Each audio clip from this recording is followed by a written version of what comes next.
Tantor Audio, a division of Recorded Books, presents Striker by Daphne Loveling. Narrated by Gillian Macy and Troy Duran. Love comes like lightning and disappears the same way. If you are lucky, it strikes you right. Chitra Banerjee Divrakaruni, The Palace of Illusions. Prologue, Ember. I've had a lot of odd cases in my somewhat brief time as a lawyer. But boy, oh boy, this one takes the cake.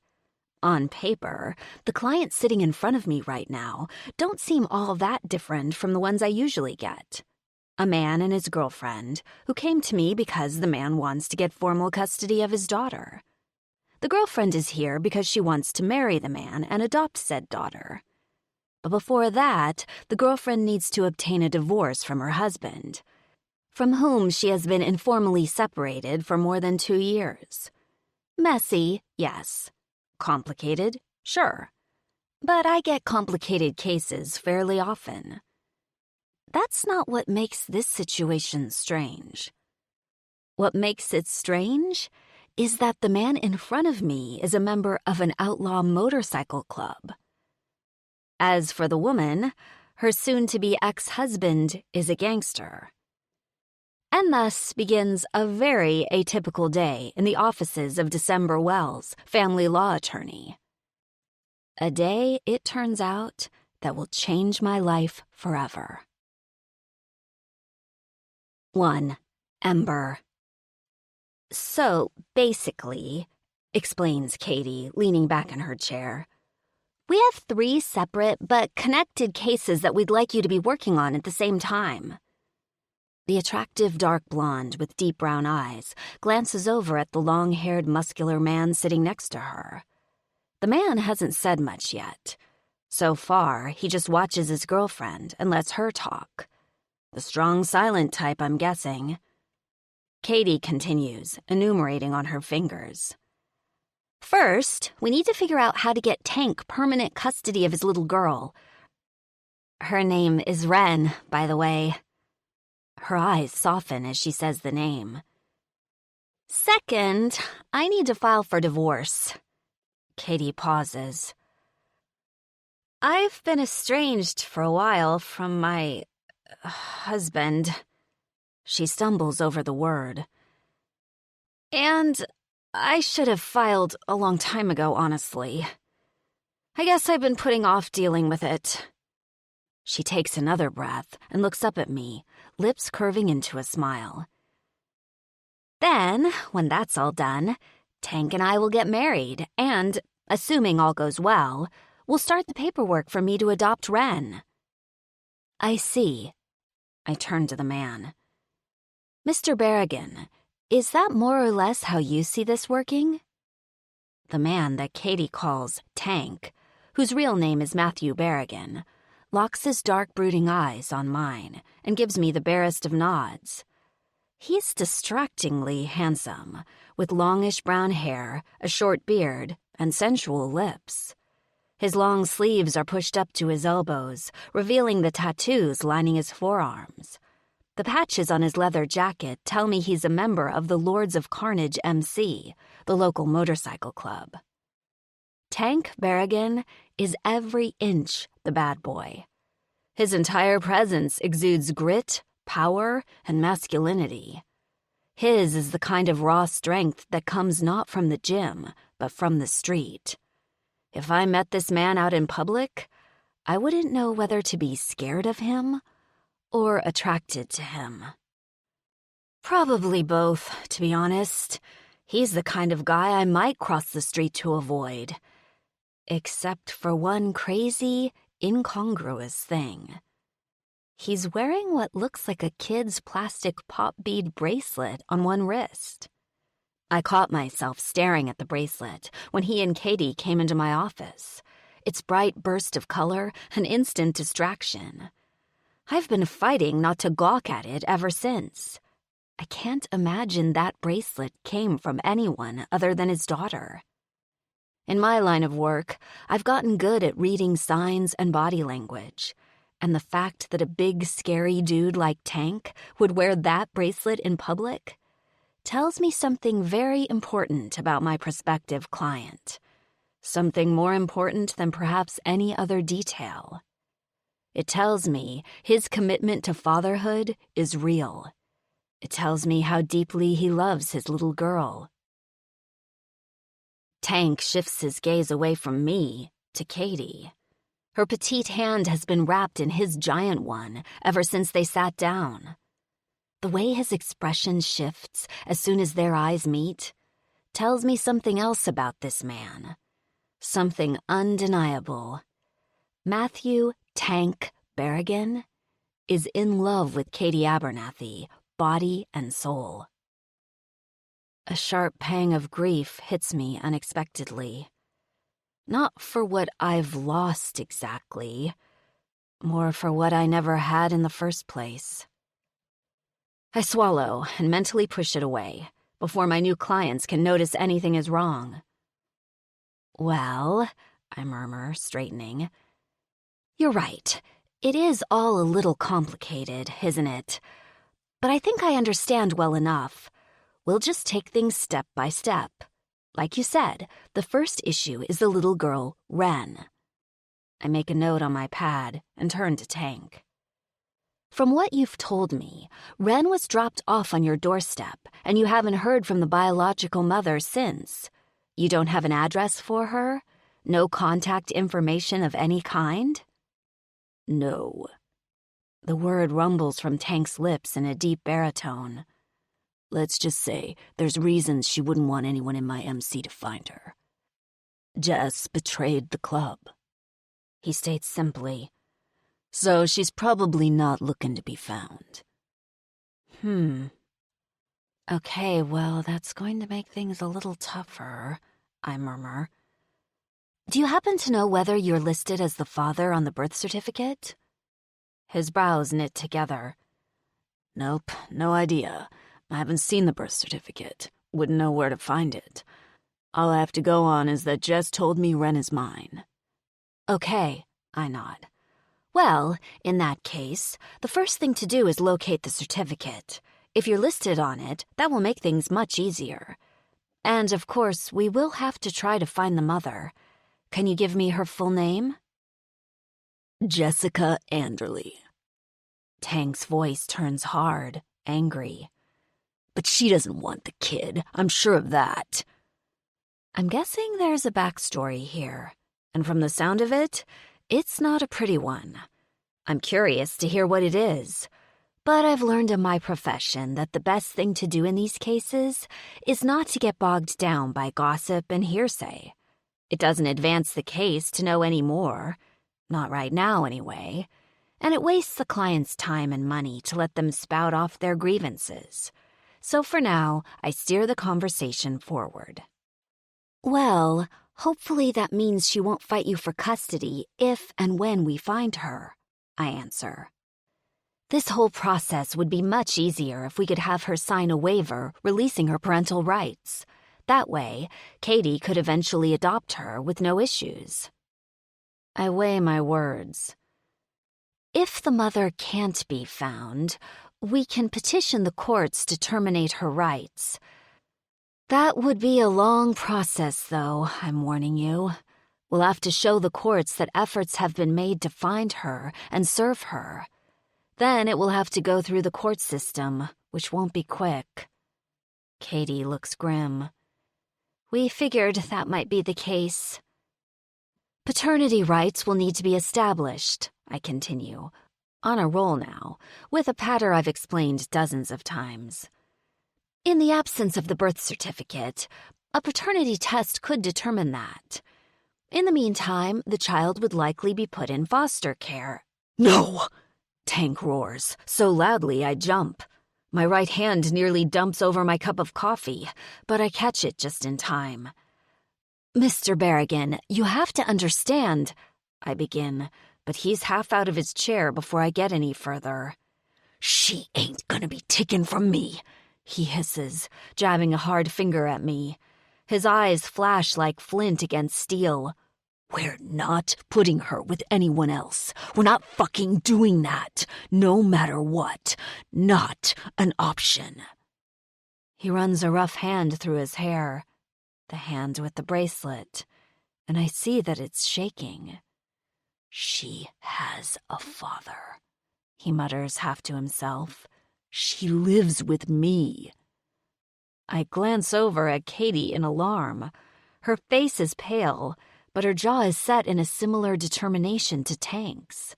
She laces her fingers gently on his forearm, guiding him to sit back down. "Ms. Wells," she begins quietly. "Call me December, please," I insist. "Or Ember. My friends call me Ember." I don't normally give my nickname to clients, but I do now, hoping to calm the electricity in the room. Katie sighs. "Ember, you have to understand, Ren has been through a lot. We can go into that if you need us to, so you'll understand." Her voice quavers. "But having her spend time in foster care would be truly traumatic for her. Please, believe me when I tell you it would be cruel and terrible for her to be taken away from Tank. She needs the stability of her father." "And Katie," Tank rasps, "she's more of a goddamn mother to her than the woman who birthed her ever will be. We ain't letting her be taken away from us, Ms. Wells. No matter what, that's non-negotiable." The fierce determination on both of their faces is like looking at two halves of the same coin. It's clear to me that these two will do anything to keep that little girl safe and with them. They are not going to let go of Tank's daughter, even for a moment, no matter what. Even, maybe, if it means breaking the law. Taking a deep breath, I look each of them in the eye. First Tank, then Katie. "This may be a little tricky then," I warn. "We'll just need to go step by step and hope we don't hit a dead end." Tank seems to relax a bit, and next to him, Katie exhales in relief. "We got a guy in the MC who can help you with intel if you need it," Tank rumbles. "His name's Tweak. He's the one who helped us track Jess down the last time, before she flew the coop." "Noted." I pause. "Speaking of which, there is one more thing I want to discuss with you." "What's that?" Katie asks. "I want to mention that there may be a potential issue with the fact of Mr. Berrigan's lifestyle." I raise a brow, glance at his leather jacket. "The courts might not look very favorably on his request for parental rights. Obviously, we'll cross that bridge when we come to it. But I'm just warning you about that so we can all be prepared for it."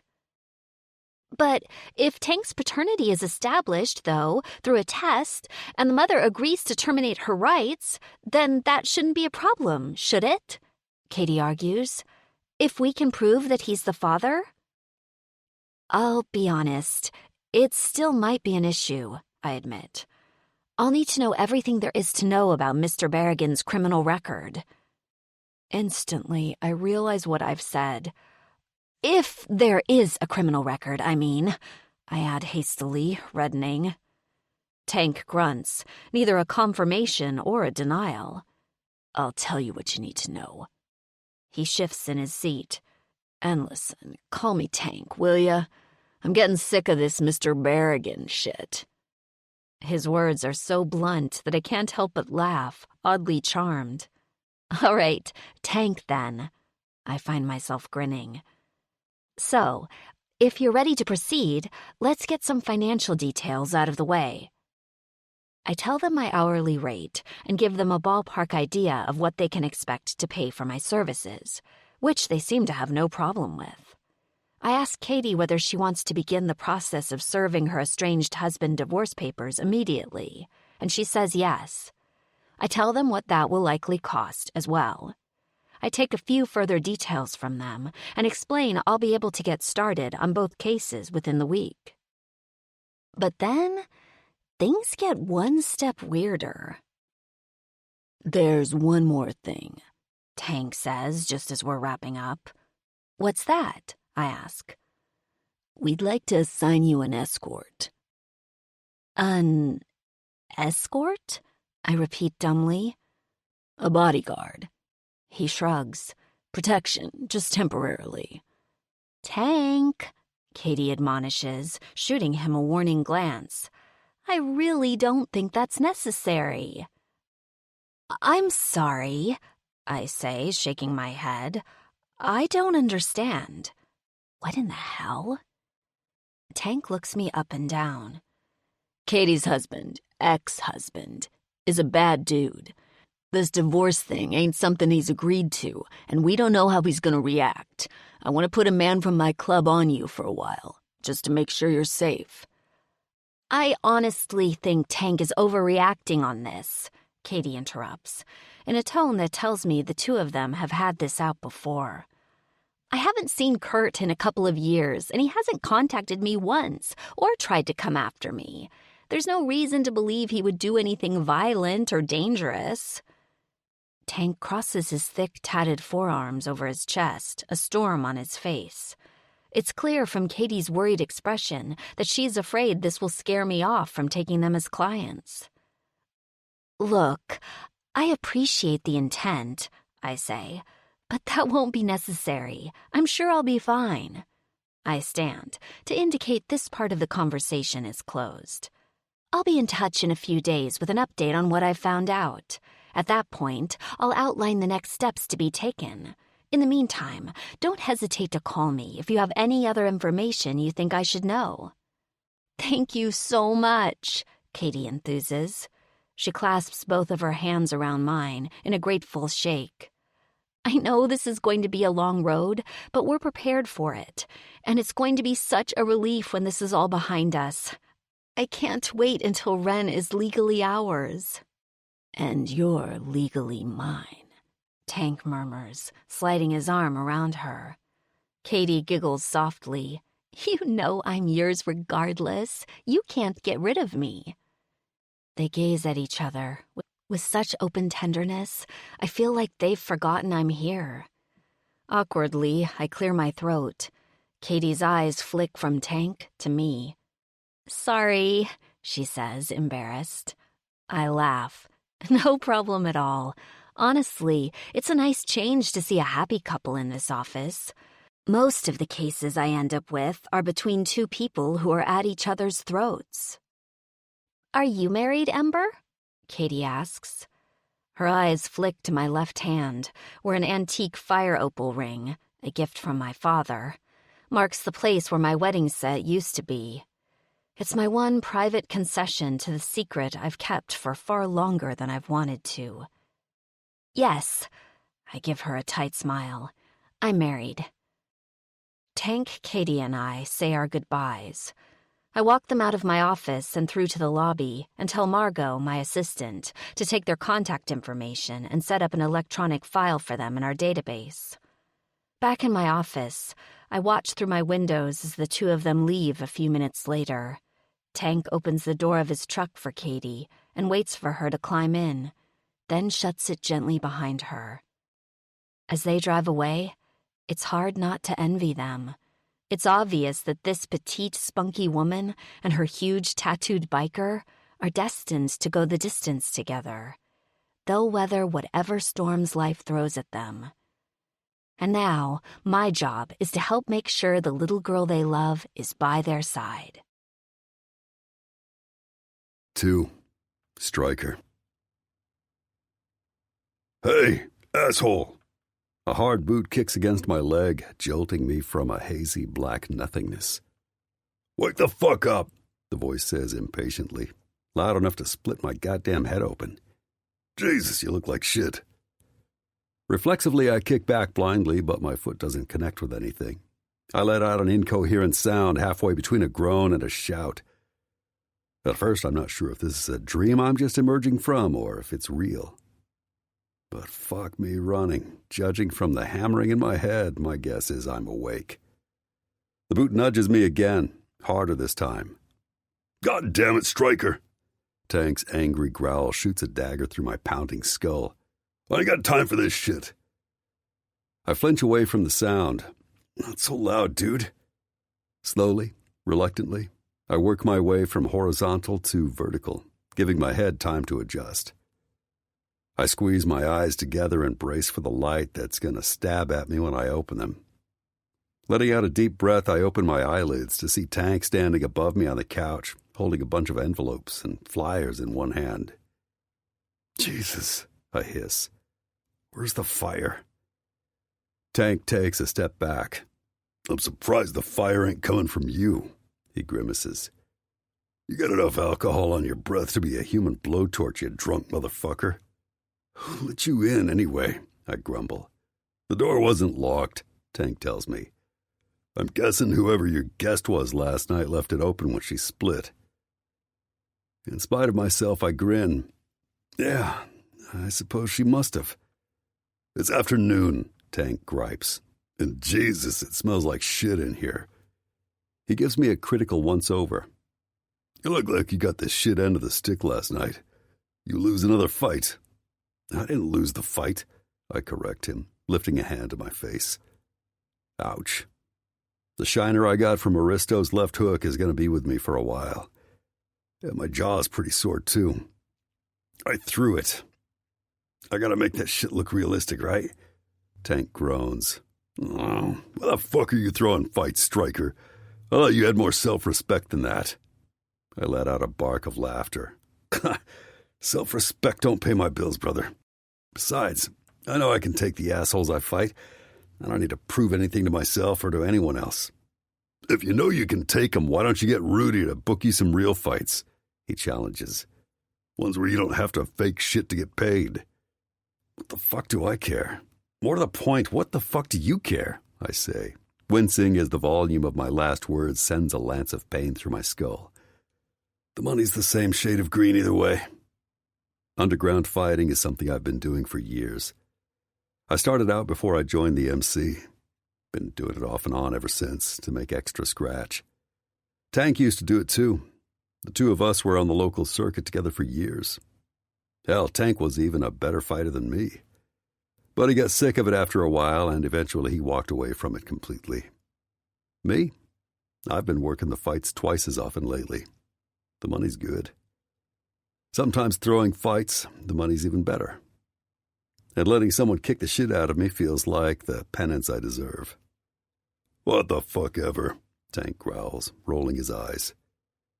He tosses the envelopes and other shit onto the couch next to me.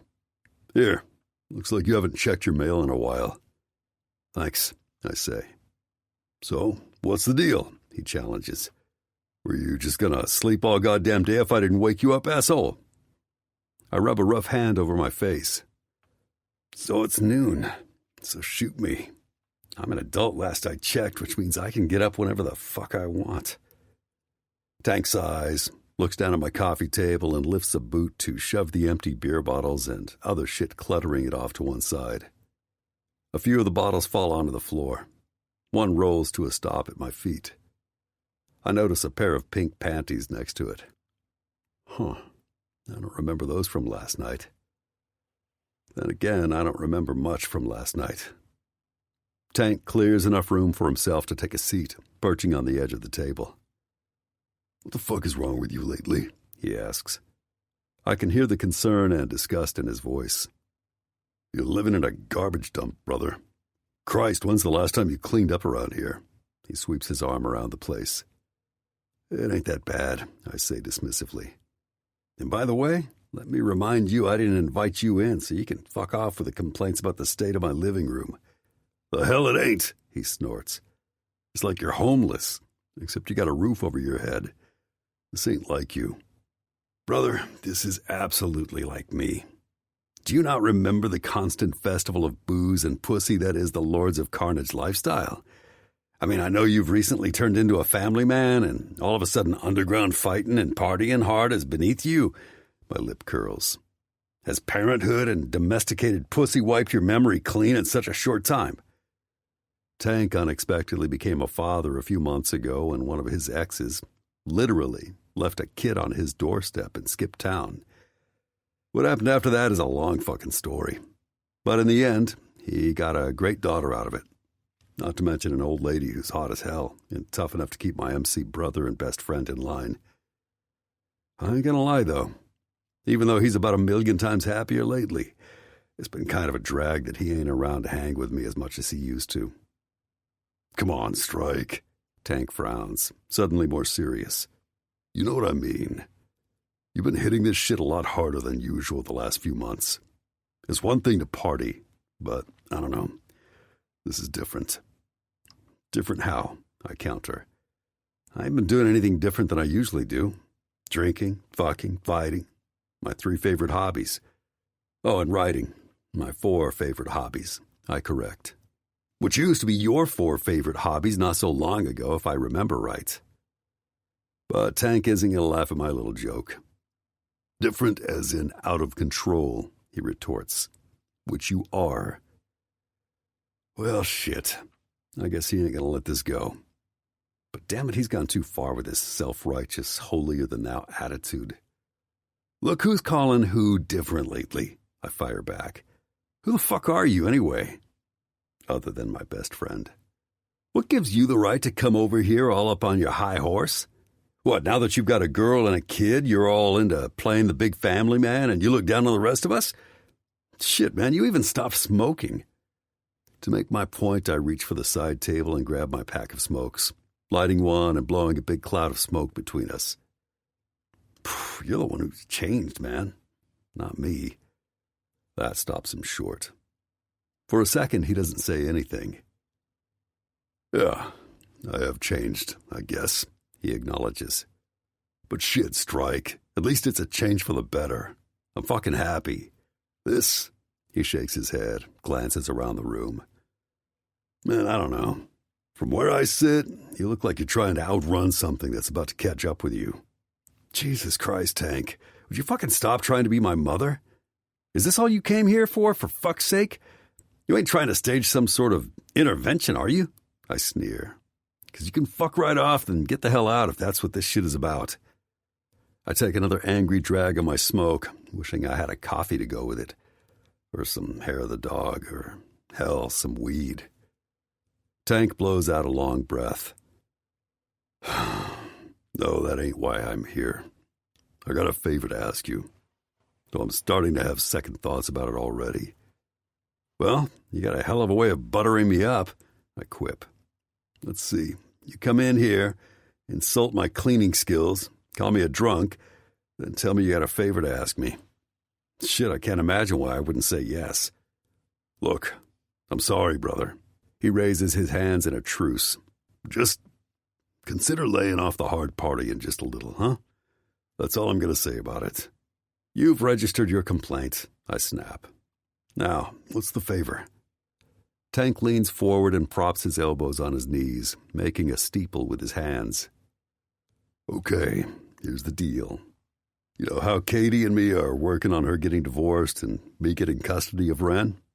I know all about this shit. Tank has told me Katie's still technically married to some hard-on who works for her stepdad's criminal enterprise. Tank wants to ask Katie to marry him, but that can't happen until Katie gets her divorce. And Tank wants Katie to be able to adopt Ren, too, once he gets custody of her.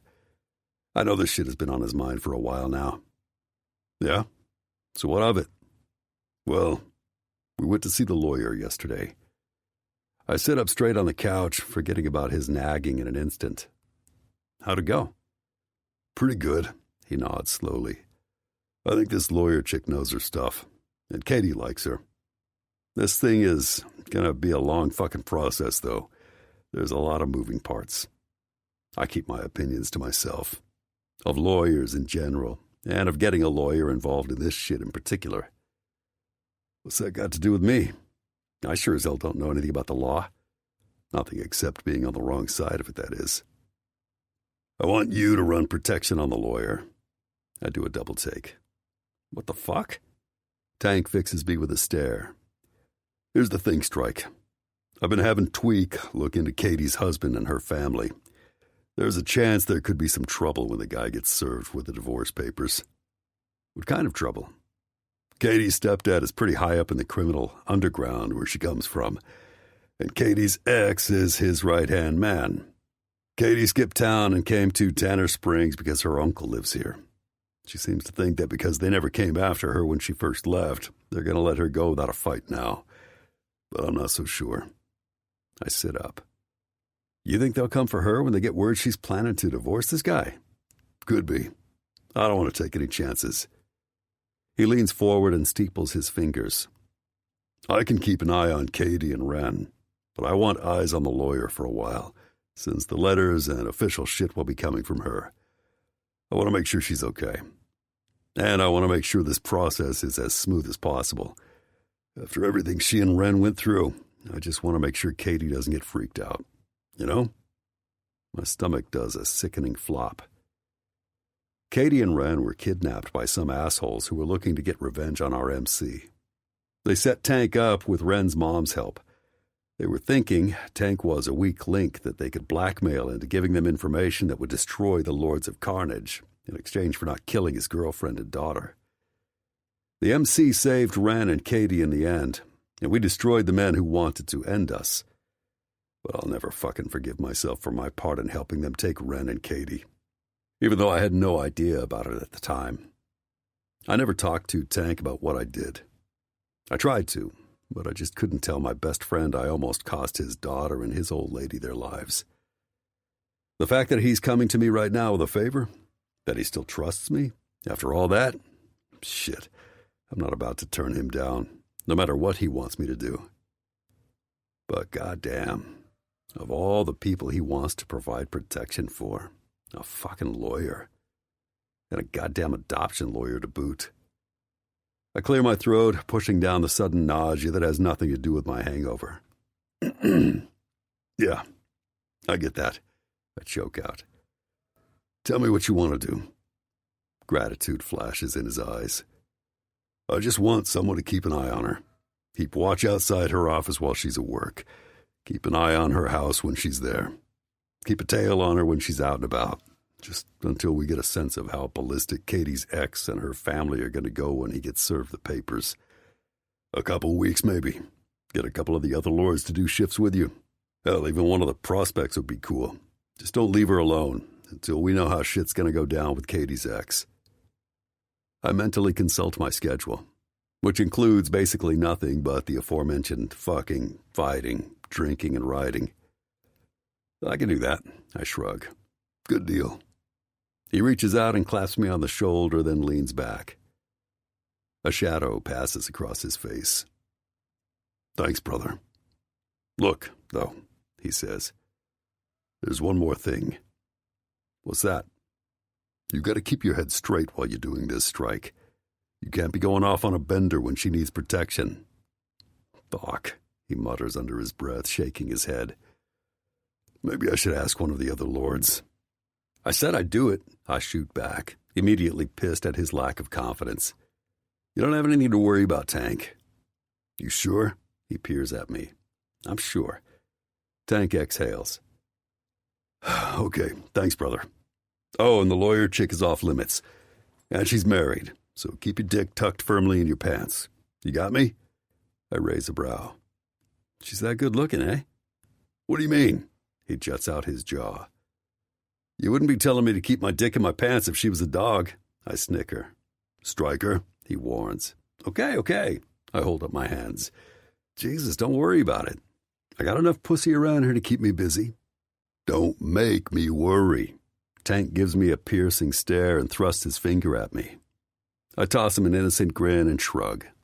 He gives me one more glare, then reaches out to shake on it. As I do the same, I notice the slight tremor in my right hand. Quickly, I glance at Tank's face, but it doesn't seem like he noticed. It ain't the first time that has happened lately. Looks like I need some of the hair of the dog that bit me after all. 3. Ember. Is this seriously how you're planning to spend your evening again? Margot asks me, wrinkling her nose. I scoop the documents and manila folders into my briefcase. Yep, I've got a hot date with a divorce file. Jealous? Margot eyes me skeptically. You've been putting in 11 and 12-hour days all week.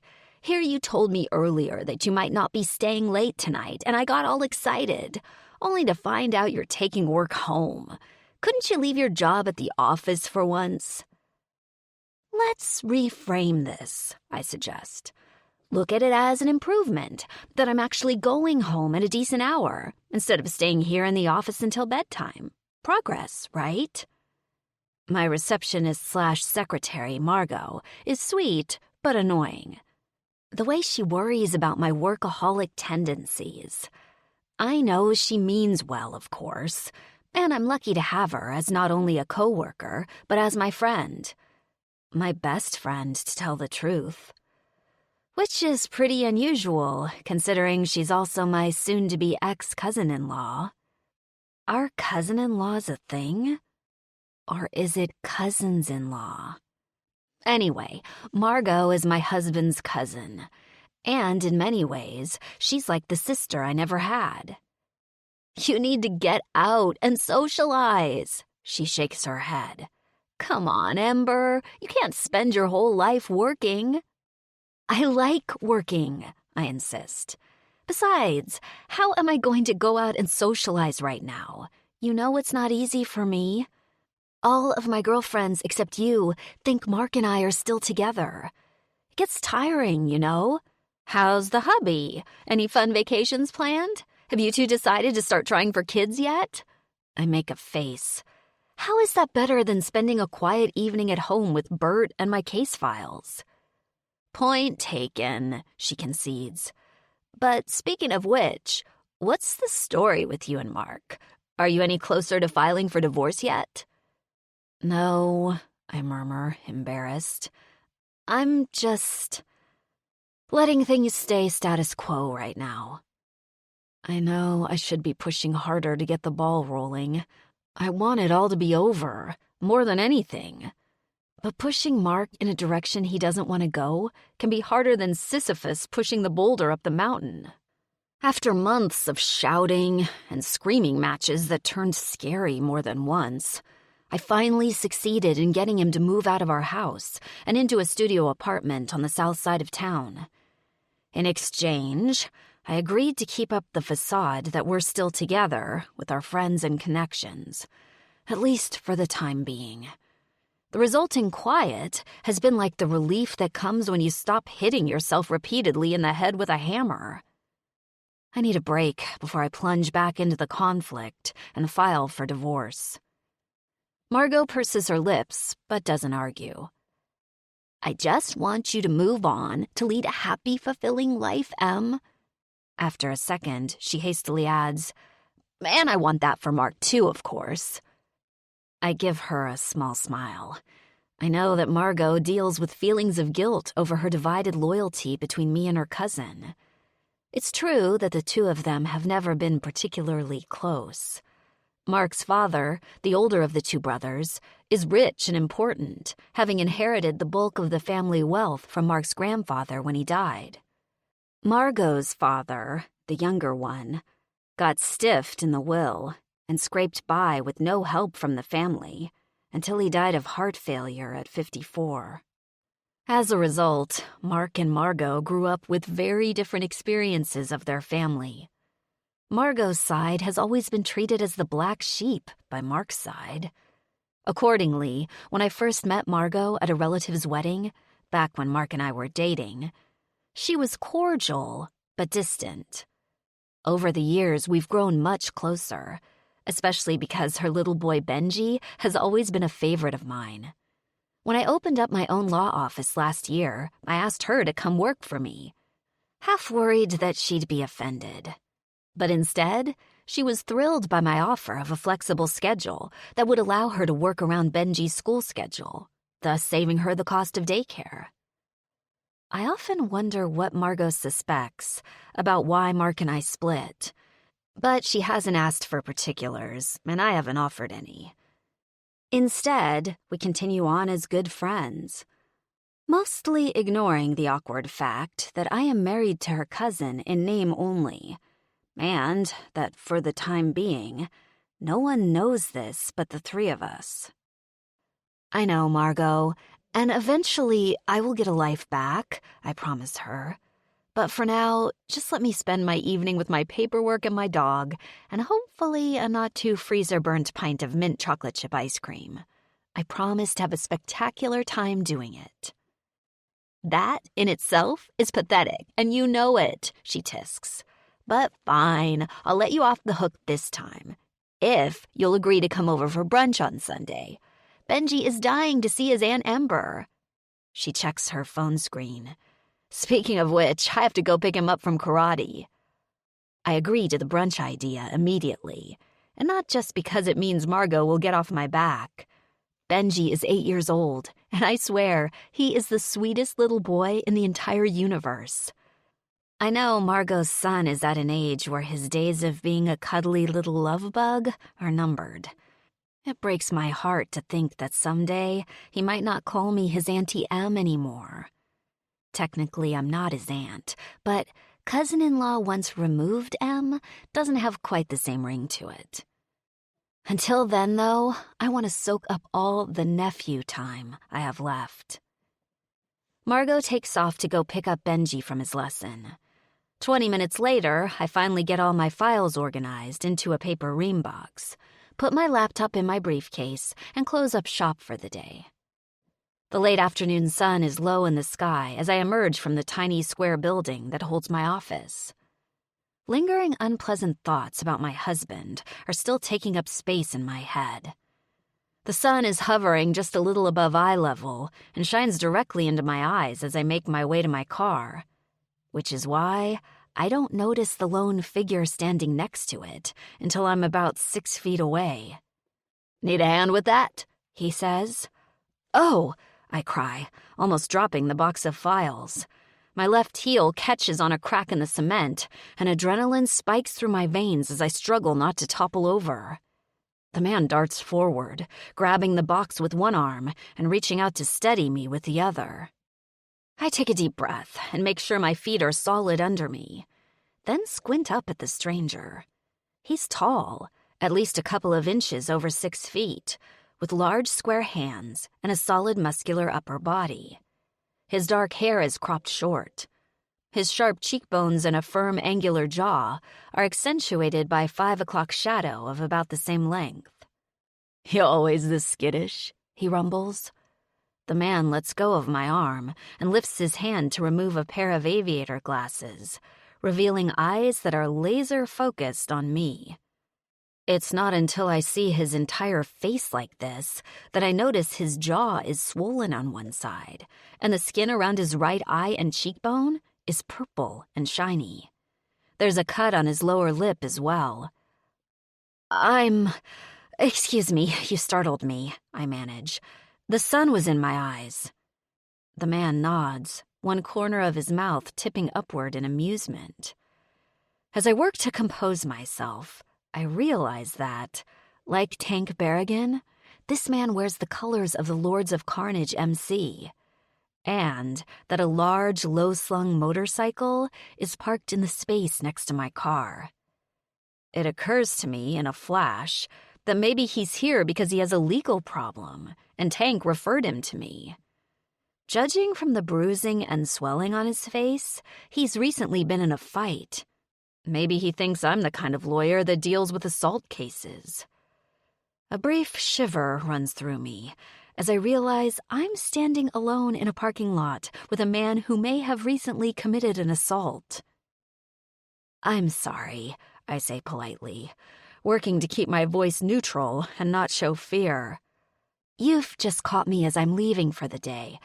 If you can call my office tomorrow, my assistant can answer any questions you might have about whether I can help you." I reach into the side pocket of my briefcase and fish out a card, extending it toward him. The biker looks down at my hand. "I ain't here to hire you," he says. "Then what?" "I'm your bodyguard." "What? Oh, no. I had completely forgotten that Tank wanted to assign me protection. I thought I had made my refusal clear in any case. I told Mr. Berrigan that wouldn't be necessary, I say firmly. He ain't one to take no for an answer.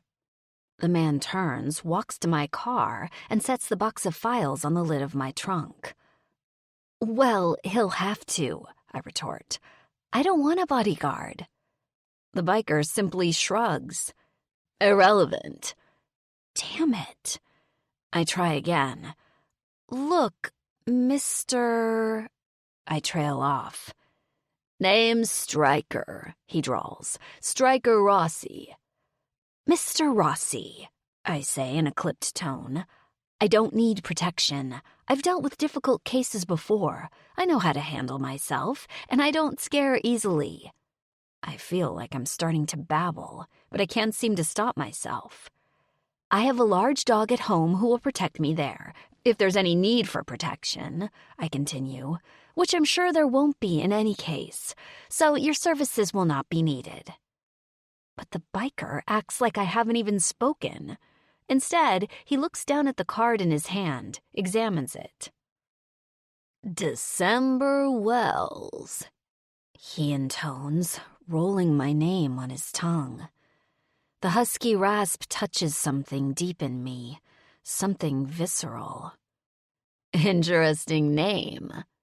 He gives me a crooked grin that makes my skin do a weird shiver, almost as though he's grazing his fingers along my arms. A guy named Stryker is going to make fun of my name? I shoot back, trying to gain the upper hand any way I can. Really? Is December the month you were born? I was born in July, I say, before I can stop myself. Why are you telling him this? He does a double take. Then why is your name December?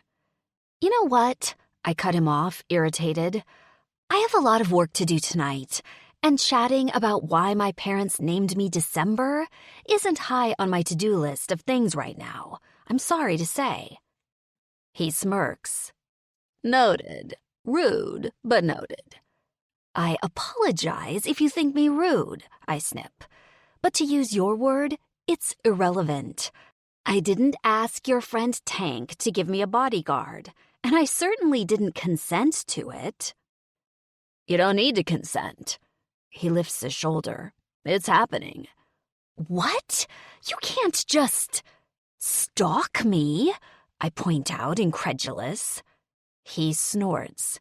It ain't stalking, girlie. I'd be protecting you from stalkers. That's the idea.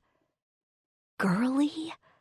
I can almost literally feel my blood start to boil. I'll call the police, I sputter, and tell them a dangerous biker is following me around. He lets out a howl of laughter. You think the Tanner Springs PD is gonna come save you from me? Sorry, ain't gonna happen, but you're welcome to try. God, this man is infuriating.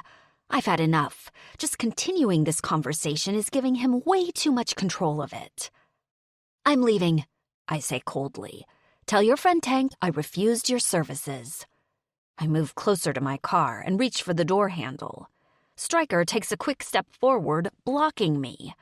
For a shocked second, I think he's actually going to prevent me from getting into my car. But instead, he simply grabs the handle himself and opens the door for me. At your service. He takes an exaggerated, sweeping bow.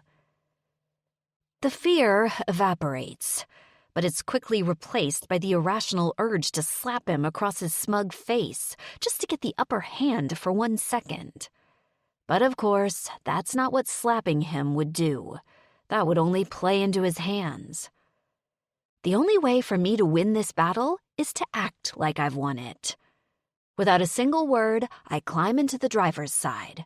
I toss my briefcase onto the passenger seat and reach to pull closed the door behind me, but Stryker shuts it for me instead. Through the window, I meet his eyes one more time. His lips curl up at the edges. A tiny spark of desire lights up inside me, just underneath my irritation. But I push it down. I've never been the type to be attracted to bad boys. The cocky God's gift to women attitude, the refusal to take no for an answer, the caveman mentality about sex and gender roles. It's pretty much the exact opposite of what I look for in a man. Just interacting with this one for 3 minutes has already been an emotional roller coaster ride. And I hate roller coasters, real and imaginary. Which is why I hate myself for the little flutter in my stomach when his eyes meet mine. I grab the keys and turn them in the ignition. The engine doesn't want to start, and I have to try a few times for it to catch. Damn it! I feel self-conscious enough already, and I was hoping to make a more dignified exit from this encounter. Finally, the car roars to life. Stryker is still standing at the window, and he lifts one hand and wraps a knuckle on the window. Irritated, I roll it down an inch. He leans down until his eyes are almost level with mine. "Don't forget your files," he says. He steps to the back of the car and takes the paper ream box off the trunk lid. From the driver's seat, I pop it open, and he puts the box inside and slams the trunk shut. Ignoring that I should probably thank him, I put the car in reverse and back out of the parking space. Stryker stands there watching me, arms crossed in front of his chest, and I feel my face flame. It's not until I'm out on the main road that I exhale a little, my muscles finally relaxing. Good Lord, I mutter to myself. That was ridiculous. A few seconds later, the roar of an engine behind me draws my eyes to the rearview mirror.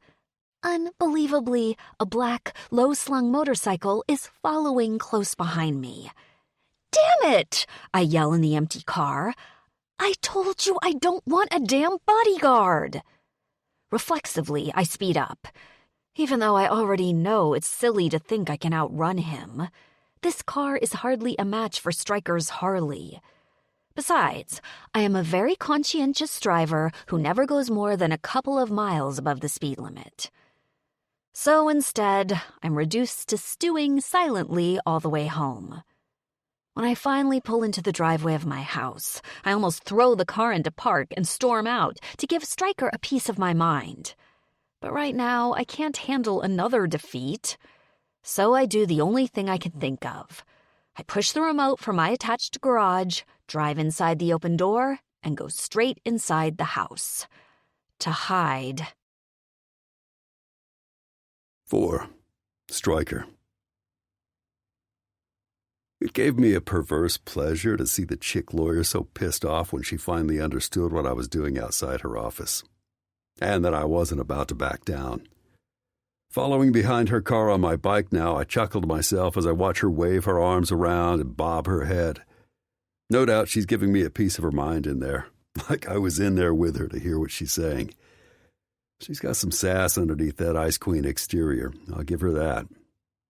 December's a fitting name for her, all cool and professional in that tailored suit she's wearing. It doesn't take a genius to see she chooses her outfits to play down the sexy and play up the professional. Skirt cut right at the knee, giving you a glimpse of calf and a hint of her curves. Sensible black pumps, with just enough of a heel to be interesting but not overly provocative. High heels that draw your eyes right to her ass, though I'm not sure she knows it. She's probably good at using that shit to her advantage. I bet the way she looks doesn't hurt when she's in the courtroom. I can see the male judges and attorneys practically falling at her feet with their tongues hanging out at the side of her, just waiting for a glimpse of a little something more. She seems like the type who's used to getting her way. Hell, I thought she was going to blow her stack when I told her I didn't care she didn't want a bodyguard. I can see why Tank warned me she's off limits, though. Stuck up or not, she's exactly the sort of chick I go for, looks-wise. Wide-set brown eyes, deep enough you could drown in them. Not too much makeup, except the splash of coral lipstick that makes it hard not to stare at her heart-shaped mouth. Bangs just long enough for her to hide behind if she needs to get some distance from you. A mess of light brown hair, tamed and pulled up into a neat bun that just happens to give a nice view of that long neck of hers before it disappears into that cream blouse. If I gotta spend my time watching over some tight-ass lawyer chick to make sure she doesn't get offed, she might as well be easy on the eyes. And December Wells is definitely that. It might even make up for the fact that she's probably going to be a giant pain in my ass and fight me on this all the way. I don't give a shit, though. I ain't here to do her bidding. I'm doing this for Tank. She can bitch all she wants. Not that I think Tank is necessarily doing the right thing here. If I was him, I'd stay the hell away from lawyers and the courts and all that bullshit. And I've told him so. Shit, he's already got Ren. He's got Katie. Ren's mom is out of the picture, and she ain't likely to show her face anywhere near Tanner Springs or our club anytime soon. No piece of paper is going to make any of that more true. Trying to make all this shit official in the eyes of the law, that's just going to fuck it all up. In my experience, anyway. But Tank doesn't want my advice on this one. He's got this feeling that if he doesn't get all this locked up, Ren legally his, Katie officially divorced so she can marry him and Ren can have a mom too, it'll all fade away. Go up in smoke. Like a dream that was too good to come true. I tried to tell him that in my experience, it's just the fucking opposite. You trust the law with the things that are most precious to you, and, well, that's when the law fucks you over and takes it all away. Family law, they call it. What a crock of shit. It ain't got nothing to do with keeping families together. More like using the law to destroy families that don't measure up. Papers don't make a family. Law doesn't make a family. The law is what blows that shit apart. Sky high. Now when the system's done chewing you up and spitting you out, ain't nothing left. I want to tell Tank to fire the lawyer bitch, to run far the hell away from this whole goddamn thing. He's got Ren. The two of them and Katie are a family now.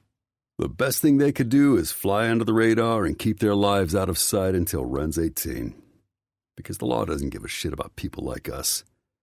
The law protects the rich and the powerful, not the people who need protection the most. But since Tank's going to go through with this stupid shit, at least I can keep an eye on the lawyer while he's doing it. Get a bead on the kind of person she is. See if she seems like she's going to take his money and screw him over.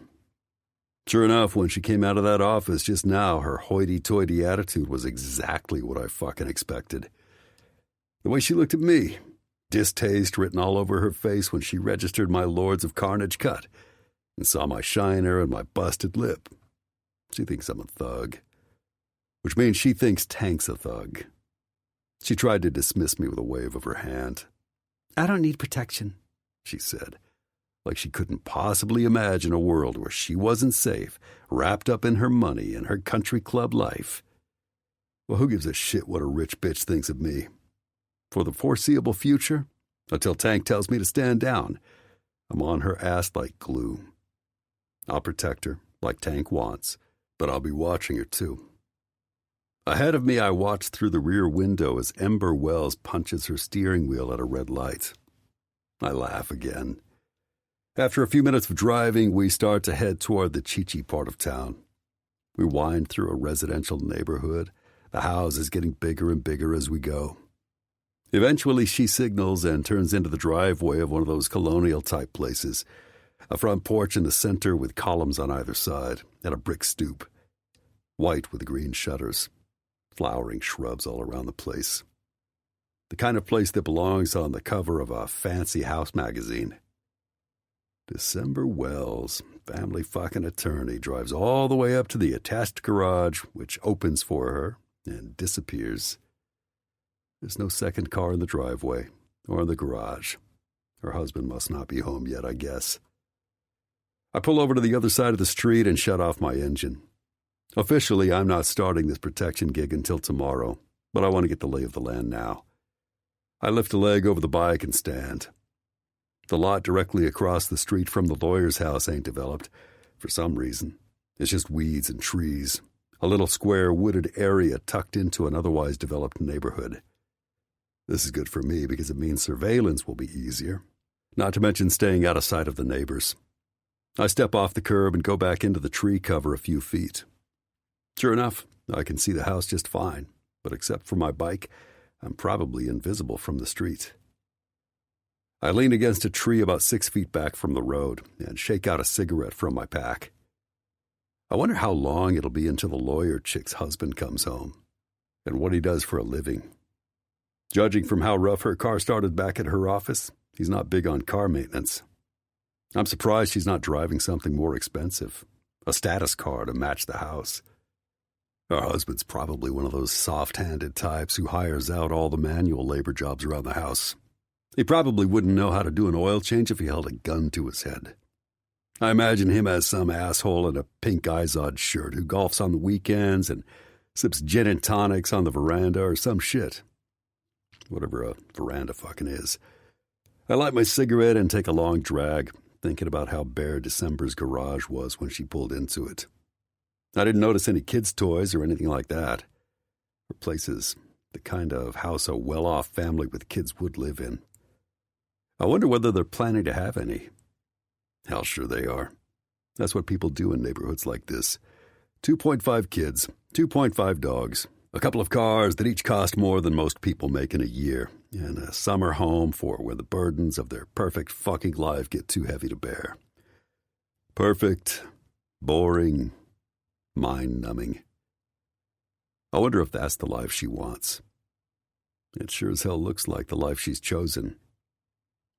But for some reason, it doesn't seem like it fits. 5. Ember. As soon as I step inside the house from the garage, Bert is right there, waiting at the doorway as usual. Seeing his placid German Shepherd face is always a comfort to me. I'm grateful for his steady, unconditional love and companionship. More than once, I've joked to myself that he's everything I want in a man. Strong, silent, and just happy to be near me. "Come here, buddy," I croon. "Oh my gosh, I've missed my pupper today, yes I have." I kneel down and set my briefcase on the floor. With both hands, I give his face and head a smoosh as I let him lick my cheek and face in greeting. Now that I'm down at his level, Bert gets more excited and wound up, and soon I'm working not to let him tip me over. "Okay, B, you gotta let me up," I laugh. "Let me change out of these clothes, and then you can have a proper snuggle with me on the couch." Feeling just the tiniest bit lighter, I make my way up the stairs to the master bedroom and into the walk-in closet. I hang up my skirt and jacket, then hold my silk blouse out in front of me to assess whether I can wear it one more time before taking it to the dry cleaners. Inconclusive. Frowning, I hang the blouse up too and tell myself I'll decide later. Dry cleaning is an expensive consequence of my profession, and the bane of my current penny-pinching ways. I pull my hair out of its bun and run my hands through it, then put it back up in a loose, messy ponytail. Then I drag on a favorite pair of comfy yoga pants and an oversized t-shirt that says, "Hedgehogs. Why don't they just share the hedge?" A present from Margot and Benji. And let out a deep sigh. Even though I have to work tonight, it's still a wonderful relief to be home. I decide to pour myself a glass of white wine and give myself half an hour to wind down before starting on my files. Hopefully, that will help me put that irritating biker bodyguard out of my mind for a while. And hopefully he'll take the hint and leave, I think to myself, though I'm not optimistic. Instinctively, I avoid the street-facing window when I go back into my bedroom. I know there's no way he can see me in here right now without the light on, but still, the mere idea of him watching the house makes me feel completely exposed. As I walk back down the stairs into the kitchen, I force myself not to look out of any other windows to check whether I can see Stryker is out there. Damn it, I feel like a prisoner in my own home. Bert, of course, has been following behind me faithfully this whole time. I opt not to take him out for a walk, but promise myself I'll take him out later, before bed. There's a doggy door installed in the back door off the kitchen, so I know he can always go out and do his business in the fenced-in backyard if he needs to.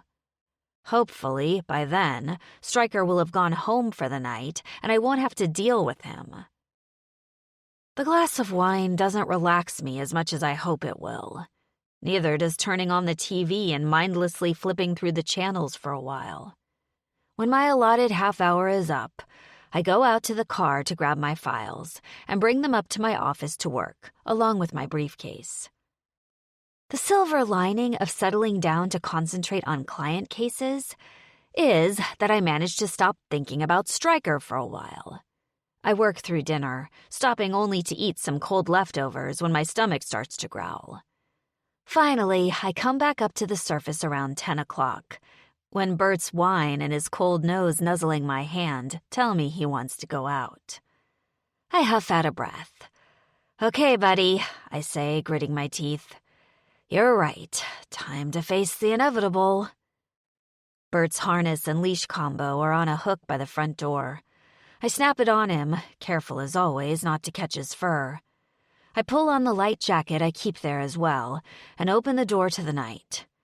Bert lunges outside, excited as always to go prowl the neighborhood. As we descend my front walk, I look around. But there's no sign of Stryker's motorcycle or the man himself. I heave a sigh of relief. I guess he must have gone home for the night. Or maybe he has gone back to Tank and told him I've refused his services. I hope it's the latter. But the feeling of calm that washes over me is tinged with something else. Something I can't quite describe. It almost feels a tiny bit like disappointment, which is ridiculous because I do not want him here and never did. I shake my head to clear it, then chuckle because that's something that Bert does.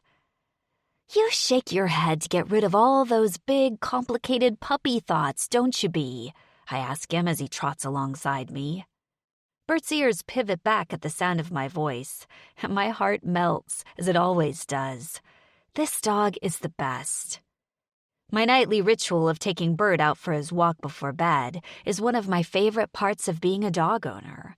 I don't always love it, not when it's raining out, for example, or snowing. But usually, it's a quiet, peaceful time that helps me wind down for the night. It's almost like meditating, even though I've never really done that. The two of us instinctively fall into the rhythm we both know so well, and his nails clack softly on the sidewalk, tapping out the pace. We reach the row of lilac bushes that mark the edge of my property, the streetlight blocked by the large oak tree in the yard next door. "You leave your door unlocked just now?" I shriek, jumping back as my heart leaps into my throat. Stryker steps out of the shadows. "You forgot I was out here already?" I gasp. "I didn't see you anywhere." He snickers. "Yeah, that's kind of the point." My hand is at my chest as I try to slow my hammering heart. "I told you I didn't need a bodyguard," I splutter. "And I told you it wasn't your choice. Besides," he glances toward the door, "you didn't lock your door when you left the house. Anyone could just walk in while you were gone." "This is a safe neighborhood," I protest. "There's nothing to worry about." "Tank ain't worried about people from this neighborhood." Stryker shakes his head. "You need to be more careful." I open my mouth to argue with him, but then close it again. This isn't going to work. It seems clear to me that Stryker won't leave on his own. "Nice dog," he remarks, bending down to pet Bert. "No," I blurt, reaching out to stop Stryker. "Bert doesn't like strange men." Bert doesn't really like men at all, to be honest. He barely tolerated Mark. I tighten my grip on the leash, preparing for him to lunge. But to my utter astonishment, Bert does nothing of the sort. Instead, he lifts his head to sniff the hand Stryker offers. After a moment, gives it a soft lick. "There you go, boy." Stryker looks up at me. "Boy, right?" I nod, gaping at them. Stryker registers my surprise. He not usually like this with strangers? That's an understatement, I manage to croak. Calm energy does it, he tells me. Dogs sense agitation. By now, Bert is leaning his head into Stryker's hand as Stryker scratches his ears. In spite of myself, I find my irritation at him temporarily melt away. What's his name? Stryker asks. Bert. Like Ernie and Bert? My heart squeezes painfully. Exactly like Ernie and Bert, I say. We used to have a dog named Ernie as well. We? My husband and I. Stryker straightens. I don't know what else to say, so I click my tongue at Bert and we start walking again. Something tells me that the biker is going to follow me, and sure enough, a second later I hear Stryker's footsteps catching up to me. It's a free country. He can walk wherever he wants. I should speed up, but I don't, because it would feel too juvenile. Nice neighborhood, he rumbles after a few moments. You live here a long time? A few years, I grudgingly reply. We moved here when we got married. Oh. He waits a beat. So, is your husband working late tonight or something? No. I resist the urge to say more. It's none of his business, frankly. And since it's not general knowledge that Mark and I have split up, the idea of confiding this fact to a man I only just met, a man whose very presence in my life is unwelcome, just feels weird. Luckily, Stryker doesn't ask for clarification. We walk in silence down the street, with Bert leading the way, straining slightly at his leash as he always does. Stryker doesn't try to fill the silence, which I actually appreciate. Still, it feels awkward not talking. I know that in theory he is here to protect me, even though I don't want him here. So I know I shouldn't need to be afraid of him. But it's unsettling to be walking in the dark with a strange man, a biker at that. And from what I understand of the Lords of Carnage, a criminal. We get to the end of the block. There's a small public garden here where Bert usually does his business. Just like clockwork, he picks his favorite tree and lifts his leg to pee. 20 feet further on, he starts to circle in place. I reach in the pocket of my jacket and pull out a plastic bag. I got that, Stryker grunts, taking it from me. I don't argue. A few seconds later, he stands and walks over to toss the bag in a public bin. Thank you, I say. We walk back the way we came, again without speaking. When we reach my front sidewalk, he clears his throat. So, I'll try this again, he says. About your husband. I'm gonna need to know something about his patterns, what he looks like, what kind of car he drives. Why would you need to know that? I challenge. Stryker gives me an amused look. Well, I'm guessing he's probably the kind of guy who looks like money, like you do. But I still need to be able to recognize who's coming and going at your place, and whether they pose a threat. I still haven't agreed to this whole bodyguard thing, you know, I remind Stryker. For the last time, I ain't looking for your agreement, he fires back. I'm doing this as a favor to Tank. But if you don't want me to mistake your husband for an intruder, you'd best tell me how to recognize him. I hesitate. He doesn't live here, so it's a moot point. He cocks his head at me. You're divorced? No, not yet, I say softly. But we're not together anymore, so eventually we will be. That's not something that's generally known, by the way. We haven't told most people we've split up. Why not? You think there's a chance you're getting back together? Oh no, definitely not. Well then, why? He just... I trail off, embarrassed. Mark doesn't like the idea of being divorced. For his image. He's an investment advisor, and he thinks being married makes him seem more trustworthy to new clients. He hoping for a reconciliation? I don't know, but that's not going to happen.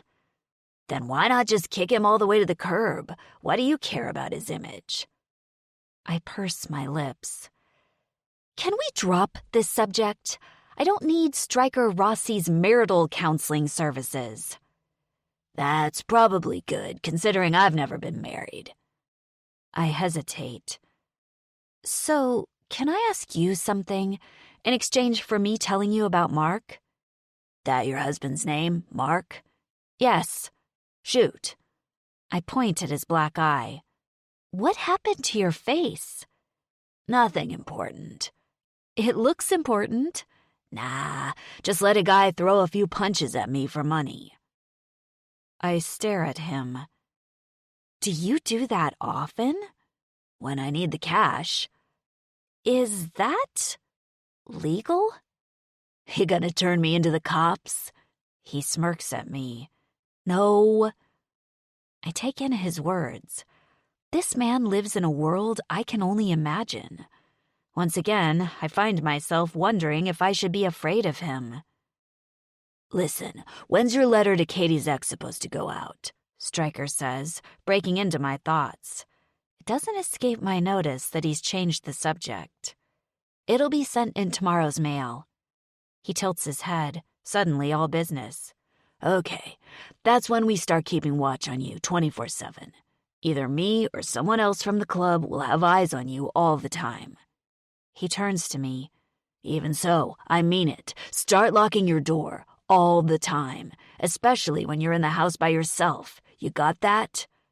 I roll my eyes. Stryker. Look, sweetheart, he interrupts me. This ain't a request. It's an order.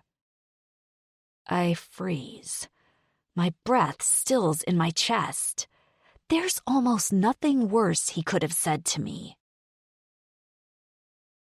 6. Stryker. No one orders me around. December rounds on me in a fury.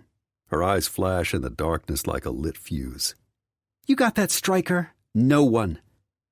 The raw rasp in her voice signals a complete break in her composure. Buttoned-up December Wells is hissing at me like a wild cat. Whoa, whoa! I take a step back, hoping maybe it will calm her ass down. Hold up. She points a sharp finger at me. I mean it. I am not your damn property. You do not tell me what to do. Hey, that ain't what I'm saying. I raise my hands in surrender. I'm trying to protect you, okay? Not order you around. But you gotta work with me on this. I do not have to do any such thing, she cries. Look, I try, but she's already turned away from me.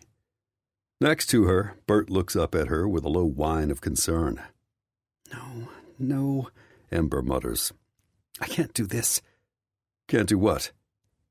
At my words, she blinks, then turns back to me.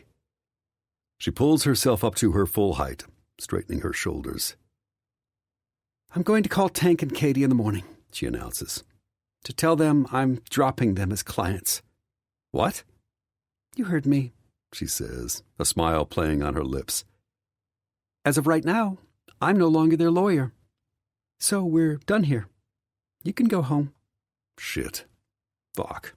No, I groan. What do you mean, no?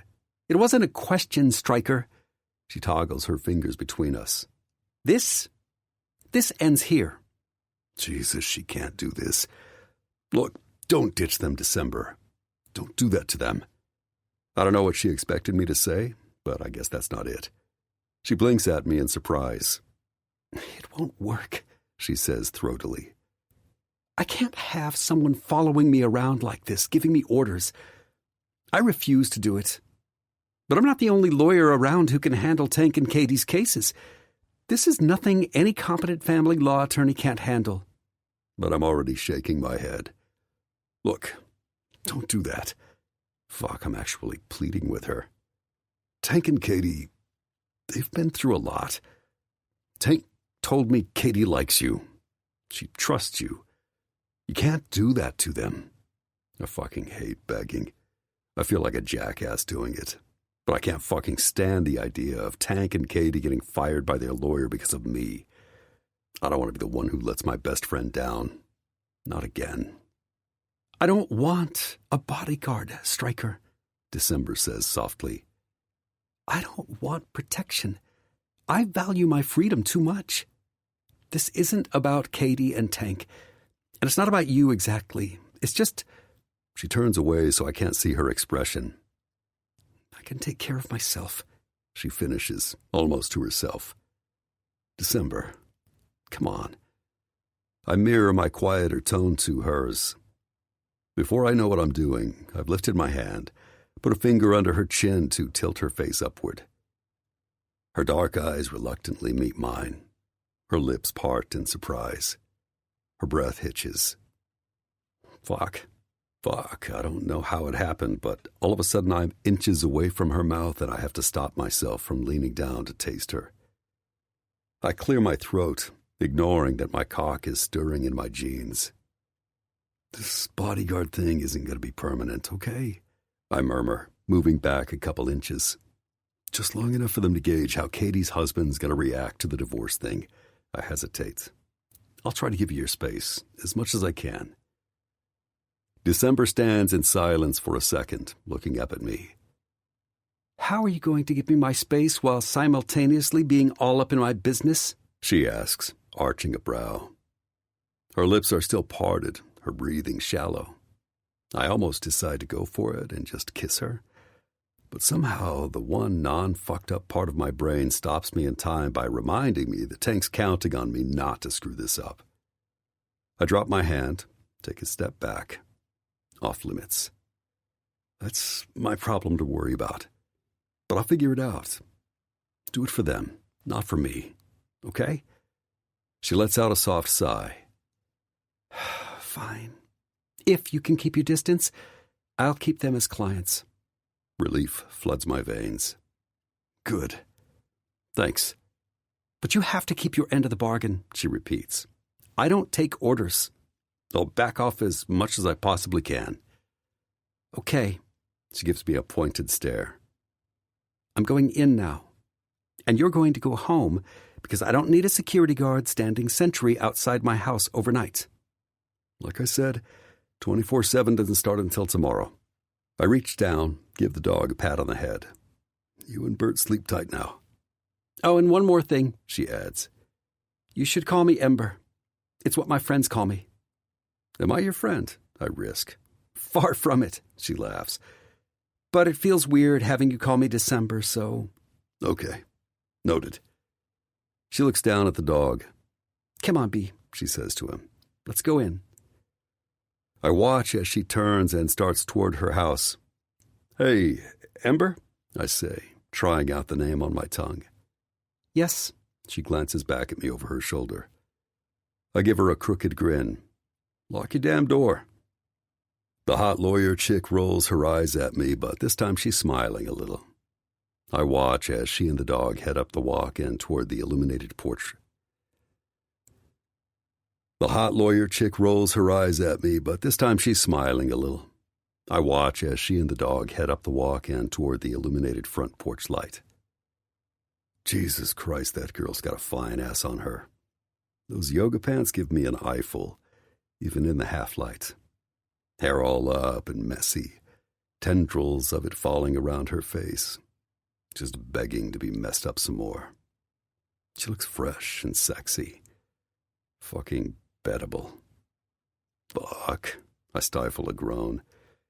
Just like that, I'm hard. Good goddamn thing it's dark. In another life, in different circumstances, Ember Wells would feel like one hell of a challenge.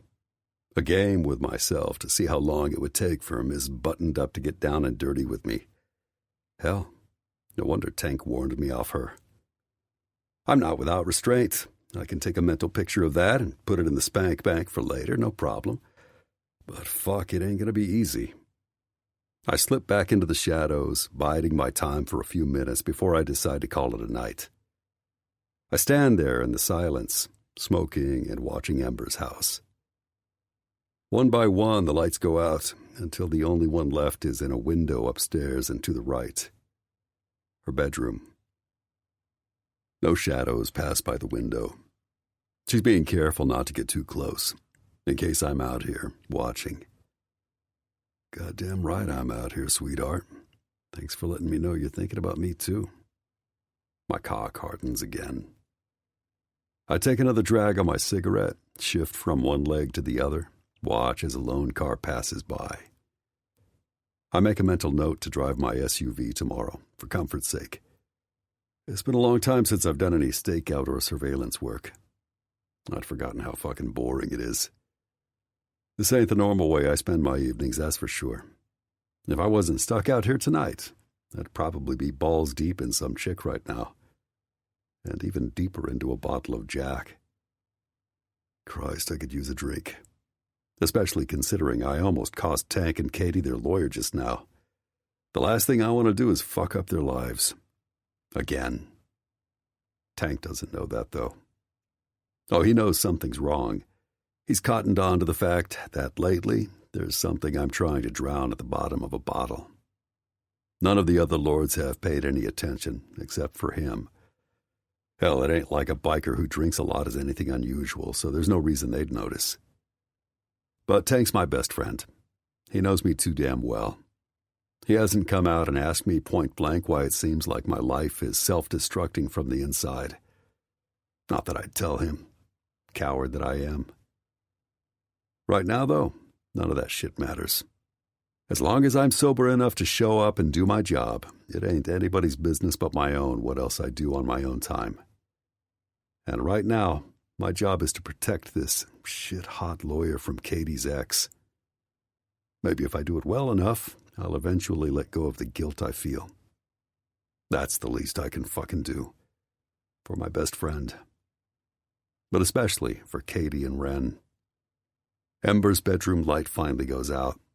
I smoke the last cigarette in my pack, hidden from view and staring in silence at her house until the cherry of the cigarette creeps up and burns my fingers. As I stub it out against the tree, I remember that's called an ember, too. When it's gone, I take out my phone, check the time. It's late enough for me to call it a night. I decide to go home, grab some sleep.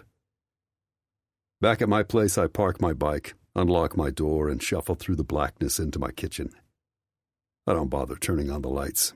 I know where the whiskey is. I pour myself a couple fingers, go to the living room, sit down on the couch. My stomach rumbles from lack of food, but I ignore it. I'm one finger down when I decide to make a phone call. I hit the number on my screen, wondering if this will be the time I find out it's disconnected or I've been blocked. The call goes to voicemail, like I knew it would. "You've reached Richard. Leave a message." I don't. Instead, I hang up and set the phone down, turning the ringer off so I won't hope for a call back. When the whiskey in my glass is gone, I go back to the kitchen and grab the bottle. Back on the couch, I think about December Wells as I drink the liquid fire that loosens my muscles and unclenches my soul. December. Ember. Ice. But also fire. She feels like a contradiction, a puzzle that's tugging at me. I find myself wanting to solve it. 7. Ember. I stand in the entryway of my house, back against the door, for a full 5 minutes, frozen to the spot. The unexpectedness of Stryker's touch, the way his calloused finger lifted my chin up to his face, shocked me. Even now I feel the absence of it. That, and the way Stryker's voice softened when his eyes met mine. I know it's how he convinced me to keep Tank and Katie on as clients. Damn my weakness. Damn his eyes. Those dark, brooding pools that seemed to pierce right through me. I keep replaying the conversation in my head, even after I've gone back inside. How Stryker went from cocky to demanding, to pleading with me not to drop Katie and Tank as clients. I don't know why he'd care so much about me taking their case over anyone else. All I know was the relief on his face when I said I'd keep them on was unmistakable. Getting ready for bed, I can almost feel his eyes on me as he stands out there in the night. though I would never admit this, especially not to Stryker. His touch just now awakened something in me. A desire I pushed down deep when I was still with Mark, out of self-preservation. The promise of contact, skin to skin, rough to smooth, hard to soft.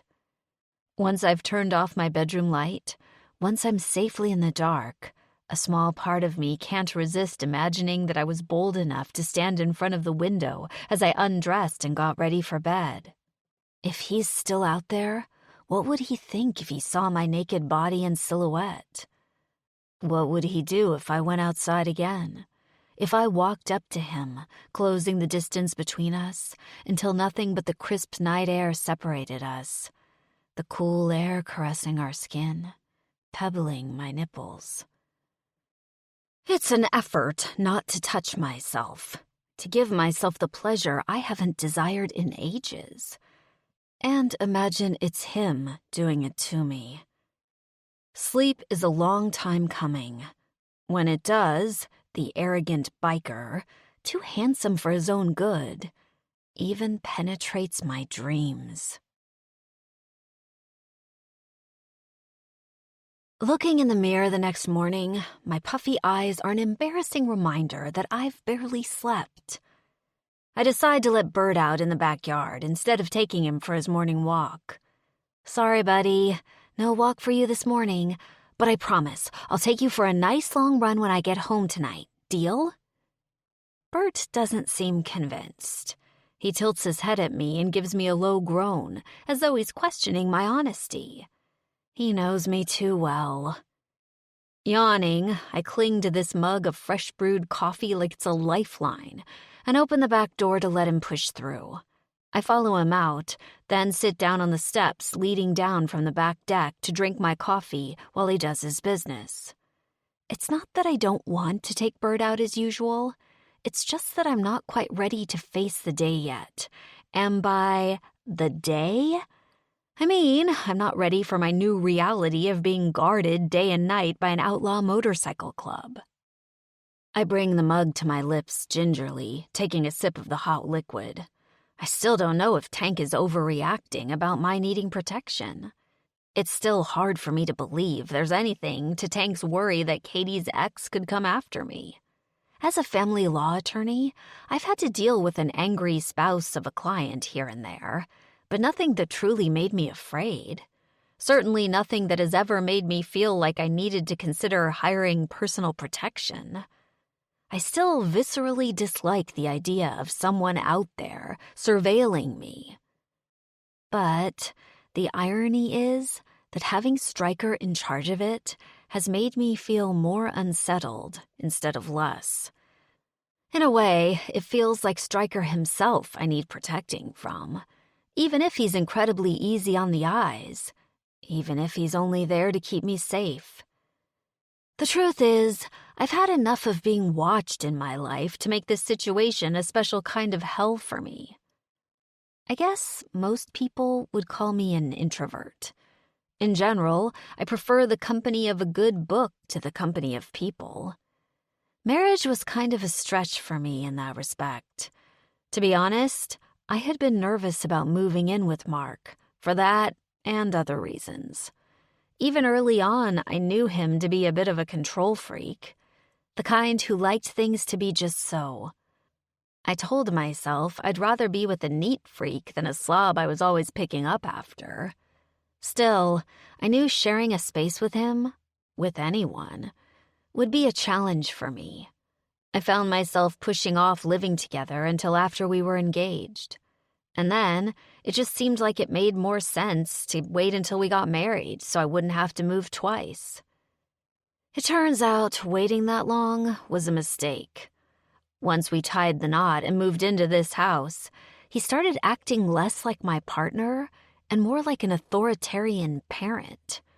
The first big conflict arose over the fact that I had decided not to take his last name.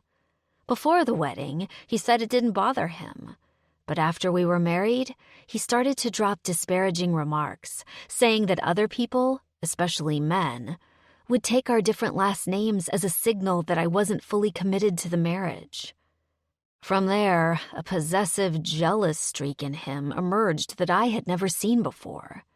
If a man talked to me at a party and I appeared to enjoy the conversation, Mark would sulk for days afterward and accuse me of inviting flirtation.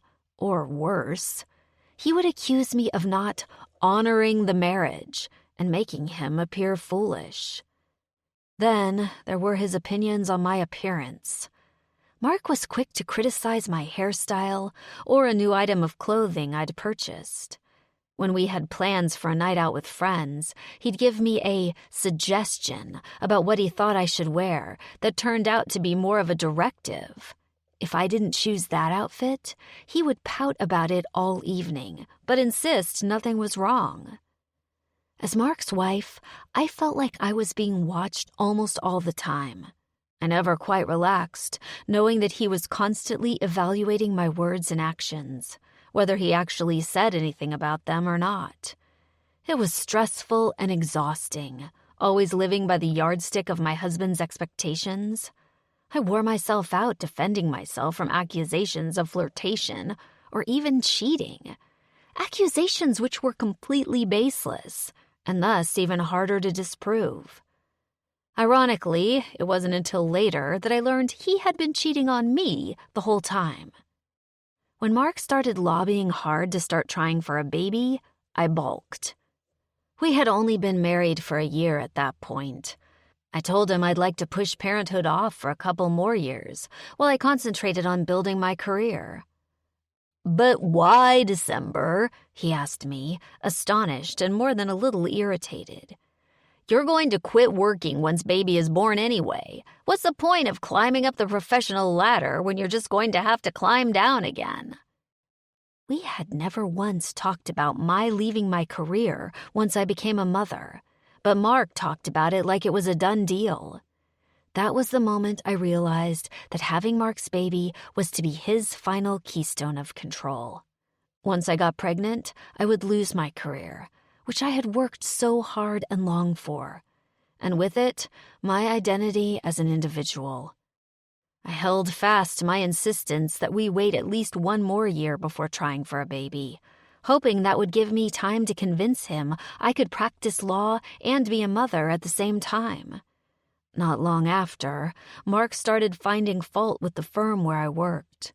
On the way home, after a dinner party one night, he threw a fit in the car and accused Lance Roth, one of the partners, of making a pass at me right in front of him. It was a ridiculous accusation, but Mark wouldn't let it go.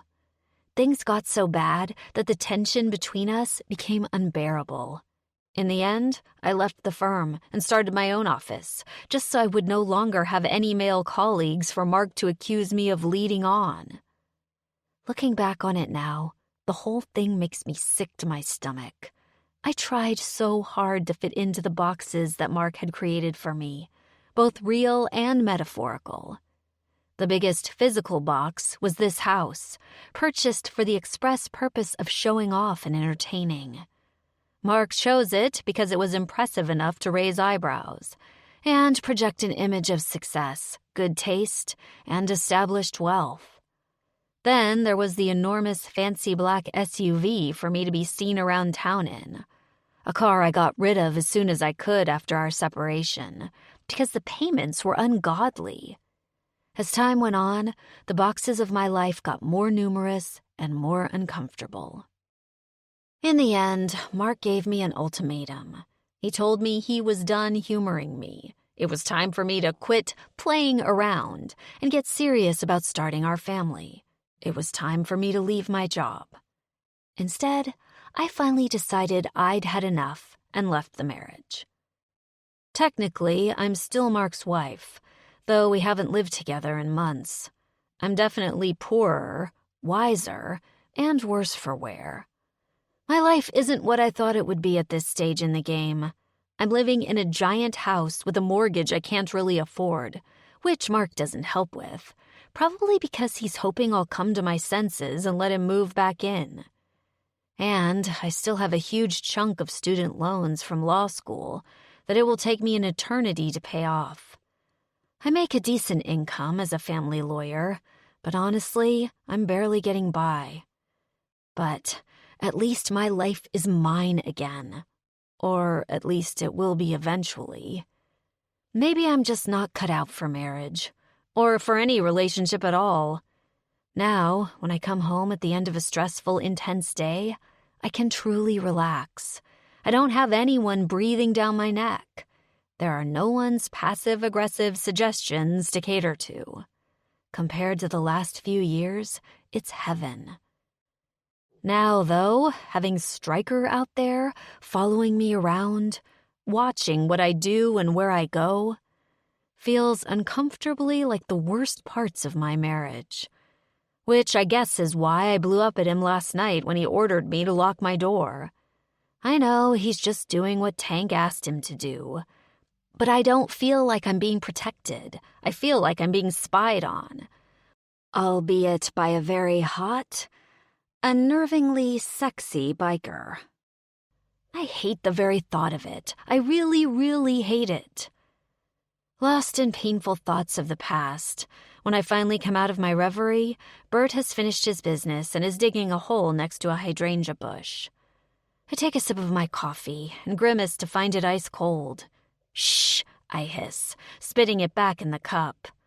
I must have been out here for longer than I thought. I whistle to Bert, grab an old towel off the railing to wipe off his muddy paws, and head back inside. I'm going to be late for work at this rate. I'll have to be quick about it if I want to grab a shower before I get ready. 8. Ember. Stryker doesn't appear when I pull my car out of the driveway, and I make it to work without a motorcycle escort. On the way, I'm still reconsidering whether I should call Katie and Tank and give them recommendations for another lawyer to take their case. But as it turns out, Katie is already there waiting for me. One of 2 unexpected visits I get during the course of the day, and definitely the more pleasant one. "Morning, Margot," I call as I walk through the front door at 10 after 9. "Sorry, Oh." The 2 figures waiting in the reception area take me by surprise, since I don't have any appointments scheduled. Katie, dressed casually in jeans and a white button-down shirt, stands up from her seat. The pint-sized version of her stands as well. "They're here to drop something off for you," Margot interjects as she walks into the room. "I told them you'd be in at 9, she says, glancing up at the clock with a frown. "They wanted to wait and give it to you in person." "Actually, I wanted you to meet Wren," Katie tells me. "Since the work you're doing involves her. Say hello, sweetie." "Hello," the little girl chirps, giving me an adorable smile that's missing one of her lower incisors. She is dressed in jeans, too, and a sparkly pink t-shirt. Her light brown hair is long and curly, pulled into 2 pigtail braids that are just about the cutest things I've ever seen. "Well, hello, Wren." I take a step forward and look down at her. I'm not sure what I should do. Kneel down? Shake her hand? Except for Benji, I'm at a complete loss in general where kids are concerned. Katie steps forward with a manila envelope. "Like Margot said, I have some documents with some of the info we should have brought when Tank and I came for our appointment. And Wren has something for you too, don't you, Wren?" "Yeah." Wren turns to the chair next to the one she was sitting in. She picks up a small square frame wrapped in butcher paper. "Look, I painted a picture for you." She widens her eyes. "Uh-oh, I wasn't supposed to tell you it was a picture until you opened it." Charmed, I take it from her tiny hands. "That's okay. I love pictures. Can I open it now?" "Yes, but be careful 'cause the picture's on this side." She points to the smooth side without the tape. "Oh." I give her a serious look. "Well, I don't want to mess it up, so maybe you could help me open it?" Wren gives me an excited nod, pigtails flying. I hand the package back to her, and she flips it over and puts it on the seat of the chair she was sitting in. "See? You can open it here," she says, pointing. She grabs one folded edge and pulls, ripping the paper away to expose the back of a framed canvas. Wow, this is very fancy, Wren. I know, she sing-songs back. Pull here, now, she orders, yanking at another corner of the paper. I do as she says, and when the frame is free, I lift it out of the wrapping paper and turn it over. To my surprise, it's an actual watercolor painting. It's a castle on a hill, painted in vibrant colors, with a long, multicolored walkway leading up to it. It sort of reminds me of the first view of the Emerald City in the Wizard of Oz movie. On the front lawn of the castle are a few different figures who look like they're playing with a large ball. In the castle itself, a girl is leaning out of the window of a tall tower, waving. Her long brown hair is almost as long as Rapunzel's, but I'm guessing it's a self-portrait. She's really into princesses right now, Katie explains. I'm genuinely impressed that this tiny girl has painted this picture. It's astonishingly good, like probably better than I could do myself. Is this Princess Wren, then? I ask the little girl. She beams. Yes, and that's Dylan and Olivia and Landon and Logan. She points at each figure one by one. They are my friends. That's a great painting, Wren. Thank you so much for my present. Welcome. She slides it toward me an inch. You could put it up in your office. I laugh. I think I'll do that. I take the canvas and stand, and then look at Katie. I'm not sure any clients have ever given me a painting before. Well, I hope you like it. She waggles the manila envelope. This isn't quite as exciting by comparison, but can I go over this information with you before we take off? Sure thing, I smile back. Margot, could you watch Wren for a couple of minutes while I take Katie back? Of course. I lead Katie into my office and close the door. She sits in the chair she was sitting in yesterday, and I take the seat next to her on the same side of my desk. Wren is quite an artist, I remark, truthfully. Did you say she's only 5? Yes, amazing, isn't it? Actually, I'm a painter as well. I've been teaching her. I agree, she's got talent. And she really does love it. I can't wait to see how good she is when she's older. She even stretched the canvas herself, with some help from me, of course. She's really confident for such a little girl. Katie shakes her head. If you can believe it, she didn't talk at all when we first got her. We couldn't get a single word out of her for weeks. What? I'm shocked. It's a long story. Her glistening eyes tell me it's not a good one either. But, suffice it to say, seeing Wren so happy and confident is something I'll never ever take for granted, because I remember what it was like when she wasn't. I see. My heart cracks a little. I'm guessing that long story has something to do with Wren's biological mother? Yes. Katie's face pinches. Tank and I know next to nothing about what happened to Wren in the first few years of her life. As we told you, her birth mother literally left her on Tank's doorstep and drove away, with a note saying she was his. It was the first he'd ever even heard about Wren's existence. Wow. Wren was absolutely terrified of him at first. I met the two of them about 3 days later, when he brought her into the downtown diner where I used to work. Katie swallows. It's been a process, getting Wren to a place where she is now. She's really blossomed in the time we've had her. And frankly, Ember, we're terrified that if she had to go to foster care, or God forbid, back to her biological mother. She trails off. I sense she's right on the verge of tears.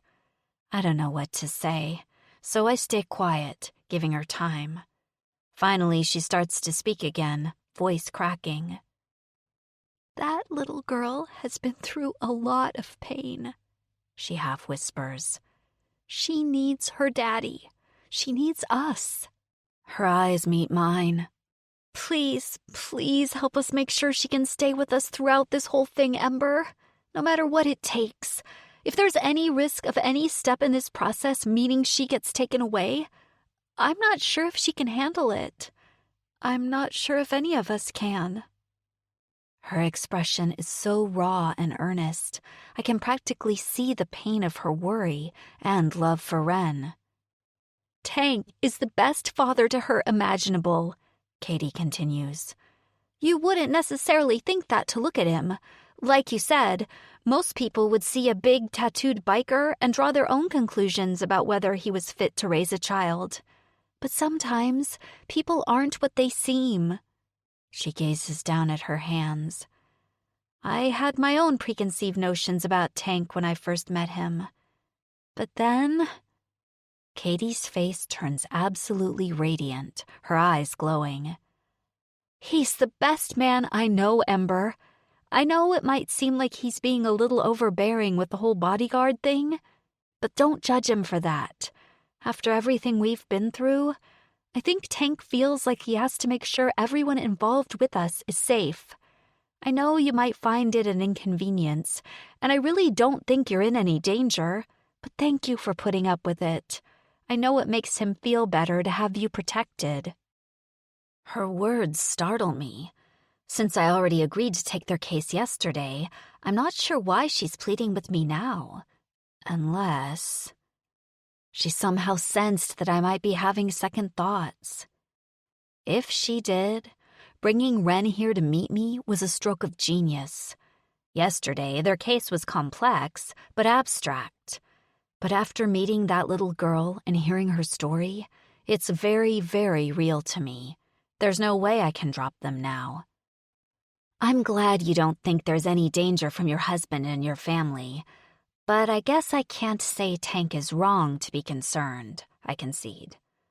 One thing I've found from my years as an attorney is that divorce is a process of telling yourself that your spouse would never do any of the horrible things people warn you about, and then finding out that they could do all of that and more. Katie raises a brow. Wow. Well, let's hope not, but thank you for being understanding about it. Of course, and like I said at our first meeting, I promise I'll talk to you before considering any action that could have unpleasant consequences.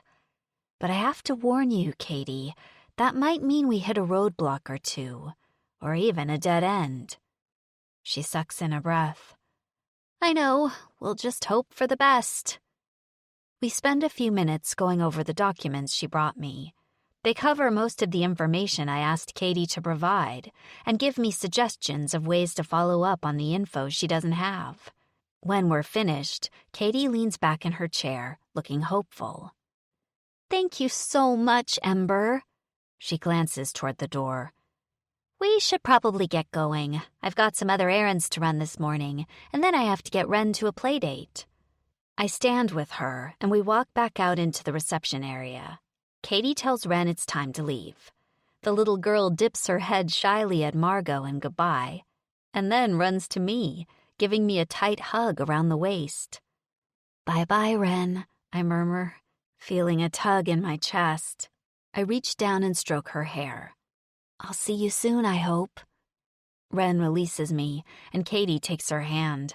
Together they walk out the front door to the parking lot. Damn cute kid, Margot says, watching them leave. She really is, I breathe. Even to me, I sound almost wistful. Margot turns her head, cocks a brow. Is that the low violin string of your long-dormant maternal instinct I hear? She jokes. It's a running gag between us that she thinks I'm suppressing my desire to be a mother. I think she's full of it. I mean, sure, I love her son Benji, but I'm more than happy to be Auntie M. Aunts get to be there for all the fun, give ridiculously impractical birthday gifts, and leave the discipline to the parents. That's much more my speed. Ren definitely charmed me, though. I know I'll do everything I can to do right by that little girl. She deserves it, and so does her family. 9. Ember. Later that afternoon, I'm interrupted by a soft rap on my closed door. Margot pushes it open and appears in the doorway. "You have a visitor." I frown. "I don't have any appointments." "I know."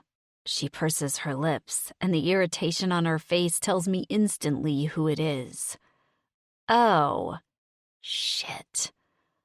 Did you already tell him I'm here?" She looks pained. "He saw your car in the lot. Sorry." Damn it. "Of course he did. Okay, send him in." Margot turns and calls out into the waiting area. "Come on in," she barks. Seconds later, my husband squeezes past Margot through the doorway. She doesn't bother moving for him. "Do you mind?" Margot snipes at his cousin. "Yes, I do," Margot shoots back. "You don't have an appointment, so don't waste her time. She's got a lot of work today." I love Margot so much. When I first met Mark's family after getting engaged to him, she kept me at arm's length. Eventually, she warmed up to me, but Margot still kept her distance for a long time. It wasn't until I confided in her that Mark and I had split that she finally told me why. "I figured if you fell in love with my cousin, there was something wrong with you," she said. "But eventually, I realized he'd pulled the wool over your eyes like he does everyone else. I decided you were okay, just dumb." "Gee, thanks," I remember joking. "Oh, I don't mean it in a bad way." Margot gave me a sympathetic look. "A lot of people are dumb where Mark's concerned. He's got that charming narcissism that seems to suck people in." She was exactly right. Thankfully, I no longer believe the act. "What do you want, Mark?" I ask, as Margot pulls the door closed behind him. Margot wasn't kidding. I do have a lot of work to do. "December," he intones, ignoring my question.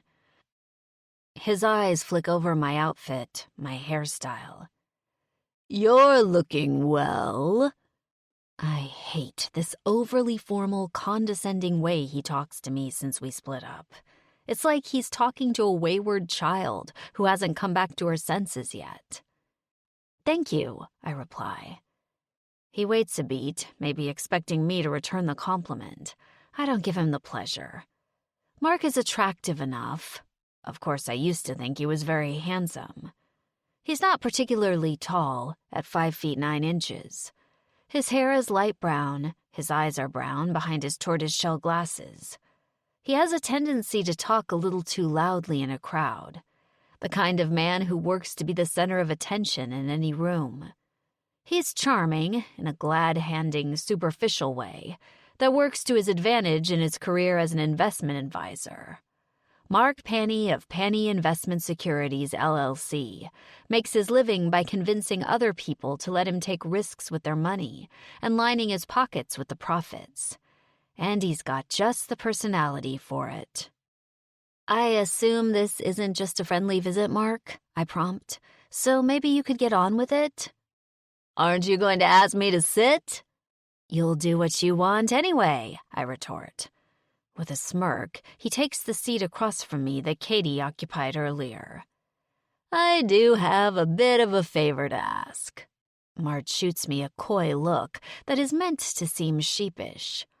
My impatience turns me snippy. "What is it?" He pouts, put out that I'm not playing along. "I'd like you to come to dinner with me this Saturday at the club with Fletcher Hadley and his wife."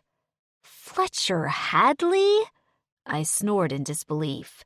"You mean the father of the woman you cheated on me with? No, thank you." Fletcher Hadley is easily one of the richest men in Tanner Springs.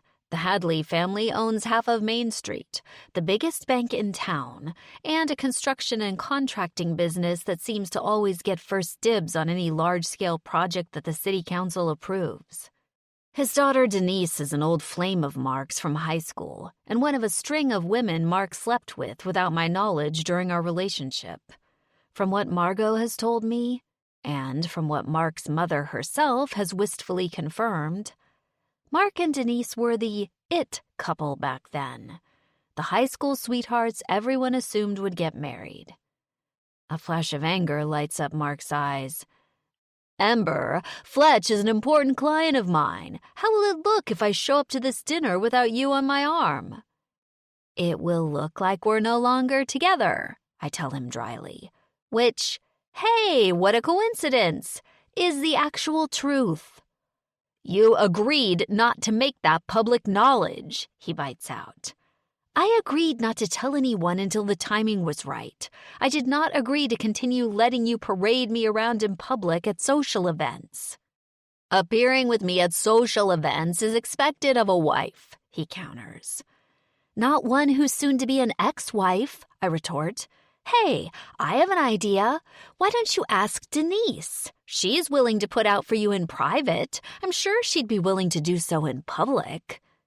Denise, inconveniently for Mark, is also married. But hell, maybe once our divorce is final, she'll ditch her boring drip of a husband and switch to Mark. She's just enough of a fake, heartless bitch for him. The two of them are perfect for each other. I'm sure they'll make each other miserable. What's so funny? Mark scowls, and I realize I've been smiling to myself. Nothing, I smirk. But the answer is no, Mark. I'm not going to dinner with you. You'll have to figure out an excuse on your own. I draw the line at actively faking it. What about the gala? He barks in alarm, raising his arms wide. You can't be absent from that. December, there's no way people won't notice and start talking if you don't attend. The annual charity gala, hosted by the board of a local charity for children's cancer research, is happening in a few weeks. It's among the biggest events of the season for the Tony wealthy set of Tanner Springs. It's one of those everyone who's anyone will be there things, where people get dolled up in outfits that cost more than many people's monthly mortgages and try to outdo one another in wealth and conspicuous generosity. I hate the damn gala. But at least in the end, the money goes to a good cause. I'll go, I grumble, but I'm not showing up on your arm, Mark. We'll go in separate cars, and I refuse to play any games, so I'll tell you right now that if you insist on making up stories about some upcoming vacation we're taking or something like that, I won't play along. Amber, No, I say firmly. You're lucky I haven't told people we're not together anymore. That's not going to last forever. Don't press your luck. His frustration is evident. Blinking behind his glasses, his jaw works as he tries to gain the upper hand. By the way, I drove by the house yesterday, he tries, giving me a condescending sneer. The lawn needs mowing. What were you doing driving by the house? I blurt. It's not on your way to anything that I can think of. I had a meeting with a client in the area, he says vaguely, waving a hand in the air. The lawn isn't your concern anymore, Mark, I remind him. It's fine. Everything's fine. I notice he doesn't ask about Bert, but I don't point it out. After a couple more attempts to dig at me and a couple more angry outbursts about dinner this Saturday, he finally leaves. I don't walk him out. I hear Mark say a few words to Margot out in reception, and have to smile when I note her clipped tone as she answers him.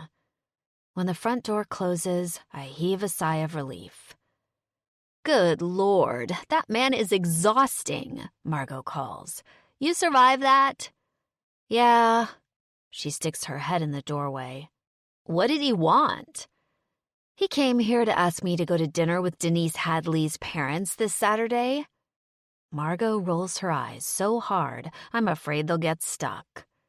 Good God, how can he be so insensitive? She explodes. Hold it, scratch that question. It's Mark we're talking about here.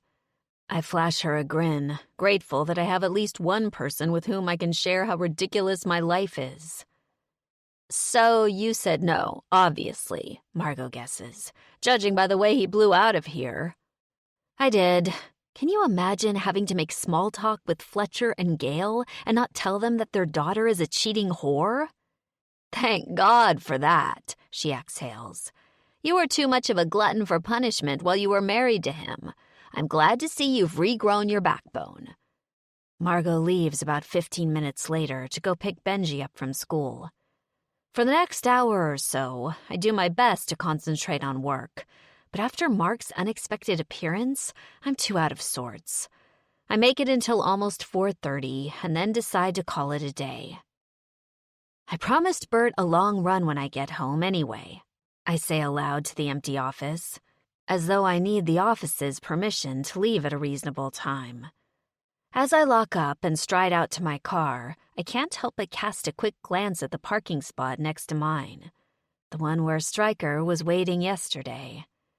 I'm not sure if the adrenaline spiking through my veins is dread or anticipation at the thought of seeing him again.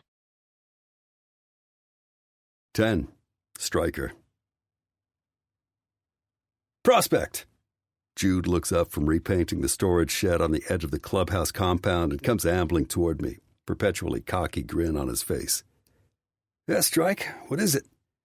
You haven't earned the right to call me by my name yet, I growl, even though I know it's no use. He holds up his hands in mock surrender. Sorry. You called, sir? Fucking A, I grumble, shaking my head in irritation. Jude lives to push my buttons and the buttons of everyone else in the damn MC. He'd have been out on his fucking ass months ago if he wasn't the brother-in-law of our club president, Angel. Not only that, but Jude's sister Jewel used to be our bartender at the clubhouse for so many years I lost count. That was before Jewel and Angel got together. Since they hooked up, Jewel's been managing one of our other businesses, the Smiling Skull Bar. We've gone through a bunch of different bartenders at the clubhouse since Jewel took on that job, but we've never managed to replace her. Jude, cocky motherfucker that he is, thinks he's goddamn club royalty because of all that. Unfortunately, he's also proving himself to be a damn good prospect, if you overlook his mouth and his attitude. He was a little pissant when he came to Tanner Springs at 17 years old, but he's pulled his act together since then. Sure, he'll pretend to bitch about shit we have him do, but he's never blinked at any real order we've thrown at him, no matter how dangerous or demeaning. He's proving his mettle for sure. Get yourself cleaned up and meet me out in the front parking lot, I bark at him. You got yourself a new job. What about the shed? He asks, looking back over his shoulder. The shed can wait. You'll finish it later. Right now, stop asking stupid questions and do what I say. Jude salutes me and snaps to attention, like he's in the army. Sir, yes, sir, he calls out. Then he turns on his heel and heads into the clubhouse by the side door. The fucking kid, I mutter, grabbing a smoke out of my pack. I'd be more pissed than I am, except his cocky-ass bullshit reminds me of myself at his age.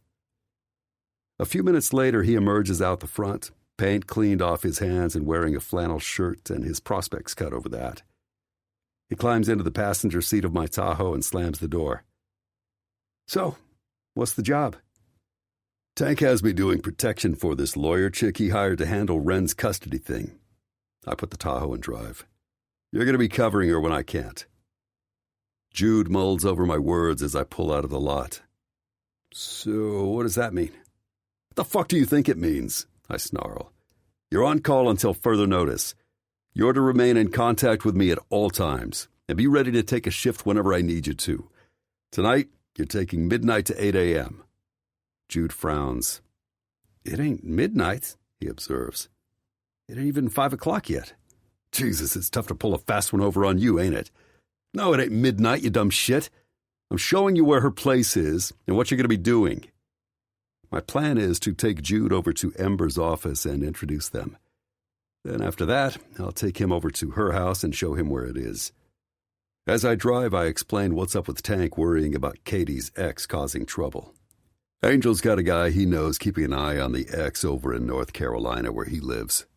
Tank's got eyes on Katie and Wren. We're watching the lawyer until we figure out whether this asshole is going to go ballistic on her when he gets the divorce papers. Jude rubs his chin. Does Katie think that's going to happen? Not really, but Tank thinks it's a possibility. Anyway, after what almost happened to Katie and Wren, he ain't willing to take any chances. Yeah, Jude goes quiet. Can't blame him there. Tank can be forgiven for being overprotective of his daughter and his old lady. After all, the two of them were kidnapped by a man with a long-standing grudge against the Lords of Carnage.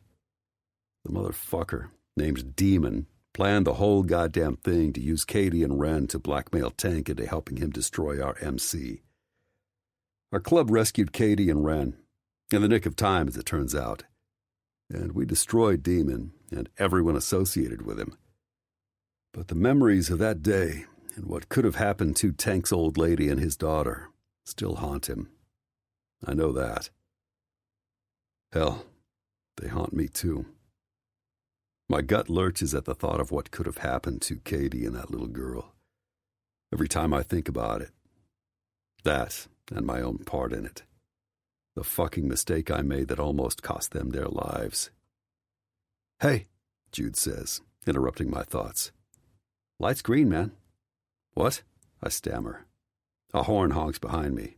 Oh, fuck. I punch the accelerator, wave out the window at the pissed-off dude in my rearview mirror. "You okay, dude?" "Don't speak unless you're spoken to, Prospect. This is where Ember works. That's her name, by the way. Ember Wells, Esquire." "Hot," he answers. I resist the weird urge to punch him right out the window. When I pull into the parking lot of Ember's office, the first thing I notice is that there aren't any cars in the lot. Huh. Sure enough, when I try the front door, it's locked and the inside is dark. Well, fuck. She must have gone home for the day. I thought she'd be working later, I say, half to myself. Well, starting right now, she's under constant surveillance. I won't make that mistake again. I climb back into the Tahoe and take off toward Ember's house. Jude keeps up a monologue as I drive, complaining that his night shift is going to make a dent in his nocturnal activities. For a prospect, Jude is a big hit with the club girls. I tune him out. We turn into her neighborhood about a quarter-mile away from Ember's house, and lo and behold, there she is, jogging down the street away from us about a half a block away. Bert's leash is in her hand, and he trots obediently beside her. Even from here, I notice her curves, revealed by the tight black running pants she has on. Jesus Christ, the ass on that woman. Like two puppies fighting under a blanket, I murmur appreciatively as my cock stiffens. What? Jude looks at me, arching a brow.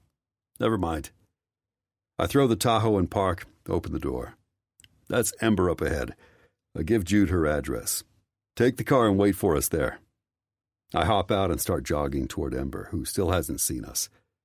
It only takes me a few steps to realize I'm going to have to up my pace to catch up to her. She's faster than I expected. I speed up a little, and the sound of my boots on the pavement must alert Bert.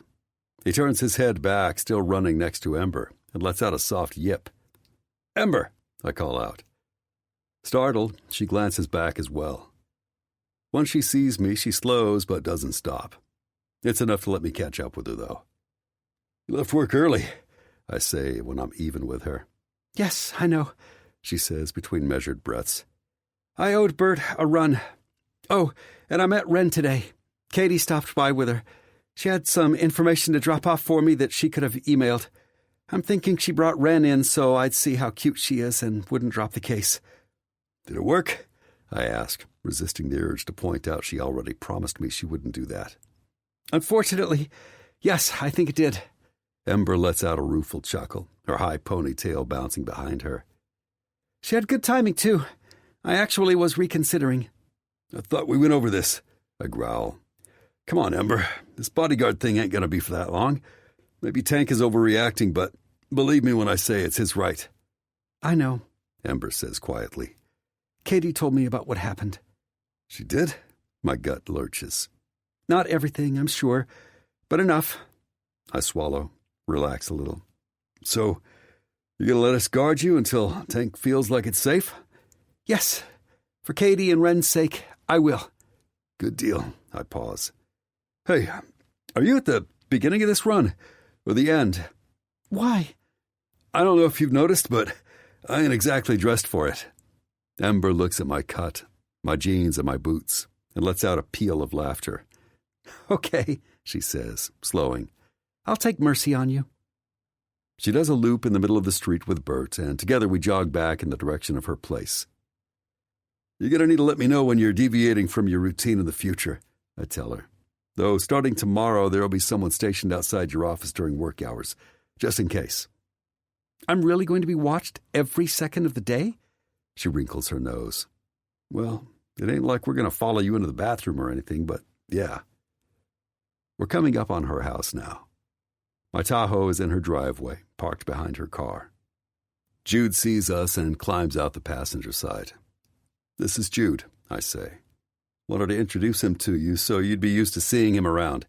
He's going to be taking the midnight to 8 shift tonight. I call out to him as he walks toward us. Jude, this here's Ember. I reach down and pet the dog. And Bert. Hey there, darling, Jude drawls, shooting her a smile that's half respectful, half wondering what he can get away with. I give him a warning look, but he ignores me. Ember smiles politely at him. Hello. Jude will be out here watching all night, starting at midnight.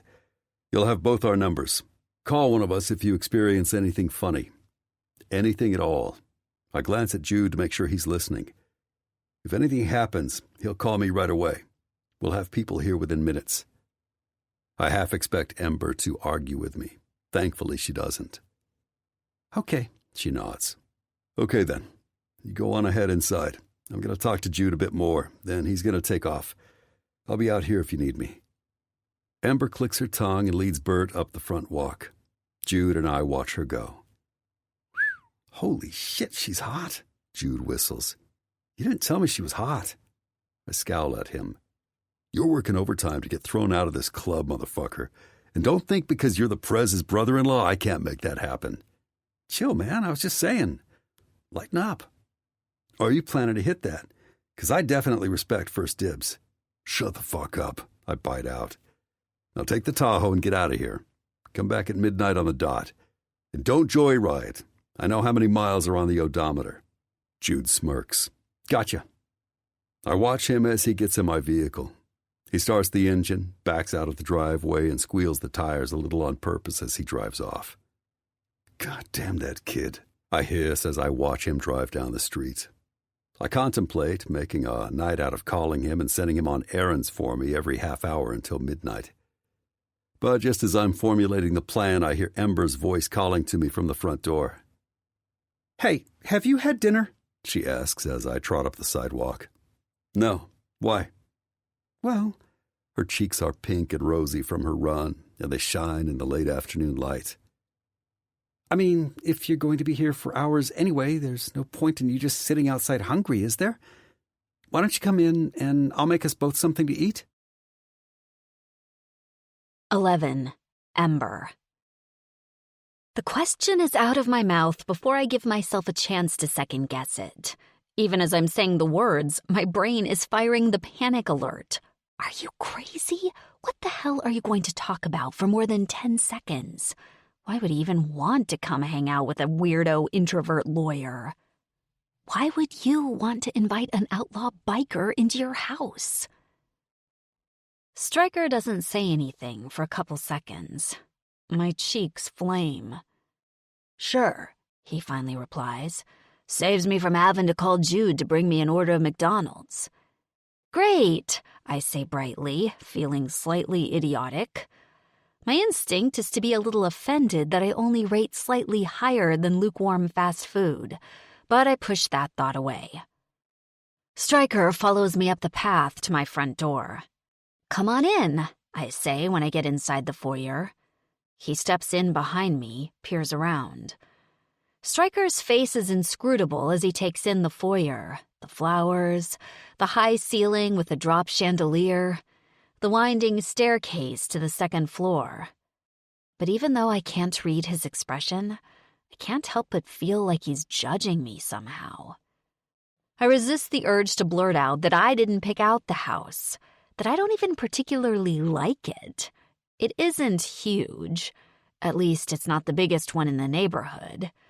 But it is definitely on the imposing side, and it's decorated in a style chosen by the professional decorator Mark hired when we first bought the place. You want me to take these off? He asks, pointing to his boots. Oh, no, that's okay. Really, I say quickly. I don't want him to think I'm any fussier than I already feel. I unclip Bert's leash and set it on the large round table in the center of the entryway. the sole purpose of which is to hold a large vase of fresh-cut flowers. These days, the vase holds an artificial array, which I notice now could use a dusting. I'm sort of sweaty from my run, I murmur. I'm going to go up and take a shower, if that's okay with you. He lifts a corner of his mouth. It's your house. I feel so freaking awkward with him in here right now. This was probably a huge mistake. I can see the entire evening stretching out before us, with me struggling to make conversation, and him wondering how long he has to stay before he can decently take his leave. Do you want something to drink? I offer, pointing toward the kitchen. I have some white wine. Stryker chuckles. I ain't exactly the wine type. Yes, I probably should have guessed that. What type are you? Whiskey, beer. I bite my lip. I don't think I have either of those. That's okay. I'm on duty. I shouldn't be drinking anyway.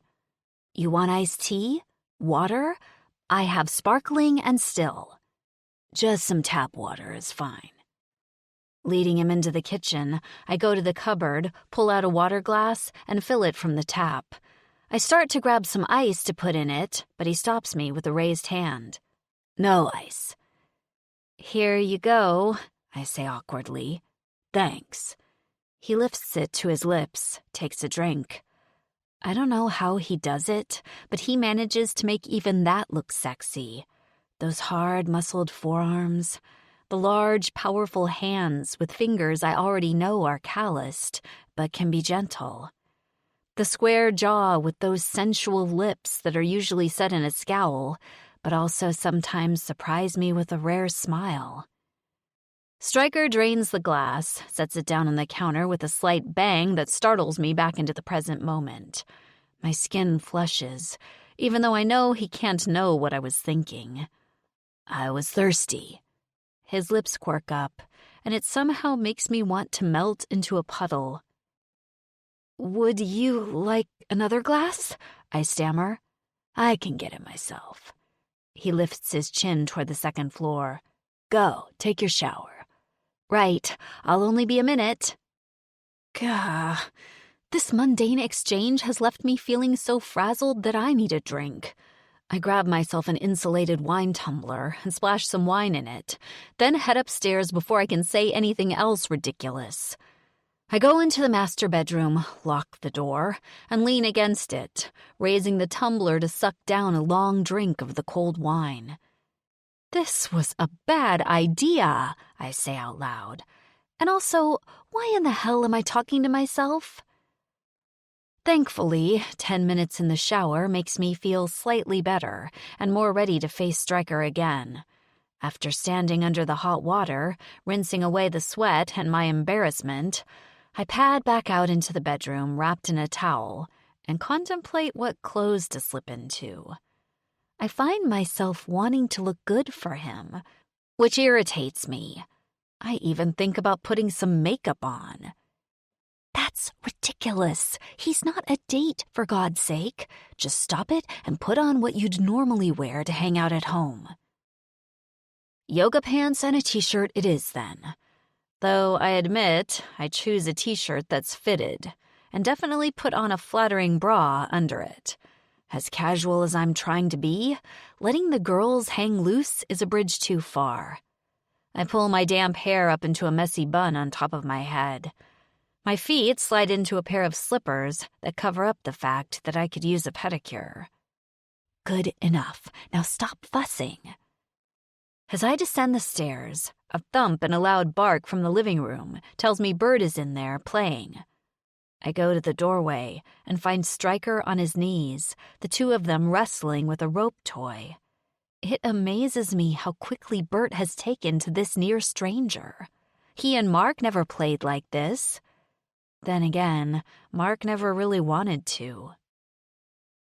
Stryker hasn't noticed me yet as he tugs and roughhouses with my dog. His eyes crinkle as he laughs and tussles with Bert, his expression completely transformed from the intense, watchful man I'm used to. Right now, he almost seems like someone who doesn't have a care in the world. My heart squeezes at the same time my skin starts to tingle. A wave of desire hits me hard, tinged with a longing that's just bordering on painful. I must make a noise because Stryker looks up. His eyes meet mine, but move downward, taking in all of me at once. "Bert here was in the kitchen, looking at me like he wanted to be fed," he says, his voice going gruff. "I didn't want to rummage through your stuff, so I figured I'd play with him for a bit." The way he's staring at me right now makes my heart thud in my chest. "It is his supper time," I manage. "I totally forgot. I'll go take care of that now." Bert understands English when it suits him, so he immediately lets go of the rope toy and comes bounding after me. I go to the pantry where his food is and scoop him out his ration. Once he's happily scarfing it down, I call out to Stryker, who I presume is still in the living room. "I thought I'd just make us some pasta, if that works for you." "That's fine," he says.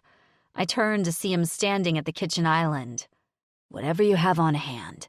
Hey, while you're doing that, do you mind if I look around? I didn't want to do that without your permission, but it would help if I knew the layout of your house and grounds a little better. Get a sense of where the points of entry are and all that." "Of course," I say automatically, relieved at not having to make small talk with him while I'm cooking. Even though I'm the one who invited him in, my introvert self is a nervous, self-conscious mess with him around. "Come on, boy. Want to come help me do recon?" he says to Bert, who has already wolfed down his kibble. My dog is only too happy to follow him out. For the next 20 minutes or so, I hear the two of them wandering around the house, first downstairs and then upstairs, and then finally outside in the backyard. My pulse speeds up a bit when I think of Stryker in my bedroom, but I shove that thought from my mind and concentrate on making dinner.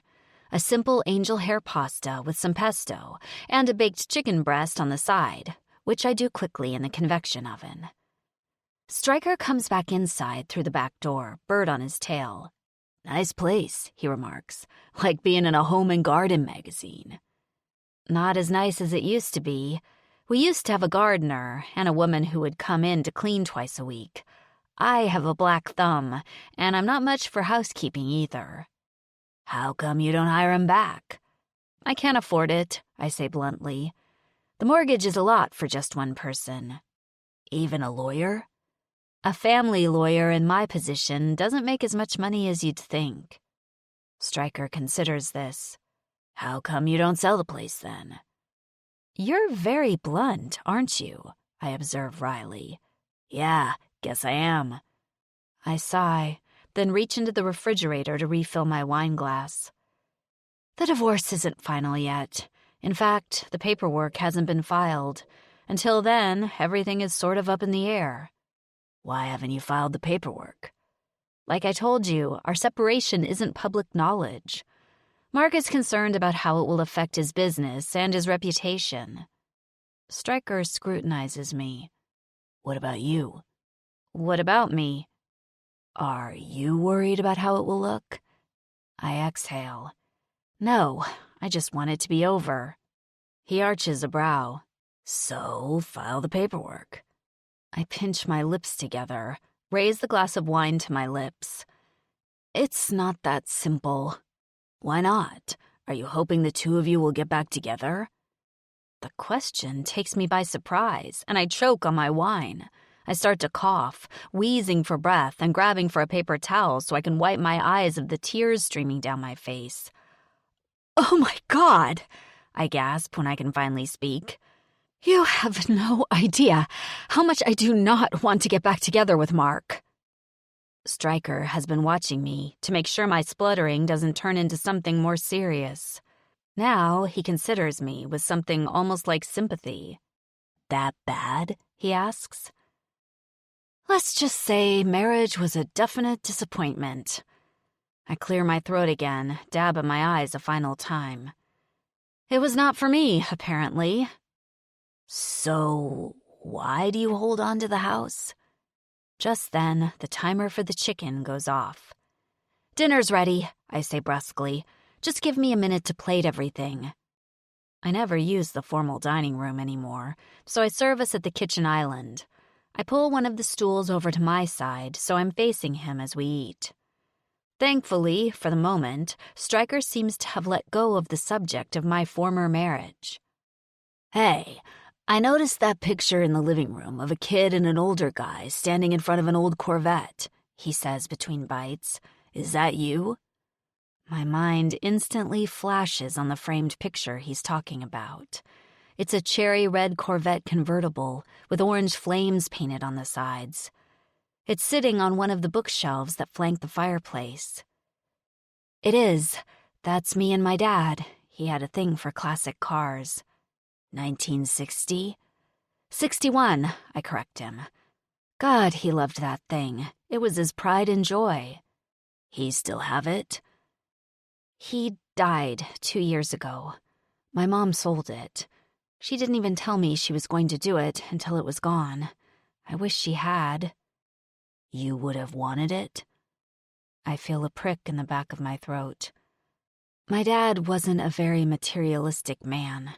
It was one of the only possessions he ever cared about. I wish I could have had it to remember him by. I loved my father so much. I wish every time I look at that picture that I could talk to him again.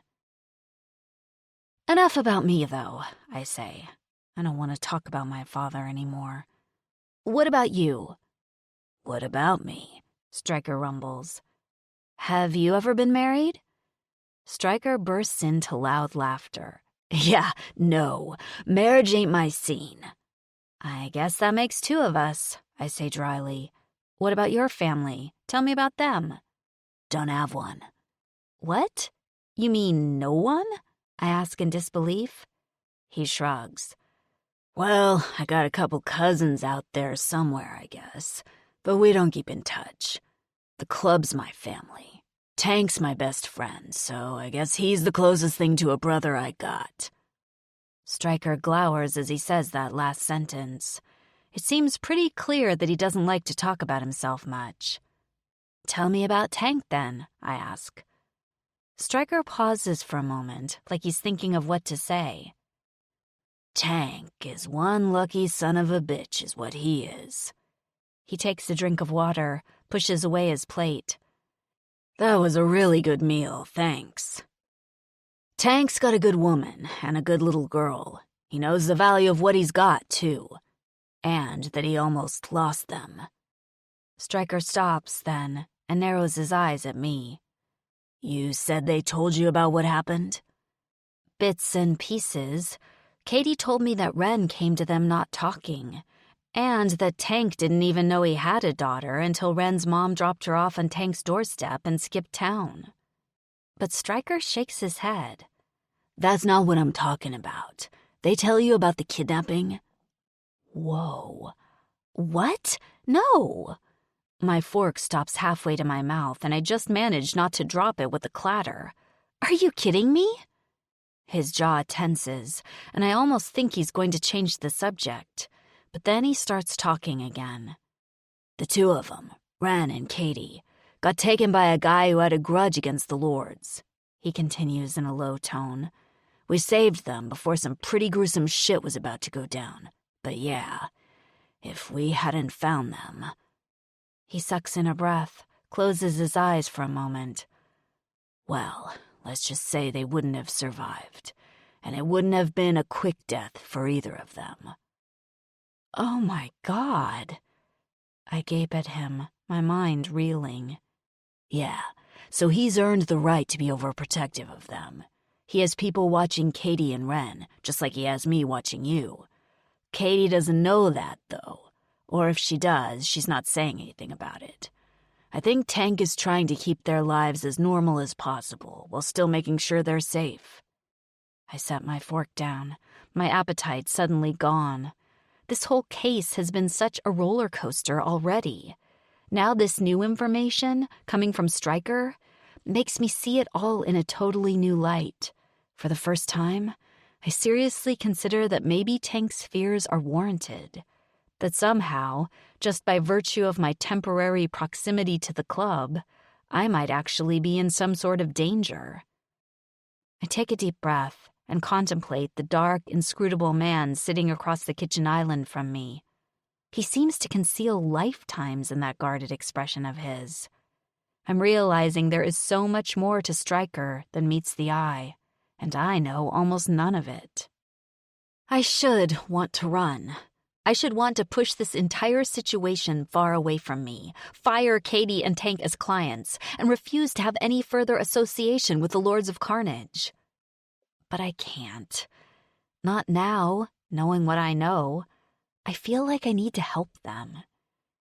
And I feel like I can't betray the trust that Stryker has placed in me by telling me their story. Deep down inside, I sense that it's already far too late to extricate myself from the universe of the Lords of Carnage. 12. Stryker. In the course of having dinner with her in her house, I've learned a few things about December Wells. For one thing, she loves and misses her deceased dad and doesn't feel very close to her mom. For another, she is married to a dirtbag who makes her feel like shit about herself, even though she doesn't really know that part. She's got this habit of fiddling with the hem of her t-shirt when she's nervous. And worst of all, her lips part in the most fucking distracting way when she's listening to me answer a question. Cool as a cucumber, buttoned-up December lets down her defenses with me and becomes hot as fuck Ember somewhere between her second and third glasses of wine. Oh, and she doesn't do it on purpose. She isn't flirting. Not consciously, anyway. If anything, it seems like she's enjoying just having someone to talk to about some of the shit she usually keeps buried. I get the feeling Ember Wells doesn't have a lot of people to talk to. She tells me about this chick who works as her receptionist and paralegal, named Margot, who is her best friend but also her ex's cousin. And so sometimes Ember feels like she can't tell her about some stuff. Like how broke she is. Or how her ex keeps showing up in her life like he's waiting to see her fail at shit so he can swoop in and convince her to call off the divorce. What sucks most, she sighs toward the end of the night as she's finishing her third glass of wine, is that I still have to see him socially from time to time. Like there's this charity gala in a couple of weeks that I have to go to. It's the sort of thing the two of us used to go to together. She wrinkles her nose. I hated those things then, but now it's even worse because I have to make nice and pretend everything is fine when I really just want to go home, lock the door, and turn on Netflix. Why do you have to go then? I ask. Connections, she rolls her eyes. Lawyers work on referrals, especially in a relatively small community like this. I can't afford to alienate any of the people I know. My livelihood depends on it. Sounds like a shitty way to live, I remark. Having to make nice with people you don't like? Oh, Ember waves a hand. They're not all bad, but I admit they're not really people I'd choose as my main social circle. If I had a choice, that is. I almost point out that she does have a choice, but it doesn't really seem like she wants to hear that right now. The hours pass faster than I realize. As well as being easy on the eyes, Ember is easy as hell to talk to. As the wine loosens her tongue, it also loosens her mannerisms. She sprawls on one end of the long couch, and I sprawl on the other. She asks me some questions about the MC life, and I answer the ones I can. I crack a few jokes, and she laughs at all of them, tipping back her head so the pale skin of her throat is exposed to the low light. Her laughter is low and intimate, with just a hint of a rasp. It's like a gift, something she doesn't give out to just anyone. But more than anything, it reminds me the two of us are alone in this house. It makes me wonder what she'd sound like in bed, what noises she makes when she's turned on. By the end of the night, I'm revising my opinion of her. She's not a stuck-up rich bitch. Mostly, she seems like a smart-as-hell chick who just got caught up in a life that doesn't really fit her. Like an expensive suit 3 sizes too big that she's afraid to throw out. Ember shifts on the couch, lying back further, and slides her legs onto the back cushions. One thing I know about her by now is she doesn't do this shit to tease. She just simply doesn't know how fucking hot she is. Those yoga pants she's got on are almost worse than nothing at all. I'm aching to slip my hand under the thin fabric to find her soaking core. I want to make her throb, hear her whimper and moan. I want to see those dark eyes of hers flutter closed as she begs me to make her come. I spend the last hour trying to talk my dick into seeing reason and reminding myself I promised Tank I wouldn't screw this up for him by fucking his lawyer. Somehow I make it to midnight when Jude texts me right on time to let me know he's outside for his shift. By then, I almost want to send him home. Not because I'm worried enough about Ember's safety to want to do the job myself, but because I don't want to leave her company. I do a once-over of the first floor, making sure all the doors and windows are locked. I say goodnight to Ember and Bert and remind her to call Jude or me if anything strange happens. Then I go home, sit in the dark on my living room couch, and pour myself 3 fingers of whiskey into a lowball glass. Even with the lights out, the contrast between my living space and hers is striking. Ember told me she's not much of a housekeeper, but to me her house is immaculate. Everything is in its place, set up like a professional decorator took care of the whole thing. I suppose a lot of women would be proud as hell of a house like that, but she barely seems to notice it. She's not attached to the house itself, that much is clear. It's more like she's just perched in it. A bird in a gilded cage who hasn't noticed the doors open yet. My living room, on the other hand, is still the same hot mess it was when Tank came to see me. The mail he threw on the couch is still sitting here next to me. The only difference is that I've added a few more days' worth to the stack. Bills are piling up. I still have electricity and water, but I wonder if they're going to be shut off soon. Pretty sure I've some final notice language on a couple of these envelopes. It ain't that I don't have the money to pay them. Though maybe I don't know. I haven't really checked my bank balance lately either. It's that I don't fucking care. Squinting, I survey the room I'm in. There's enough moonlight and streetlight coming through the window to show me the empty takeout boxes, the half-drunk coffee cups, and a couple overflowing ashtrays. This is the house of a loser. A fucking has-been. Which means I'm the loser. I look down at my glass, which I've somehow emptied without even noticing. I lean forward and reach for the bottle, then pour myself another 2 fingers. You're out of control, brother.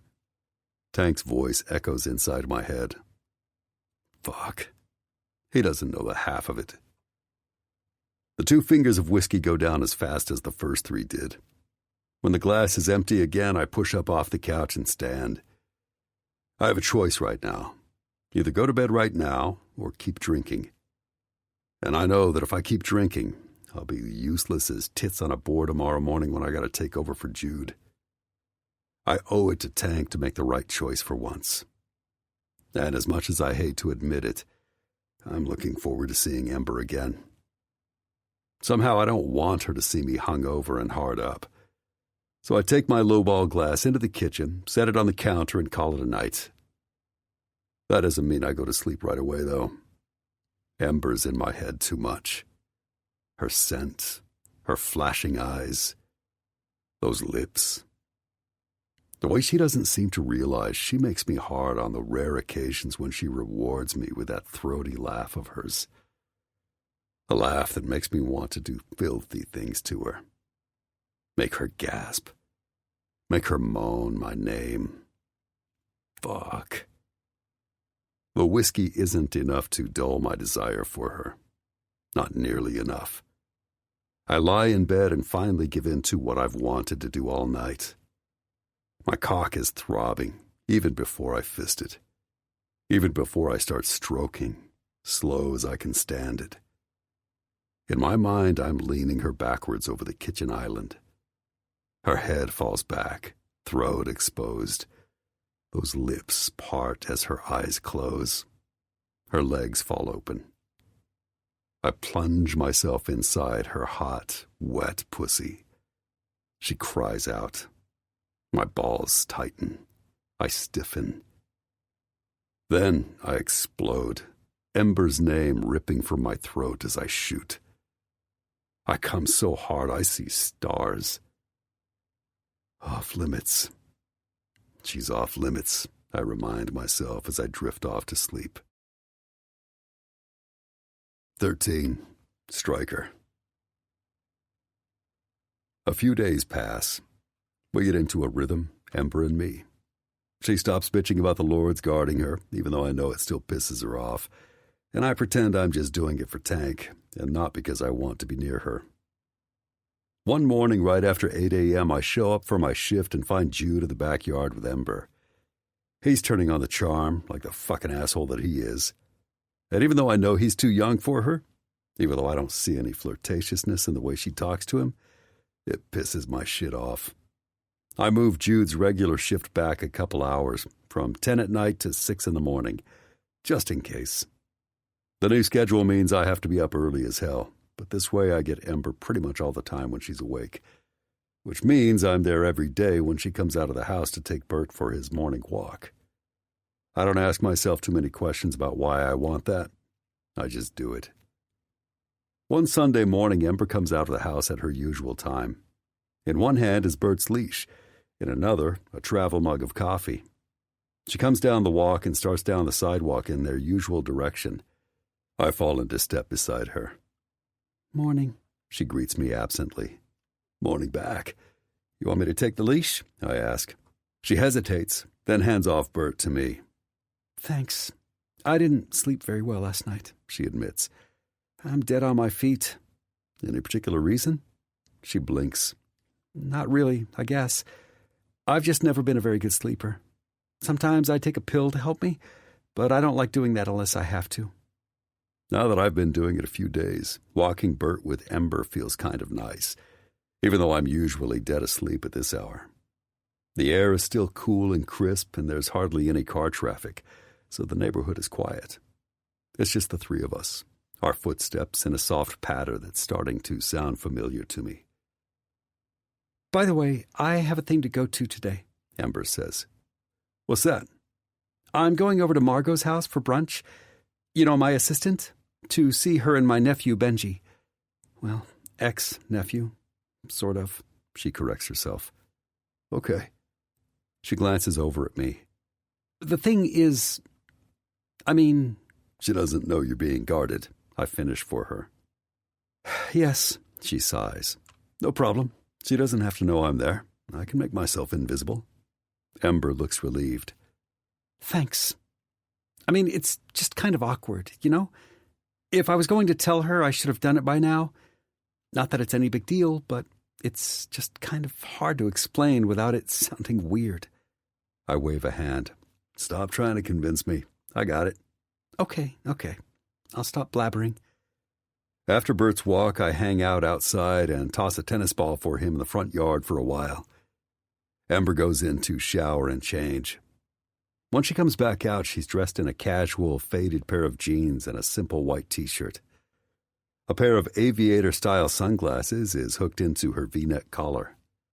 Her hair is pulled back in a high ponytail, and she's wearing a pair of casual black knee-high boots with just a little bit of a heel. She's got on a little bit of makeup. Not much, just some eyeliner and mascara and some berry red lipstick. And a simple gold chain with the tiniest heart I've ever seen around her neck. She's carrying a thin windbreaker in one hand and one of those backpack purses slung around one shoulder. The whole effect makes her look more carefree than I've ever seen her. Casual and understated. I don't know why, but just watching her bounce down her front sidewalk like that makes me want her so bad it hurts. I offer to drive her over to Margot's in the Tahoe and tell her I'll even park a ways away from the house if she wants me to. She agrees and tells me she needs to stop at her office on the way to pick up some papers she forgot to bring home over the weekend. I drive her over and wait outside of the parking lot as she goes inside. When she emerges a few minutes later, her face is pinched. "I looked through the mail that came yesterday," she tells me once she's back in the car. "Ren's birth certificate came." "Yeah?" "Yeah." She waits a beat. "Tank isn't listed on it as the father." "Well, shit," I murmur. "That's bad, ain't it?" "It's not good," she agrees. It would have helped if he was, but I'm not surprised. It's not the end of the world. So, what does that mean? It means we move on to the next step, contacting the birth mother. Jess? My lip curls in disgust. Jessica Anderley, yes. She eyes me with curiosity. Do you know her? Do I know her? Loaded question. Fuck yes, I know her. All the lords do. She hung around the club for a while a few years ago. Never got to the status of club girl, though. In fact, the MC's club girls hated her. She was just a lay, but she wanted to be more.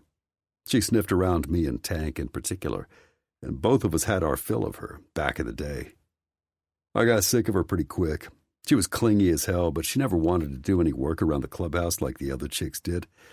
She'd lay around on the couch, snorting or shooting whatever drugs she had and trying to get any and all of the brothers to pay attention to her. One night after she picked a screaming, clawing fight with one of the old ladies, Angel finally had enough of her shit and banished her. We never heard another word from her until more than 4 years later, when little Ren showed up on Tank's doorstep. That fucking cunt sold her own kid down the river in the end and almost got us all killed. Hell, she did get our brother Lugnut killed and made a widow out of Eden, his old lady. I'd wring the bitch's neck if I ever saw her again. The only smart decision she's ever made is not to show her goddamn face around here since that all went down. Yeah, I simply grunt to Ember. I know her. She looks like she wants to ask more, but she doesn't. The birth certificate for Ren came from 2 counties over from here, she says. So that's where we check next for Ms. Anderley. Hopefully there will be some sort of home address listed in the records. I snort. Good luck with that. Our computer dude, Tweak, has looked for her already. Didn't turn anything up. Ember purses her lips.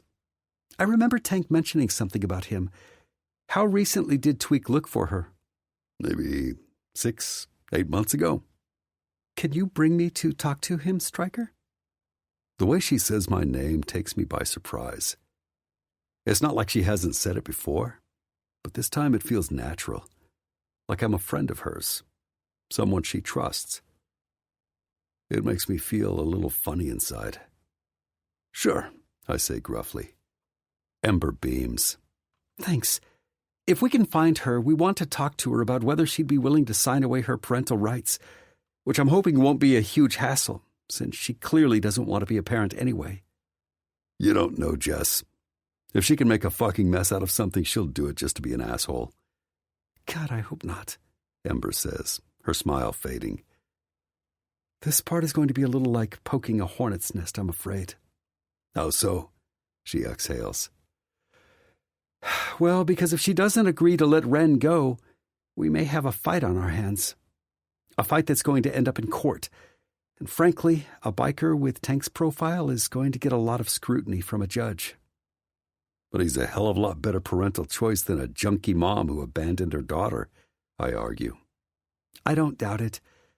But the problem is, depending on how things go, a judge might feel that it's in Ren's best interest to be removed from her biological parents completely, placed with a family that could give her a more normal life.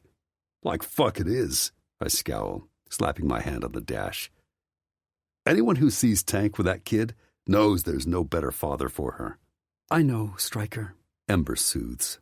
She reaches for me, puts a hand on my arm. It sends a jolt of something through me, and Amber must feel it too because she pulls away a second later, like she made a mistake. I know, she repeats, more softly. Believe me, I've seen the way Tank and Katie are together. I've seen the way Tank talks about Ren. But I'm not the decision maker. She inhales deeply, then lets her breath out in a rush. All I can do is give this my best shot and keep Tank and Katie informed about all the possibilities every step of the way. But there's no use in pretending that there aren't possible roadblocks. We can't avoid them if we act like they aren't there.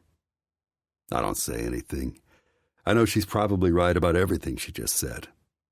But I can't fucking stand to think about this not going Tank and Katie's way. The idea of Ren being taken away from them makes me want to puke. I know I don't have any right to be mad at Ember about it, but that doesn't mean I'm not. I'll take you to Margot's, I say through clenched teeth. And after you're done there, I'll take you to see Tweak. 14. Ember. Oh my God, I moan when Margot opens the front door. It smells heavenly in here. I made an egg bake with ham and cheese. It's in the oven, Margot answers as she lets me in. I can never tell if you're managing to feed yourself since you subsist mainly on yogurt and granola at the office. I figured if I invited you over for brunch, at least I'd know I was getting something substantial in you. I eat, I toss back. Though I'll grant you, I don't cook as much as I used to, since there's only me at home. Most of the time, it seems easier just to make a sandwich for dinner or something. I hear you. Margot turns and heads toward the kitchen. I'd probably never cook if it wasn't for Benji, honestly. Speaking of which, Benjamin, your Auntie Em is here! From one end of the house, I hear a loud whoop, and then a second later, my nephew comes barreling down the short hallway from his bedroom, carrying a small model helicopter in one hand. He runs toward me, but instead of coming in for a hug, he makes a thup-thup-thup sound, imitating the whir of its wings, and flies it around me in circles until Margot tells him sternly to stop. "Arrgh!" Benji cries, as though slamming on his brakes. He comes to an abrupt halt in front of me, and I laugh and grab him by the shoulders, pulling him in for a hug. "Hey, buddy, how you doing?" I ask, as he clamps his arms around my waist. "Wow, you're full of energy today." Margot eyes me with an exaggerated expression of suffering. "You don't know the half of it. Good Lord, this boy is gonna be the death of me." Still, her face softens as she gazes at her son. "Are you excited to see your Auntie Em?" she asks him. "Come play Minecraft with me?" he asks immediately in his 0 to 60 way. "Is that game you tried to teach me last time?" I ask. "Yeah!" Benji says excitedly. "Can we?" I glance at Margot. "Only if you want to," she mouths. I am not a gamer, and all I remember from last time is being absolutely bewildered the more Benji tried to explain it. But his enthusiasm is so contagious, I can't help but say yes. "Okay, we'll play until brunch is ready. How about that? And then you'll have to give me a little time to hang out with your mom." I look at Margot. "Does that work?" "Perfect. The egg bake has about 25 minutes or so to go." "Lead the way, Ben," I tell him. He races ahead of me toward the living room. I exchange a chuckle with Margot and follow him. Margot's house is an oasis. It's teeny tiny, smaller in square footage than the first floor of my own house. Their one bathroom is so small that you have to dodge around the door to close it. Benji's room is the size of my bedroom closet. But there's love here, and that makes all the difference. It's homey in a way that my own house has never been. I sit down on their worn couch beside Benji as he hands me my controls. I relax easily into being not December Wells, but just Auntie Em. It's been too long since I've been here, I tell myself. I resolve to do better. Margot is divorced and has been the entire time I've known her. Benji's dad split on her not long after he was born. I never met him, but Margot said she was actually happy when he left. "Being married to him was like having 2 babies instead of 1, she told me at the time. He was not dad material in any way, shape, or form. At the beginning of the split, he was so thankful I didn't want him back that he was pretty good about giving me money for Benji's care. Then, lo and behold, as soon as the divorce papers were signed, he skipped town, and that was the end of that." She shrugged. "I guess I could have gone after him for the child support, but the fact is, I figured we were better off without him. Benji and I get by on our own." And they do. Margot is a fantastic mom, and she loves her little boy more than anything. And I love both of them with all my heart. This is a big part of the reason I'm motivated to work so hard in my law practice. I know that Margot's job working for me is what pays her rent and keeps food on the table for her little boy. I can't fail because Margot and Benji need that salary. Benji chatters at me the whole time we're playing Minecraft. He's more patient than you'd expect an 8-year-old to be, spelling out the rules to a clueless adult. But I feel pretty dumb, and I'm more than a little impressed at how quick and agile he is at this game. I know there are people who think video games rot your brain, but I'm not sure I agree. Margot has told me that it has been hard to limit Benji's screen time, though, because apparently these games are super addictive. I can definitely see that from the intense, glazed expression in his eyes as he plays. Half an hour goes by quickly, and before I know it, Margot appears in the doorway. "Benji, stop the game and go wash your hands. It's time to eat." "Aww," he complains, but he presses pause anyway and races away to do as she says. "How's it going?" Margot asks me with a wink. "Whoosh," I say, skimming my hand about 6 inches over my head. I have no idea what 90% of it is about, but it's fun watching Benji play anyway.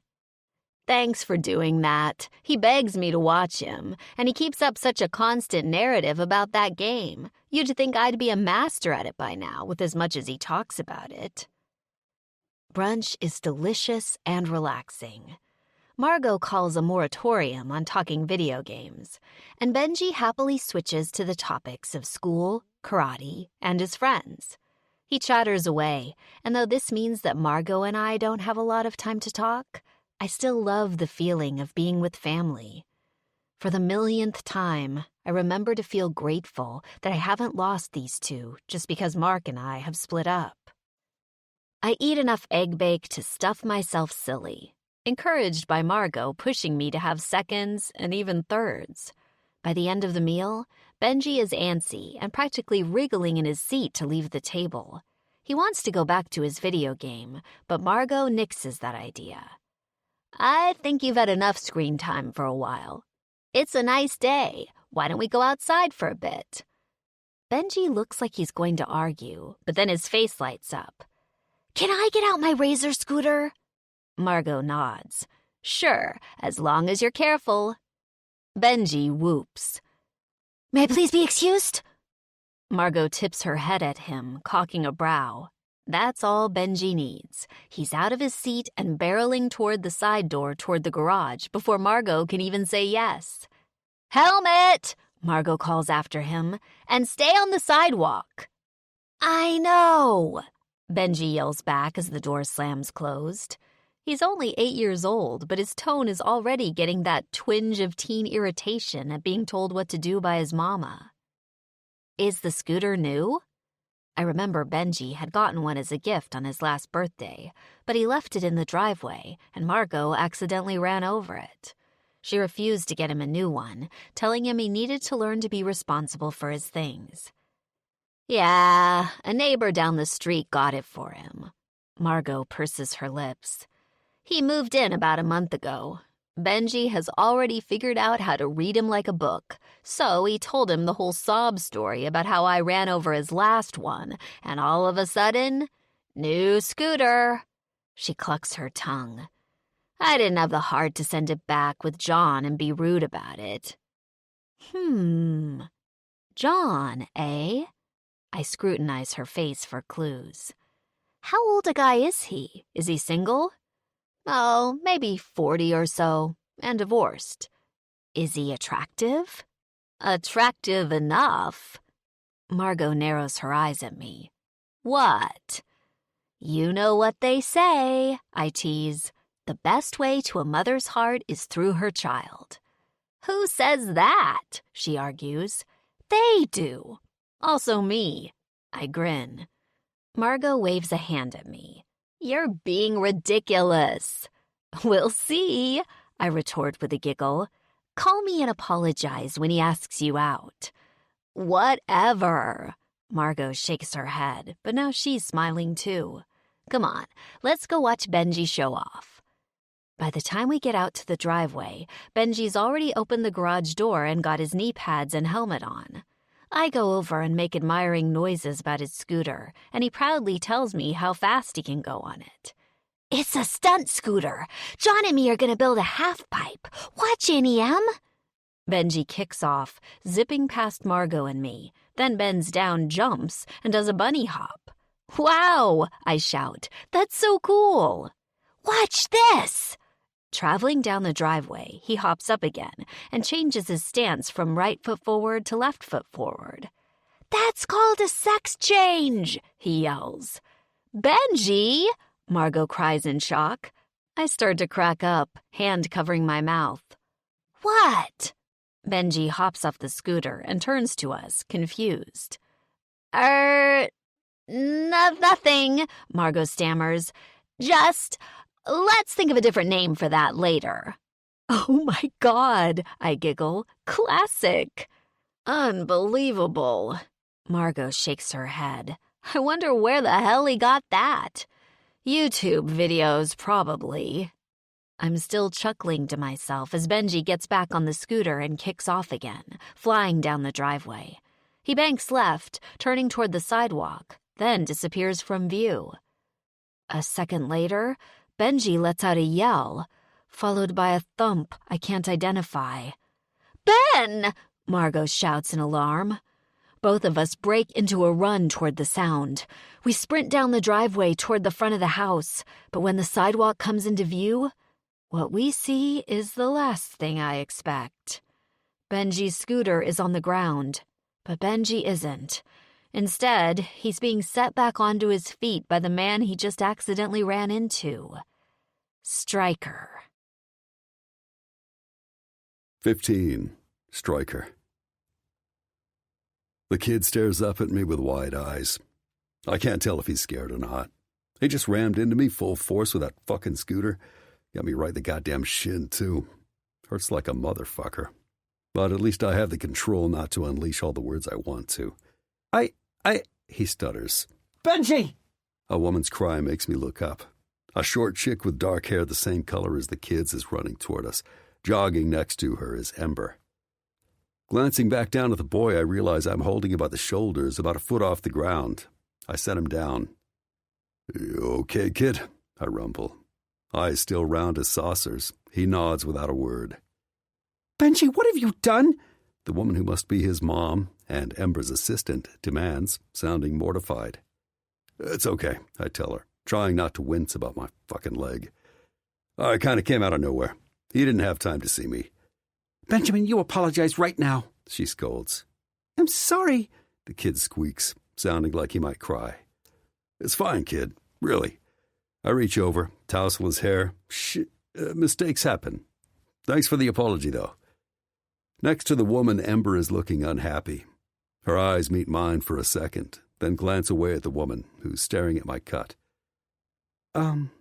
Stryker, She begins. this is Margot, and this little monster is Benji.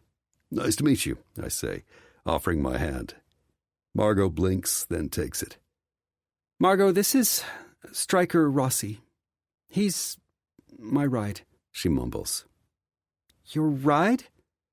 I have to stop myself from saying the dirty joke that springs to mind at her words. Yes, he drove me here. He, came back to pick me up. The lie doesn't exactly trip off Ember's tongue, but maybe it's good enough. Margot cocks her head. Is your car in the shop? Ember grabs the question like a lifeline. Yes, She blurts, then pulls back a little. I mean, it will be. You know how touchy my car is. It wouldn't start this morning, so... She glances at me hopefully. "Yeah," I confirm. "So Ember called me to drive her here. I'm one of the owners of an auto and motorcycle repair shop, Twisted Pipes." Oh, yes, I've heard of that place, Margot says. Out of the corner of my eye, I see Ember's shoulders relax a little. I figure maybe Ember would like it if I changed the subject. "So, speed demon," I say to the kid. "Nice wheels you got there." Benji lights up like a Christmas tree. Thanks. Want to see me do a trick? "For sure. What do you got for me?"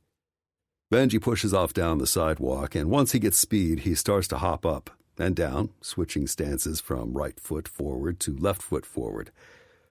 over and over. I whistle through my teeth and clap. Nice job. Thanks, Benji calls back. That's called, Benji, that's enough, his mom shouts. I cock a brow at Ember, who's stifling giggles.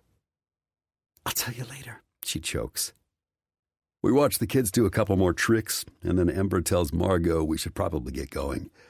Benji comes back, and we tell him goodbye. I'll see you at work tomorrow. Ember smiles at her. Thanks so much for brunch. It was delicious. Anytime, and I mean that, Margot replies. She looks at me. Nice meeting you. You too. I lift my chin at her. We head down the driveway together, Ember and I. For some reason, my arm involuntarily raises as if to go to the small of her back. At the last minute, I catch myself. I gather from Margot's surprise you didn't tell her about me at brunch, huh? I say instead. Ember angles her face away. I notice her cheeks are turning rosy. No, she says, lifting a shoulder. I mean, it's silly, right? I don't really need protection after all. And I don't want her to worry, so it would just make things weird. You don't know you don't need protection, I counter. Fine. I don't know. Maybe you should tell her, just in case. I mean, if Katie's ex comes to the office, shouldn't Margot know that's a possibility? I'm a family law attorney, she points out. There's always a possibility someone could come in and start a fuss. Margot's aware of that. I decide to let it go for now. On the way over to the clubhouse, Ember tells me more about Margot. She says Margot's work schedule is basically Ben's school schedule. She works until 3 p.m. on weekdays so she can pick her son up from elementary, except for one day a week when she picks him up later from karate. It works out great for both of us, Ember explains. She gets flexibility, and I get an assistant for just enough hours during the week. Plus, she knows if Benji gets sick, her boss won't be a hard-ass about her taking personal time. I think about Ember's words as we pull into the clubhouse parking lot, about how close she still is with her husband's cousin and her kid. That's kind of impressive. It's pretty cool she figured out how to give a single mom the ideal work schedule, and probably the ideal boss as well. It's a side of Ember that's new to me, her generosity, and how she cares about family.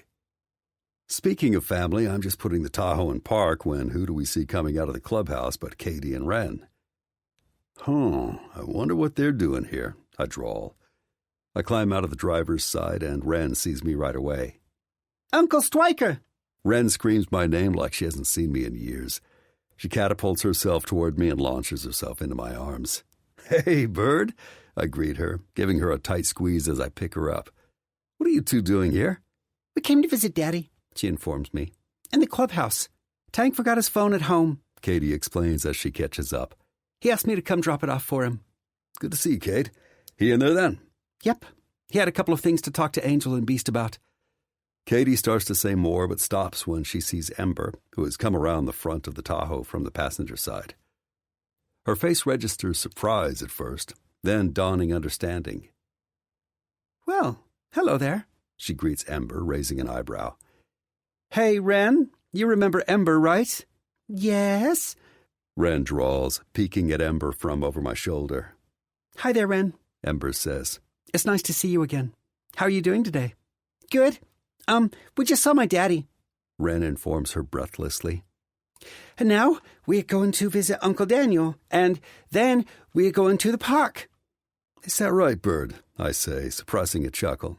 Wren still has a little trouble with her R's, especially if she's tired or excited. I know Katie and Tank are working on it with her, but I think it's cute as hell. Wren nods like a bobblehead, then flings her arms tighter around my neck. I love you, Uncle Stryker, she cries. I love you too, Bird, I say gruffly. I don't know. This kid really knows how to get to me. Well, I wish we had all day for this love fest, Katie says. But we need to get going. She reaches for Wren and takes her from me, hoisting her onto her hip. Oof. Come on, big girl. We're bringing Daniel and his friend lunch at the nursing home. They've requested McDonald's. So, of course, Wren is very excited about that. McDonald's, Wren repeats gleefully, lifting up her hands. And I get chicken nuggets, right? Yes, you get chicken nuggets. Katie rolls her eyes at us, but she's smiling. See you guys later. We watch as the two of them walk off, then turn toward the clubhouse. What are you, the kid whisperer? Ember teases me under her breath. First Benji, and now Ren. Nah, I blow her off with a wave of my hand. But I admit, Ren is a special kid. And yeah, we do seem to have a bond. And that Benji kid was pretty cool, too. I think Katie was a little surprised to see us together, Ember remarks. Yeah, seems like it. Maybe she forgot Tank wanted you guarded for a while. Or maybe she figured Tank wouldn't pick me for the job because I'm too much of a drunk asshole. The thought bugs me more than it should. As we reach the clubhouse door, it occurs to me I should probably prep Ember for this. So, here's the deal, I say, turning to her. I called Tweak while you were at Margot's. He's agreed to meet us here since this is where he keeps most of his tech. But it's still early on a Sunday, so, I'm not really sure what you're gonna see once we're inside. Why would Sunday morning be unusual? She asks, puzzled. Well, it's just that the Lords, they like to party pretty hard. At least the ones who don't have old ladies yet. Old ladies? Ember wrinkles her nose. What kind of a term is that? Don't get bent out of shape. That's just what the wives and permanent girlfriends are called. No disrespect meant. I exhale, scrub a hand across my face. Look, what I'm trying to say is, last night was Saturday night, so... Her mouth quirks as she finally understands what I'm trying to say. So I might be walking into the aftermath of a den of iniquity, she finishes for me. Yeah, maybe. I agree. Though Katie and Ren didn't look that traumatized. Still, brace yourself, I guess. Ember squares her shoulders and makes a comical show of getting ready. Very funny, I mock scowl. Then I push open the door, and together we walk into the clubhouse. It ain't as bad as I was afraid of. The place smells a little stale, like beer and cigarettes. There's some furniture kind of strewn around, and bottles and glasses clutter most of the surfaces. My main worry was that there'd still be a bunch of naked and half-naked bodies lying around. But I guess we got here late enough that everyone's woken up by now. No one's in the main room when we walk in, but there are noises coming from the kitchen, and some banging from the old-ass water pipes, which means someone is in one of the upstairs apartments taking a shower. I glance over at Ember as she takes the whole thing in. I wasn't looking forward to bringing her here. I imagined her judging the place, looking down her nose at it, and at the club. Ember's a classy girl, the kind you imagine taking out to a fancy place for dinner, not a roadhouse. But seeing her here with her simple jeans and t-shirt, she seems almost right at home. She doesn't seem offended or surprised by the roughness of the place. My shoulders relax a little. "Whoa, Amber, what are you doing here?" A voice booms from the hallway. We turn to see Jude coming out of the kitchen with a mug in one hand. He's a little rough around the edges this morning, and his hair's wild and sticking out in all directions. But he immediately turns on that cocky charm of his. "Hey, Jude," Amber replies easily. "You look like hell." Jude booms with laughter. Flattery, flattery.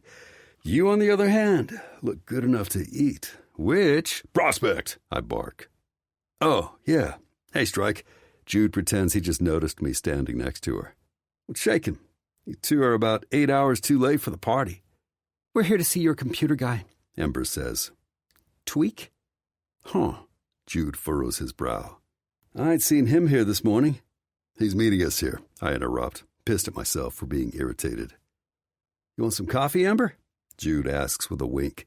There's a fresh pot in the kitchen. The girl's made? "No, thanks," she pats her stomach. "I just had brunch."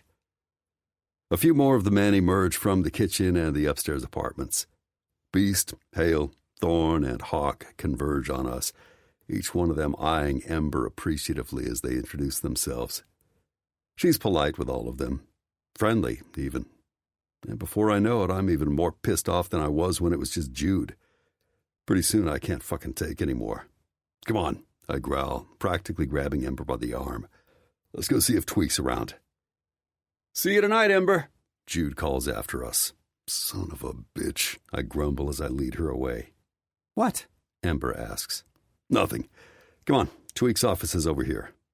I figured Tweak would beat us to the clubhouse. and I'm not disappointed. He's already sitting at his command center, the multiple screens that litter his 2 desks all illuminated and ready to go. He stands, and I introduce Ember, watching as she takes in his thin features, wild hair, and sharp blue eyes. "Have a seat." Tweak lifts his chin toward 2 old-style swiveling chairs that are shoved against one wall. I grab them and wheel them up, indicating for Ember to sit in the one closer to the screens. "I don't have much for you, at least not right now. I was looking to track down Ren's mom a few months ago when we first figured out that she'd hooked up with an enemy of the MC. Tweak cuts his eyes toward me, an unspoken question in them. "You can tell her anything you want." Tweak nods. "Okay, the short of it is, this fucker named Demon had a score to settle with us. We're assuming Jess was his bitch, at least at the time. And from what we understand, she told Demon her kid's father was one of the lords." Ember chews her lip. "So this man got the idea to use Ren as a way to blackmail Tank?"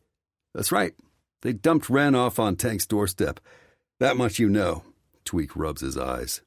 "We figured they were hoping that once Tank had a chance to bond with her, when the time came, he would put the life of his own innocent child over his fellow club members.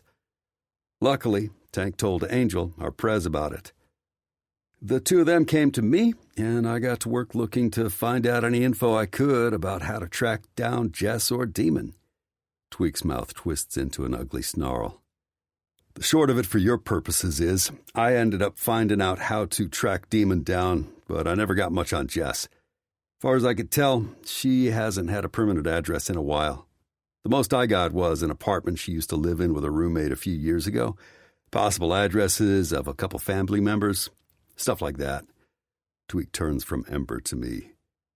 "And given how things went down, I'm guessing she's doing her best not to be found by any of the Lords of Carnage, considering she almost got us all killed." "Yeah," I grunt. "That's no exaggeration." Tweak's right. Jess isn't going to want to be found.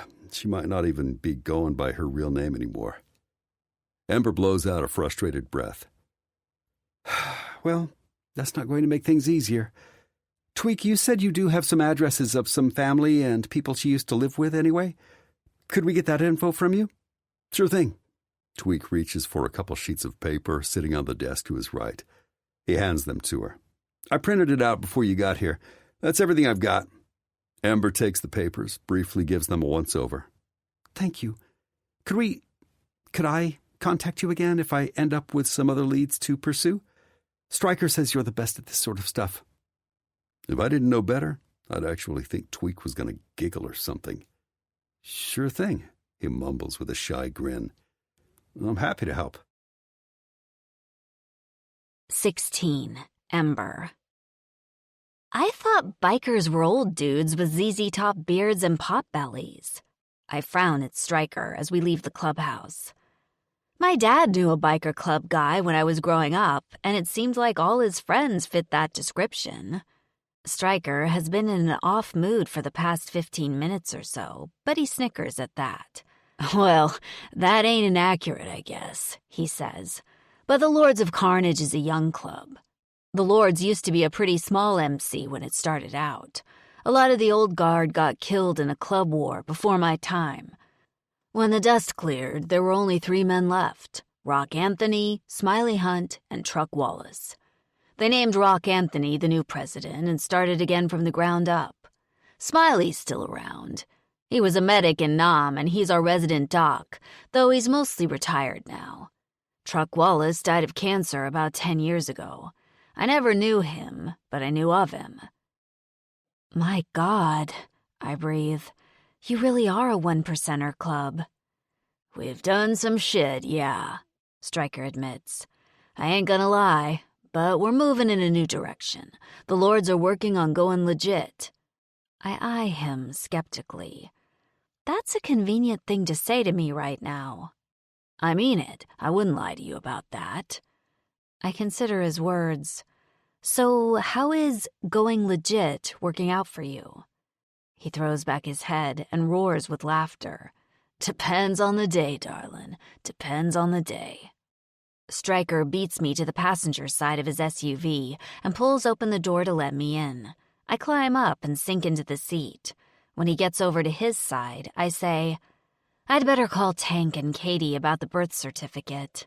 Tank has been dragging his feet about taking a blood test, even though I told him we should do it, even if the certificate came back showing him as the father.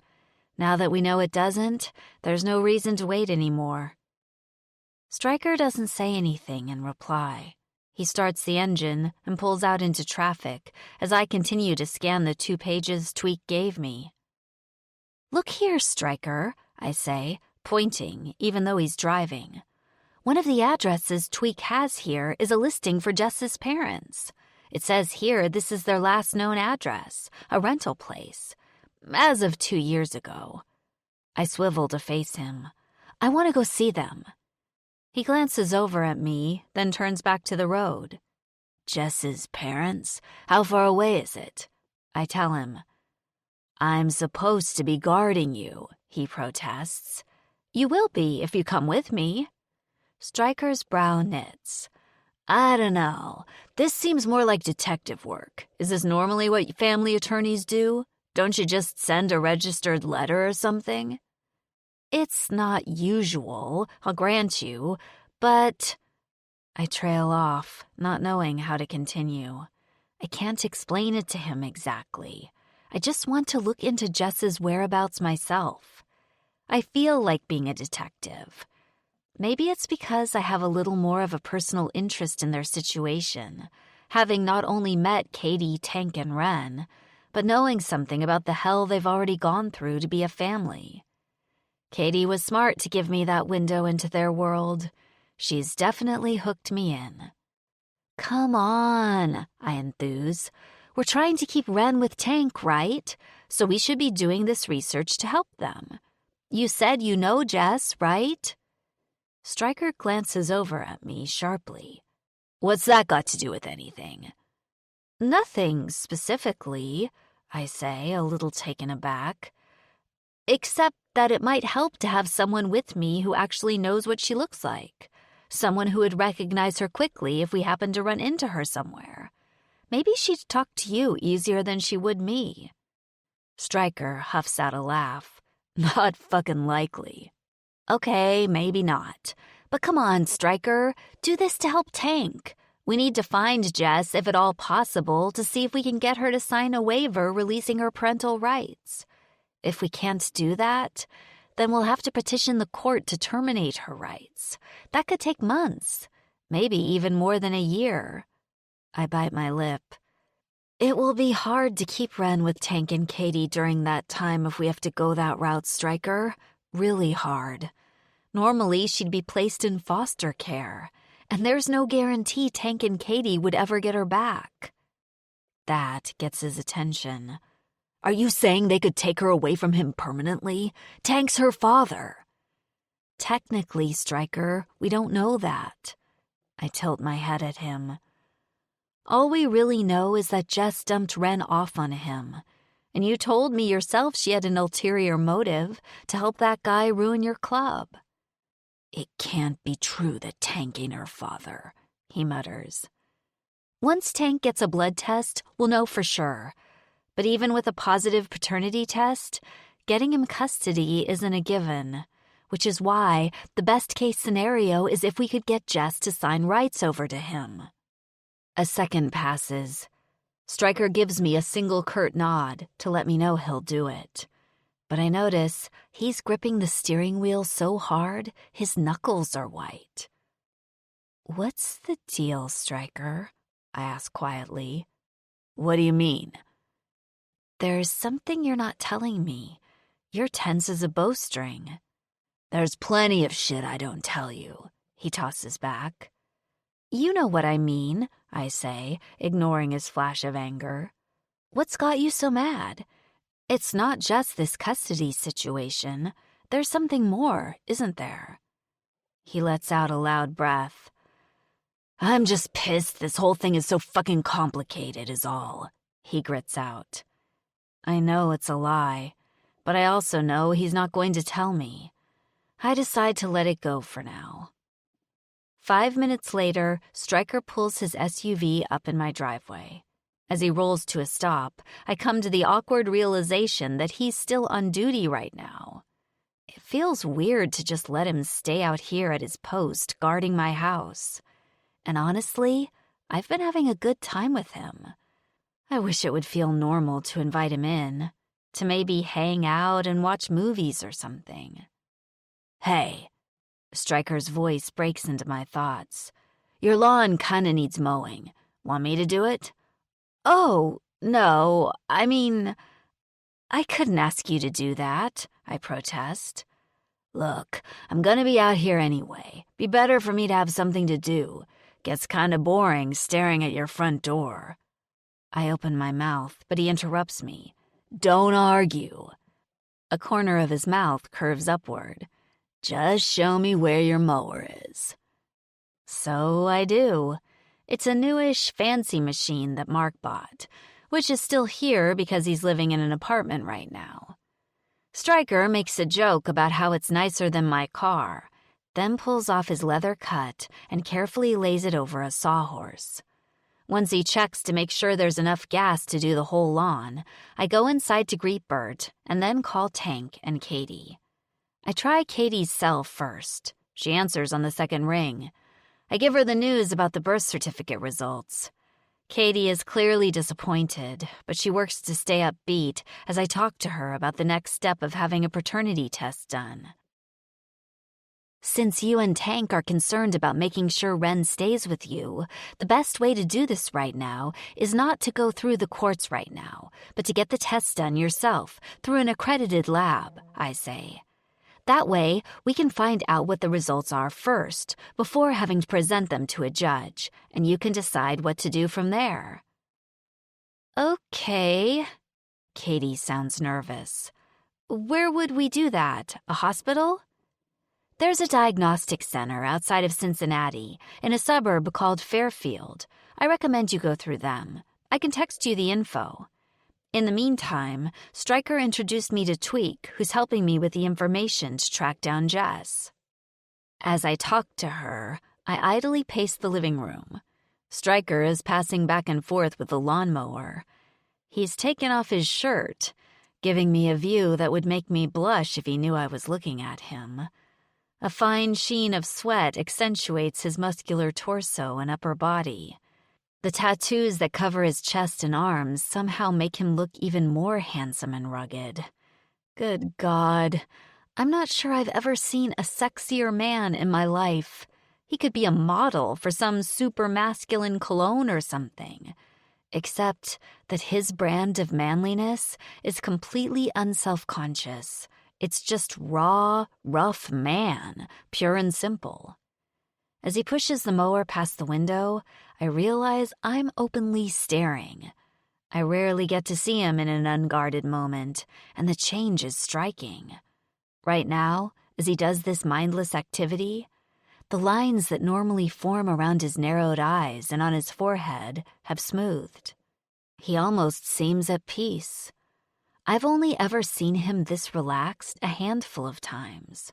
When he's playing with Bert, when I saw him with Ren at the clubhouse earlier. Maybe a little bit with Benji, too. My heart does a weird little squeeze. My emotions are all over the place about Stryker as I end the call with Katie and retreat to the back of the house. Somehow, I almost preferred it when I found Stryker nothing but infuriating. Little by little, I've grown comfortable with his gruff, cocky attitude, and with the kinder, gentler man it conceals. And my lord, the more I see of that freaking fantastic body, the harder it is to deny that my feelings for him have gotten much more complicated. I'm attracted to him, very attracted, in fact, and that's not good at all. 17. Ember. I'm in my home office working on answering some emails when the lawnmower stops. A few seconds later, a cacophony of shouting, scuffling, and barking jolts me up out of my chair. "What in God's name?" I cry, my words echoing in the office. A loud thump and more barking are the only answer. Cursing, I fly out of the room and down the stairs, to find Stryker, shirtless and sweaty in the front foyer, pinning my husband against the wall. One of his hands has Mark's arm twisted behind his back. The other is clamped around his neck, pressing his face to the wall. Behind Stryker, Bird is barking in alarm, not sure whom to attack and whom to defend. "My God, what's going on?" I shout, skidding to a stop in the foyer. "I caught this guy trying to break in," Stryker growls, glancing over at me with murder in his eyes. "You lunatic!" Mark yelps. "I wasn't breaking in. I walked in the damn front door." "You don't just break into a woman's house without knocking, motherfucker," Stryker hisses. "This is my house," Mark shouts, struggling ineffectually against Stryker's iron grip. "This is my wife. Who the hell are you?" Stryker ignores the question. "You don't live here anymore. I know you and Ember are separated, which means you extend the fucking courtesy to your soon-to-be ex-wife and ring the goddamn doorbell." Stryker punctuates his point by shoving Mark's face harder against the wall with every syllable. I'm half horrified, half elated at the sight. "Ember!" Mark yells, then winces against the pain as Stryker shoves his arm further up his back. "Get this guy off me!" "Oh, Stryker, it's okay. You can let him go." I feel a bubble of laughter welling up inside me, but I do my best to shove it back down. Stryker releases him. Mark jerks away, reaches up to massage his shoulder. Stryker, still naked from the waist up and sweaty from mowing the lawn, grabs the t-shirt he stuffed into the waistband of his jeans. He uses it to wipe off his face and chest, taut muscles rippling as he moves. Mark notices it too. He shifts his weight from one foot to the other and clears his throat. The difference between the two of them right now couldn't be more pronounced. Dressed in a pressed, starched polo shirt, immaculate chinos, Mark looks like he just stepped off the golf course, except for his expensive loafers. Stryker, on the other hand, looks like precisely what he is, a man most at home astride a gleaming Harley. Someone people bet on in a fighting ring. A bad boy through and through. And right now, having seen how he protected me from an intruder, even if it is only my estranged husband, I'm more attracted to him than ever. It's only when Mark bends over with a huff that I notice the object lying on the ground. He reaches to pick up the bouquet and then straightens, all but thrusting it into my hand. "For my wife," Mark bites out, glaring at Stryker. "Why would an intruder bring flowers to a break-in?" Stryker shrugs. "As a prop? Criminals do that shit all the time. Some dress up like the cable guy, some bring flowers." Mark sneers. "If anyone looks like a criminal, it's you." Stryker ignores him. "So this is the knucklehead you're separated from?" he asks me bluntly. Mark masks his anger with a snigger. "Amber, I didn't know you had hired help for the lawn work." "He's not hired help, Mark," I admonish him. "He's a friend. Stryker Rossi, this is Mark Panny, my husband," I finish lamely. Stryker's eyes widen. "Panny?" he repeats, and then explodes with laughter. Mark's face draws tight. "With an E," he corrects acidly. Stryker continues to laugh for a second or two, then manages to get himself under control.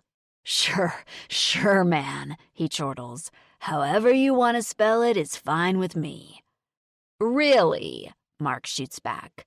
"This from a man named Stryker? What are you, an 80s hairband reject?" Stryker just keeps chuckling, wiping at his eyes. It's safe to say Mark is not used to being treated like this. He's used to being the golden child, the king of Fraternity Row.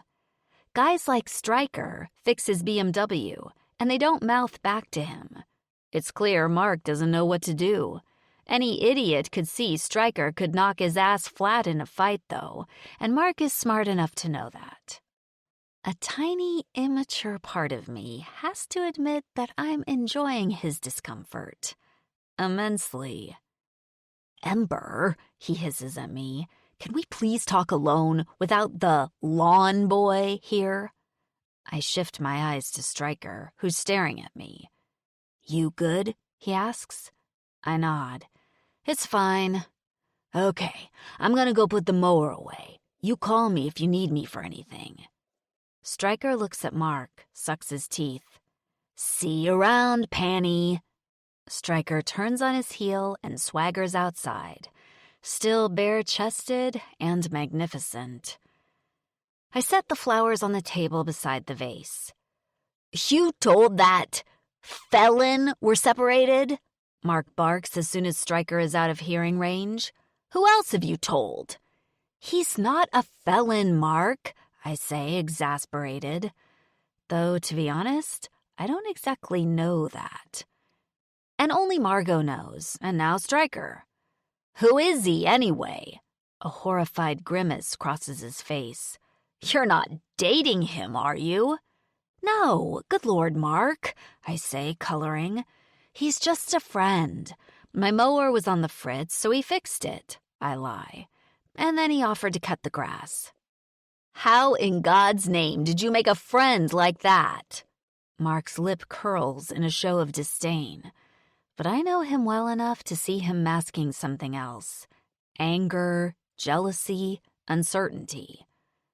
I resist the urge to lead him on because when Mark is jealous, he gets mean. He doesn't like it when other people have things he doesn't have. "Mark, what are you doing here?" I say instead. "You could have just called me, you know." I realize as I say this that Stryker is right.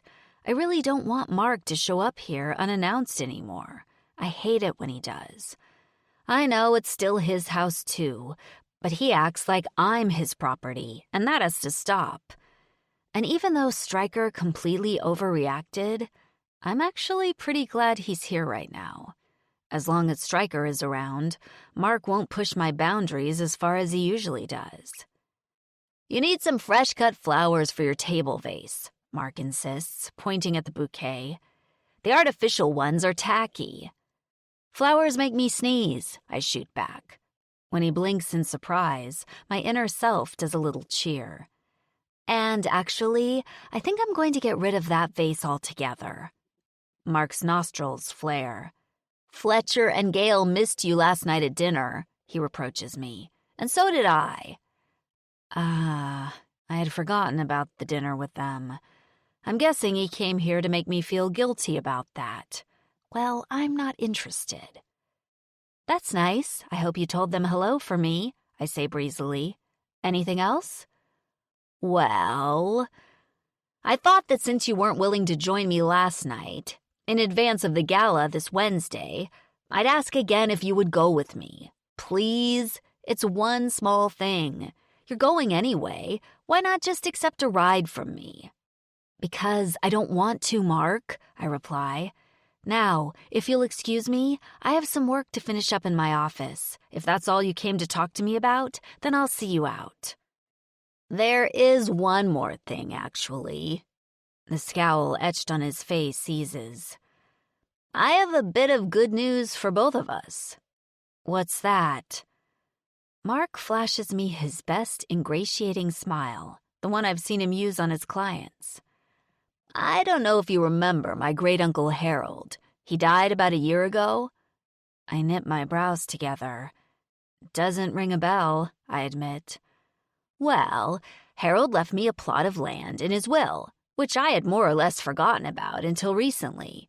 It's in Massachusetts, not far from Cape Cod. 5 acres, unbuilt. Apparently, its assessed value is in the neighborhood of $100,000. I blink at him. "Wow. So are you planning to sell it?" "Well, there's the rub, and the reason I'm here." He gives me a conspiratorial smirk. "It turns out there are 2 years of back taxes owed on the property, which I'll need to pay before I sell the land. But I have a bit of a cash flow problem." "So?" I frown. "What are you proposing?" If you can give me the account information on our joint investment account, then I can pull the money from there. It amounts to about $5,000. In exchange, I promise to split the money from the sale of the land with you 50-50. Mark's grin widens. That's a pretty good return on investment, yes? Spend $2,500 to get $50,000? I have to admit, that does sound good. And I sure could use that kind of money from the sale of the land. I'm broke as a joke lately, especially because I haven't wanted to ask Mark for money for the mortgage payments. Mark was always fairly lax about remembering our account information, so it's no surprise he'd need to get it from me. When would you be putting the land up for sale? I ask. Just as soon as I pay the property taxes.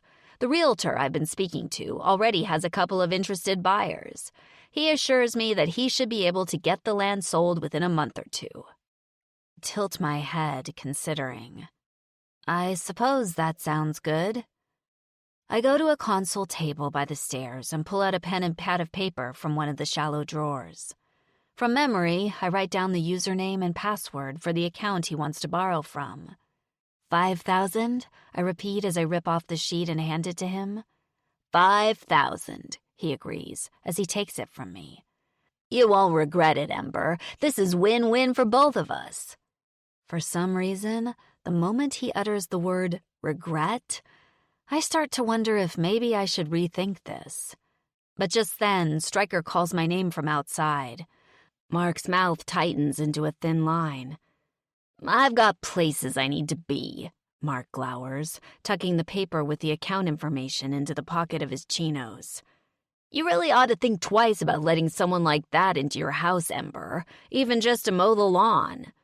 He grabs the doorknob and abruptly pulls the door open. Stryker is approaching from the garage, and Mark flashes him an angry scowl as he walks outside, and then stomps down the sidewalk to his Beamer. Stryker and I watch as Mark gets into his BMW and starts the engine. The tires make an anemic squeal as he pulls away. Wow, Stryker remarks. You married that. Temporary insanity, I sigh. You must be thirsty. You want something to drink? 18. Stryker. My nerves are jumping after Ember's ex leaves, but my adrenaline rush doesn't have all that much to do with his weak ass. My heart is pumping because of Ember. Standing there with her, making sure Panty doesn't push her buttons, I can't stop thinking about something I've been trying to push into the far recesses of my mind all along. I want to fight for her, but it's more than that. I want her. I can't stop wanting her. I want to get lost in her body and never find my way out. As I watch Panty drive away, I keep repeating the same phrases in my head, hoping they'll take root. Stop wanting her. Don't touch her. What's with the flowers anyway? I ask Ember. She's staring at the bouquet Panty left now, which is lying on the counter. I'm at the kitchen island with a glass of ice water, adrenaline still buzzing. I've pulled my sweat-drenched t-shirt back on, but I thought I caught her stealing a glance or two at my naked torso before I did. They're a get-out-of-jail-free card, she answers, a bitter edge to the words. What do you mean? She pushes them away. Giving me flowers is sort of Mark's version of an insurance policy. It's always been that way. Mark is a charming bastard. He's a financial advisor specializing in helping people invest their money. His entire professional identity is based on projecting a certain image and convincing people it's real. Her lips tighten into a thin line. What I didn't know at first is that extended to our relationship, too. I get the feeling Ember is processing more than just Panty's visit, and I'm not wrong. I don't say anything in response, and she jumps into the silence and runs with it. Do you know Mark gave me flowers every single Friday of our relationship? She asks, turning to face me. In the beginning, I was absolutely charmed by it. How romantic, right? What a perfect boyfriend. Everybody said so. She clasps her hands and mimes a swoon. Once we got married and moved into this house, he bought me that table and the giant vase for the foyer, just as a display for my Friday flowers. From then on, the bouquets got bigger and more impressive. They were right there in the front hallway, the first thing that anyone who came in the house would see. Ember rolls her eyes, but she looks a little sad, too. It took me a while to realize that the flowers had nothing to do with me at all. They weren't even for me. They were for him, to make him seem like the perfect husband in the eyes of all our friends and his business associates. God, Mark loved it when people would come over and immediately exclaim at the beautiful bouquet. That was my cue to start the proud, fawning wife act and tell everyone how he always bought me fresh flowers every single Friday. And I started to notice that whenever we got into a fight, he always managed to bring up the flowers. "Don't I do enough to show you I love you?" he'd ask. "Don't I bring you flowers every week?" As though that meant he never did anything that he should excuse himself for. I realized toward the end of our marriage that I had never actually heard him utter the words, "I'm sorry." "A get-out-of-jail-free card," I murmur, understanding. Ember's eyes meet mine. Exactly. She turns back to the bouquet in disgust. Eventually, I realized I was just like the flowers, an ornament, an accessory to his life, just like this house, just like the entire life he'd built with me. She spreads her arms wide. Nothing but a pretty picture for him to show off to his friends and clients. Damn, that is sad as hell. And with some sick fucking manipulation. Well, shit. Way to ruin a romantic gesture. I don't know why I don't just get rid of that damn vase in the front hall, Ember mutters angrily. Now, whenever I look at it, all I see is Mark's bullshit. I don't say anything for a couple seconds. She seems lost in thoughts that I'm sure aren't good ones. "What's Wednesday?" I finally ask. I heard Patty say something about that as he left. "Oh," she grimaces. "Wednesday is the day of that charity gala. Remember I told you about that? He wanted me to show up with him. The pretty, perfect picture of the pretty, perfect couple." "What did you say?" "I turned him down," she sighs. "But that doesn't change the fact that I'm going to show up alone, and he'll spend the whole evening clinging to me and pretending we're still together anyway." "No, you're not." "What?" "I'm going with you." She gapes at me. "You are?" "I'm your bodyguard until Tank says I'm not, which means I go where you go. You're going to that rich person party, so I'll be there too." She could refuse, I guess. Maybe she will, since I imagine showing up on my arm would set off a storm of gossip and piss Panty off pretty good in the bargain. But damn, I don't want her to. As I wait for her to say something, I try not to think too hard about why I just volunteered to take this woman to a party that sounds about as fun as dipping my nuts in a bag of scorpions. "But," Ember says slowly, "if I show up with you, every single person there will instantly know Mark and I didn't come together, which means they'll figure out that we've split up." "Yeah, I agree. That's probably true." Ember looks at me for a second with an expression I can't read. Then, with one decisive gesture, she sweeps the bouquet into the garbage. We both start laughing at the same time. "Okay," she agrees, eyes twinkling. "It's a date." I'm still chuckling as I bring the glass of water to my lips and drain the rest of it, then set the glass on the counter. "Thanks for the drink," I say. "Hey, I noticed that blade on your mower is pretty dull. I'm going to go out and sharpen it real quick." Ember clears her throat. "Okay, but you have to let me thank you for mowing. Can I fix you dinner again tonight?" "I have a better idea. How about we run out and get some steaks, and I can grill them? I saw a pretty decent grill out in your backyard." "Oh, yes." Ember rolls her eyes. "The top-of-the-line Viking. That thing cost more than the car I drive." "That wouldn't be hard," I joke. "Har har," she tosses back. "That grill hasn't been used since before Mark moved out, though, so you should probably check and make sure it's working first." "Is that a yes?" She smiles. "That's a yes. But let's grab some beer while we're out, too, since you're too much of a snob to drink my wine." I snort. Done. Out in the garage, I find a file and sharpen the mower blade, then grab a clean shirt from my truck and go inside to use Ember's mower. When I've finished, we take off in my Tahoe and run out for steaks, salad fixings, and beer. Back at Ember's place, I crack open a beer and she pours herself a glass of wine. Then I go out back to check the grill, which is dirty, but in working order.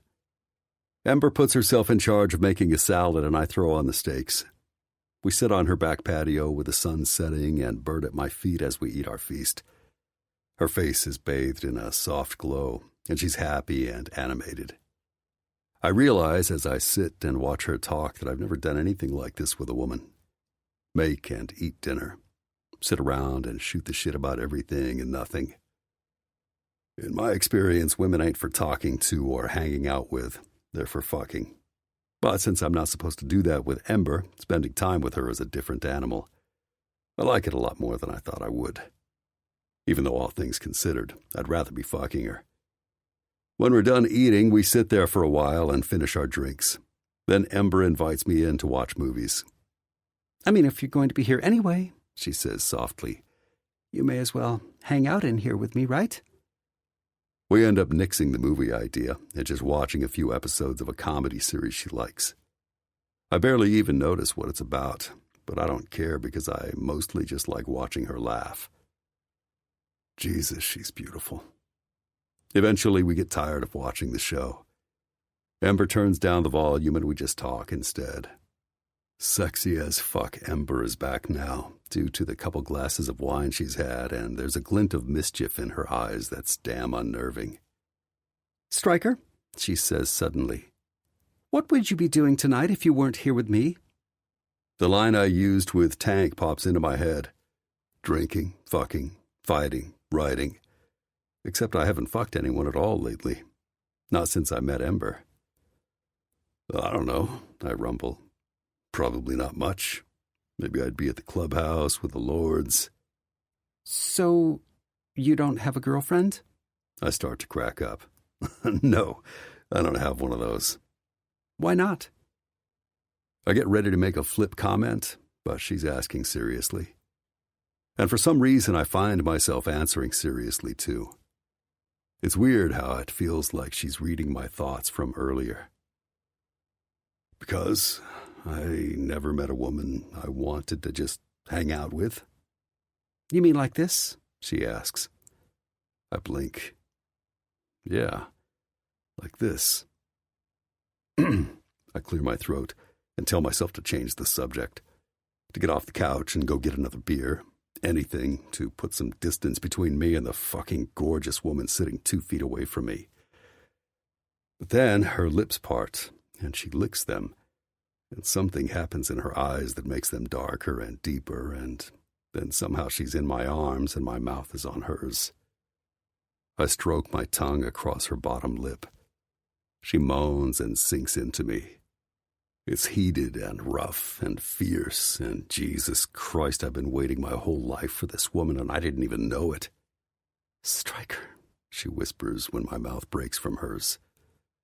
Jesus, I groan. Ember. I cover her mouth with mine. I kiss her like I'm fucking her. My hands rake down her body and pull her against me. She shudders in my arms, gasping as her hips buck against me. She's so hot, so ready, and my dick pulses with a need so damn intense I'm not sure I won't just come on the spot. I'm consumed with her, every coherent thought blocked from my head except possessing her. Until the rumble of a familiar engine somehow breaks through the fog of my lust. Shit. I don't know how I managed to pull away from her, but I do. Ember's eyes open, her swollen lips parting slightly as she gazes up at me, disappointment and confusion etched in her features. Then she hears it too. She turns and glances toward the front window. Oh, she says softly. Yeah, Jude. How it got to be midnight, I have no idea. But I guess I should be fucking thankful to be stopped before I did anything stupid. I'm not, though. Not by a long shot. This, wasn't something I planned, I tell Ember, my voice thick. She's flustered, maybe embarrassed. Do you regret it? Depends on what you mean by regret. My cock is still throbbing. I struggle to ignore it. I'm supposed to be guarding you. Well, I mean, She sucks her bottom lip. I'm not in any danger with you around, so technically you're doing your job. I wouldn't be so sure of that, I retort, tearing my eyes away from that plump fucking mouth of hers. Look, I'm going to get out of here, I say, standing up. I need to cool off. Ember walks me to the door, eyes cast downward. The whole time my dick is yelling at me to send Jude away, to spend the night here, fucking Ember into next week. But I gotta stop. I gotta get hold of myself. Before I open the door, I can't resist bending down and kissing her one final time. It leaves us both breathless. I stroke her cheek with my thumb, and it reminds me of the first time I touched her. I'll see you later, I tell her. Okay, she whispers. Her eyes are huge and dark with desire. Jesus, I'd give anything to take her upstairs right now. But instead, I go home, take my dick in my hands, and come so hard I see stars, calling out Ember's name as I do. 19. Striker. Sunday night into Monday, I get Jude to pull a double shift watching Ember so I can get some club business and other shit done during the day. And yeah, it's also so I can put a little distance between Ember and me. I'm hoping I can get a handle on my feelings if I just give myself some time. But it doesn't help that every time I close my eyes, I think about how soft her lips were when I kissed her, or what she might look like naked, with my cock buried deep inside her. Or what that plump, kiss-bruised mouth would feel like wrapped around my dick. Fuck, it's a problem.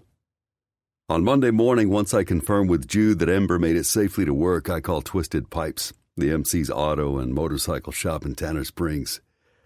I need to give the Tahoe an oil change, and it's easier to do there in the shop. Hawk picks up, confirms they can keep the bay free for me, and I head on over. When I pull into the garage, Tank is there too. I find him leaning over a huge box of donuts that's sitting on a rolling utility cart in one of the bays. A steaming to-go cup of coffee is in his hand as he selects a raised glaze. I immediately recognize the logo on the open lid of the donut box, the Golden Cup, the coffee shop and bakery owned by Brick's old lady, Sydney. Sydney's going to give us all the diabetes, I joke as I walk up to him. How the hell doesn't Brick weigh 400 pounds by now? You ever see how much time he spends in the clubhouse gym? Tank snickers. He works out like a man trying to outrun the demons of middle age. He slaps his gut for emphasis. What about you? I ask. I ain't seeing you refuse that sweet, sweet sugar whenever Brick brings it in. Me? Tank bites into the donut, then talks around it. I get enough workouts with Katie, if you know what I mean. Better than doing calisthenics any day. More fun, too. Of course, the image that flashes through my mind at his words is Ember. Specifically, me and Ember getting all sweaty and nasty with her on top of the kitchen island. Fuck, I'd do some horizontal aerobics with her. I turn away before Tank can see the growing bulge in my jeans. I'm going to give the Tahoe an oil change, I call over my shoulder. I got Jude watching over Ember at her office, FYI. You doing okay? Yeah. You doing okay? What the fuck does he mean by that? Yeah, I say simply, my back turned to him.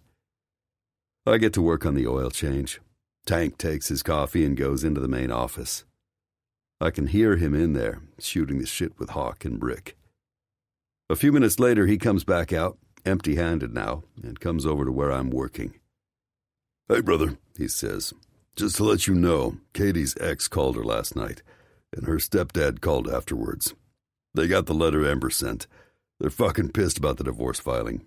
Pissed enough that Katie's stepdad told her they're disowning her. She's dead to them, out of the will, etc., etc.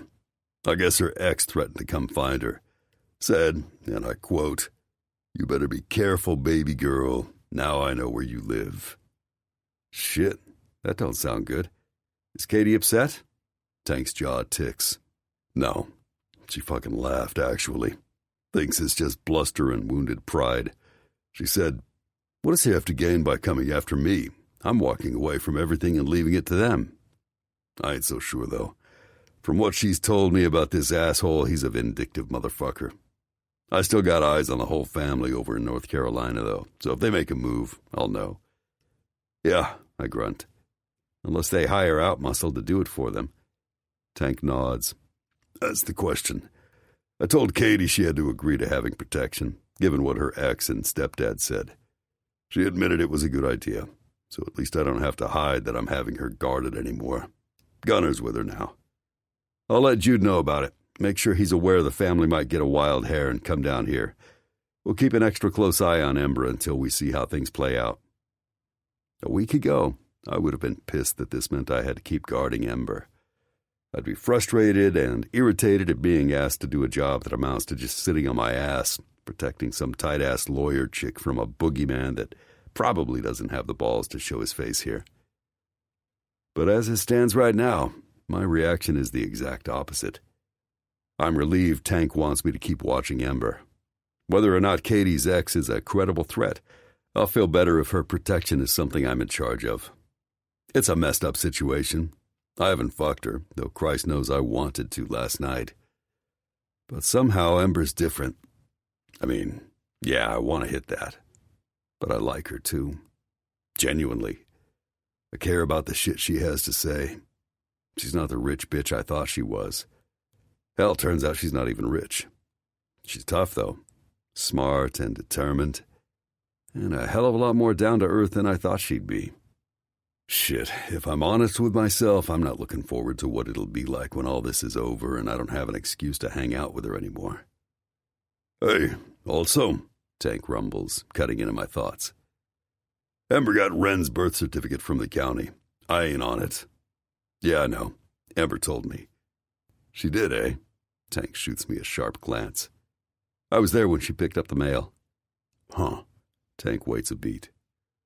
Yeah, of course you were. So I guess the next step is to take a paternity test. I should do it, right? Silence. I don't want to take it, Strike, Tank confesses. What? I ask, cocking my head at him. Why the fuck not? What if Ren ain't mine? Tank blurts out. I mean, yeah, I know Jess and I were fucking plenty around the time she got pregnant, but that doesn't mean she wasn't with other guys. Hell, who knows how many men she was with back then. I sure as hell didn't care to know. Tank's not wrong. Hell, I fucked Jess more than a few times myself. She wasn't exactly a patch whore, but she sure wouldn't waste any time sidling up to one of the other lords if Tank pushed her away. Yeah, but that don't make any sense, I reason. Why would she dump Ren off on you if she wasn't pretty sure the kid was yours? He doesn't reply at first. When he does, his voice is raw. Demon told me on the phone that day that Jess said I'd be easy to lure into their trap, he says. She told him it'd be easy to get me to do what they wanted if I was doing it to protect my little girl. That wasn't true, though, I point out. You didn't sell the club out. You never would have. But they thought I would, he stares at me. Strike, what if they only picked me because I seemed like the easiest mark? Fuck. Tank's head is really screwed up over this. I never heard him talk like this before. Start the engine, I tell him. He climbs into the Tahoe and turns the key, and I check the oil pressure. When he climbs back out, I straighten and look him in the eye. You just gotta take this one step at a time, brother. I slam the hood down on the car, wipe my hands on my jeans. Get the test. Don't worry about shit that hasn't happened. One day at a time and all that Zen shit. Who are you, the goddamn Buddha? He shoots back, then exhales. Hell, you're probably right. I mean, shit, I continue. Maybe by the time the results come back, Ember and Tweak will have tracked down Jess and the test won't even matter anymore. For some reason, I don't tell him I'm planning to go hunting for Jess with Ember. Not sure why. His jaw tightens. Maybe. That's probably my best bet, if we can find her sorry ass. I gotta believe she'll be fine signing her rights over to the kid, seeing as how she doesn't give a shit about Ren anyway. Because of her, our club was almost destroyed. In exchange for letting her live, I think she'd better be fine with signing custody of Ren over to you. Tank's fists clench tight. I fucking hope so, brother. I fucking hope so. The rest of the day is spent doing errands and other bullshit. I even cleaned up my place some, which is a bigger job than it should be because I generally don't give a shit about that. Before I know it, it's about time for me to go relieve Jude and take my shift watching Ember. We're supposed to go drive out to the address we have for Jess's parents after Ember gets off work. I grab a quick shower before I leave and put on some clean clothes. Hell, I even shave and push away the thought that it feels like I'm getting ready for a date. I get to Ember's office just before 5. Jude is hanging around just off to one end of the parking lot, out of sight to anyone but me. I lift my chin at him. He gives me a one-finger wave and hops on his bike. I send Ember a text that I'm here and watch him pull away. A minute later, Ember exits the building. And holy shit, she looks fucking stunning. Ms. December Wells, Esquire, family law attorney, is always dressed in a manner I think of as concealed carry sexy. Her suits are quality made and conservatively tailored, just well enough that you know she has a good body, without actually letting you see much of anything. Ember Wells, the chick I've come to know from guarding her these past days, is natural sexy, effortless and girl next door. Mary Ann in Gilligan's Island. But the woman who steps out the front door just now, this is a chick I've never met before. This chick just stepped off the cover of fucking Maxim magazine. She looks like the movie star version of a hot lawyer chick. She's got this tight, plum-colored skirt and matching blaze that fits her like it was painted on. Her hair is down, flowing long and wavy around her shoulders. High, nude heels elongate her legs and lift her ass, and fuck me if I'm not rock goddamn hard in the span of an instant. Ember scans the small parking lot. When her eyes fall on me, she gives me a little finger wave. And then, damned if she doesn't give those hips a little shimmy as she makes her way to her car. Fuck me, I think, wiping the back of my hand across my mouth. I'm literally drooling. I know I promised Tank that Ember is off limits, but I think I might be a goner. 20. Ember. Monday morning at the office, Margot tells me Benji wouldn't stop talking about Stryker after we left their house yesterday. Especially once he found out your friend rides a motorcycle, Margot says, putting a sarcastic twist on the word. Benji now wants to know how much motorcycles cost and how old you have to be to ride one. He also wanted to know whether he could ask Santa for one for Christmas. So yeah, thanks for that. He'll forget about it eventually, I assure her. In a week or two, some new video game will come out and he'll start clamoring for that instead. I don't know about that. He was also asking me whether tattoos hurt. Whoops. Yeah, I think I might have a budding delinquent on my hands thanks to you. She sighs. A flash of irritation shoots through me. Stryker's not a delinquent.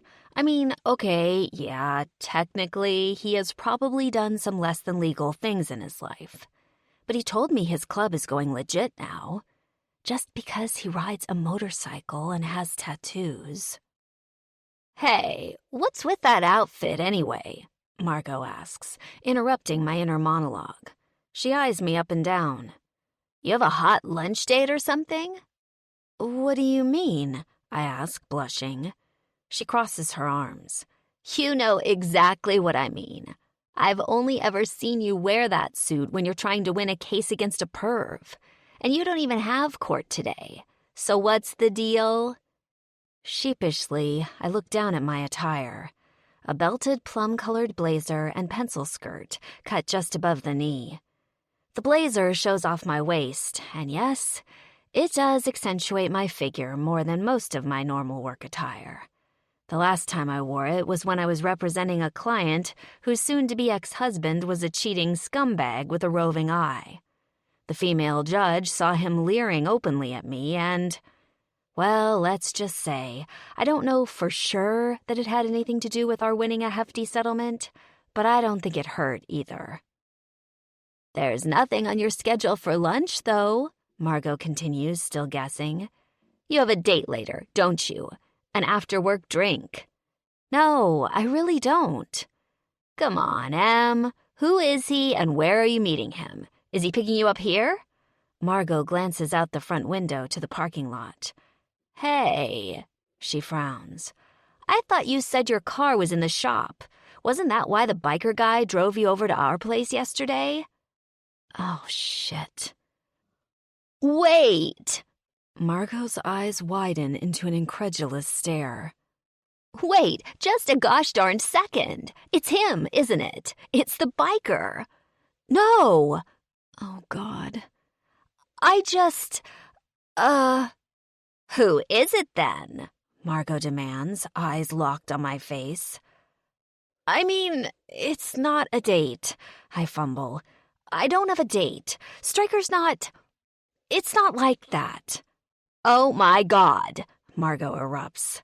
How could I not see it? First, he drives you to my house yesterday. Then, today, you show up for work all tarted up like a porn star version of a lawyer. Okay, that is offensive, I protest. Whatever. She dismisses me with a wave of her hand. You need to come clean, Amber Wells. What is going on with this Stryker guy? And don't tell me nothing, because we both know that isn't true. She plants her fists on her hips. Spill, now. Frantically, my brain casts about for something I can say. You'd think as a lawyer I'd have a better poker face. But it's no use. I have to tell her the truth. At least enough of it to put her off the scent. Ugh, you know what? I exhale. Stryker is my bodyguard. Your what? Margot gawks at me, flabbergasted. I wave a hand. It's just a precaution. It's silly, really. Ember! Margot gasps, a hand covering her mouth. Is Mark? Has he been threatening you? What? No. Why would you think that? It's just that... Margot swallows. I mean, it's nothing. But you're sure, though? If it's not him, who is it? Why on earth do you need a bodyguard? I don't, I assure her. Honestly, like I said, it's just a precaution. You remember Tank Berrigan and Katie Abernathy? Well, Tank just wanted to make sure I was safe when we sent the divorce paperwork to Katie's husband. It's only for a little while. In fact, I'd guess that within a week, Tank will decide everything is fine and tell Stryker he can stand down, or whatever they call it. I can't believe you agreed to that. Her face is pale. Are you sure there's no danger? I didn't agree to it at first, I admit. And no, I don't know for sure. But even Katie thinks he's overreacting. I didn't want to abandon Tank and Katie as clients, and it makes Tank feel better, so... I shrug. Like I said, it's only for a little bit, and it hasn't been as bad as all that. Margot looks reassured. I bet it hasn't, she cracks. What do you mean? I ask, reddening. I saw the way Stryker was looking at you yesterday. He kept stealing glances at your ass when you turned around. Have you two... No, I insist, even as my face starts to burn. Are you sure? She snickers. Do you want to? Okay, you know what? I roll my eyes. I am not talking about this with my husband's cousin. I'm going into my office now, and this conversation topic is over. You want to, she sings after me as I retreat into my office sanctum, closing the door behind me. Late that afternoon, after Margot has left for the day to go pick up Benji, I get a text from Stryker that he's outside the office. Our loose plan is to drive over to the last address Tweak gave me for Jess's parents, and just go from there. I text Stryker that I'll be right out, and close down what I'm working on. On the way out, I stop at the bathroom to check my hair and my face. As I apply fresh lipstick, I stare at my reflection in the mirror. My eyes are bright, hopeful, eager. Too eager. I try a casual smile, but it comes out like a Chandler Bing grimace. Ugh. Okay, so Margot was right. I do want to sleep with Stryker. So what? I mean, who wouldn't? He's insanely attractive. And after the kiss we shared last night, a kiss that would almost certainly have turned into something more if Jude hadn't shown up, I'd be lying if I said I hadn't been thinking about it. Pretty much nonstop. If it happened again, if he kissed me again, and next time nothing happened to stop it, what would I do? Would I be crazy to act on it? I'm not going to act on it, I try saying to my reflection. I get the feeling my reflection doesn't buy it for a second. When I get outside, Stryker is waiting for me, leaning against his motorcycle. I can't help but think of the first time I saw him, also in this parking lot. How has it only been a week since then? Stryker's eyes widen when he sees me. They slowly slide from my face, raking down my body. Holy shit, he breathes. What? I ask.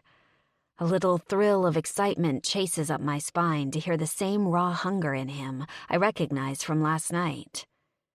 Stryker shakes his head, then clears his throat and stands. Let's just say you're not going to be able to get on a motorcycle dressed like that, he remarks thickly. Far be it for me to tell you to change out of that getup, but I thought we could take the bike out to Jess's parents' place. You want to go back to your house and change? I consider the idea. The idea of being on the back of his bike, slid up next to the warmth of his body, starts a thrum vibrating between my legs. But as much as I want to do that, I'm enough of a lawyer to realize I need to be focused when we arrive at our destination. I definitely won't be if I'm thinking naughty thoughts about Stryker. Or worse, if I'm so terrified by being on a motorcycle for the first time that I'm trying not to scream the whole way there. Plus, and it's embarrassing to admit it to myself, I like the idea of Stryker seeing me in this suit for a little longer. It makes me feel sexy and powerful to know I'm having this effect on him. Like for once, I'm the one who has the upper hand. Let's take my car, I suggest. It'll be easier to take my briefcase that way. Plus, it might make us look more approachable if we show up in a modest vehicle. I'll take a rain check on the motorcycle ride. Suit yourself, but if we're taking your car, I'm driving. What? I do a double take. No, you're not. It's my car. Doesn't matter. He holds out his hand. Keys. Absolutely not. Crossing my arms in front of me, I stand my ground. This caveman stuff is old and tired, Stryker. You know damn well I'm not about to put up with it from you. Ain't nothing to do with that, he persists. Any flash of desire in his eyes is gone now, replaced by impatience. Oh? I challenge him. What does it have to do with? Are you going to tell me men are better drivers than women?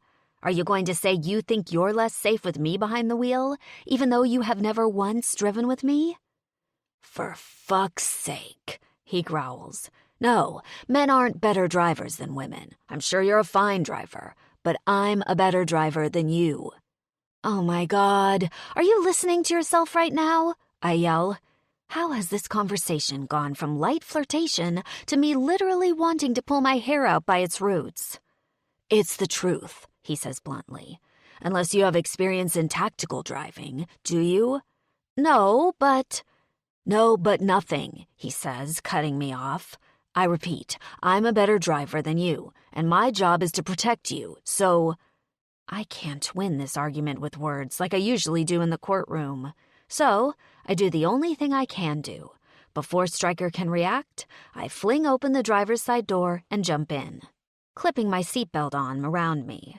I'm driving, I say, when he opens his mouth to argue. You can ride with me as a passenger, or you can follow behind me on your bike. Your choice.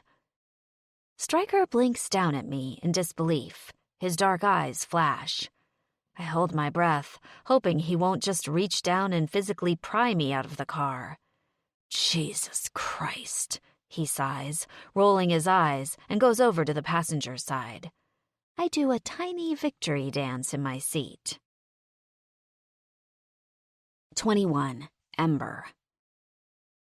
My car is a normal, mid-sized sedan, but when Stryker climbs inside and closes the door, it feels like a subcompact with him in it. He definitely doesn't fit comfortably. I almost feel bad that he doesn't have any room to stretch out, especially not in the smaller passenger side. But I force myself to ignore that, because I'm mad at him for being a jackass and I want him to suffer. I pull out of the lot and start driving east, toward the main highway out of town.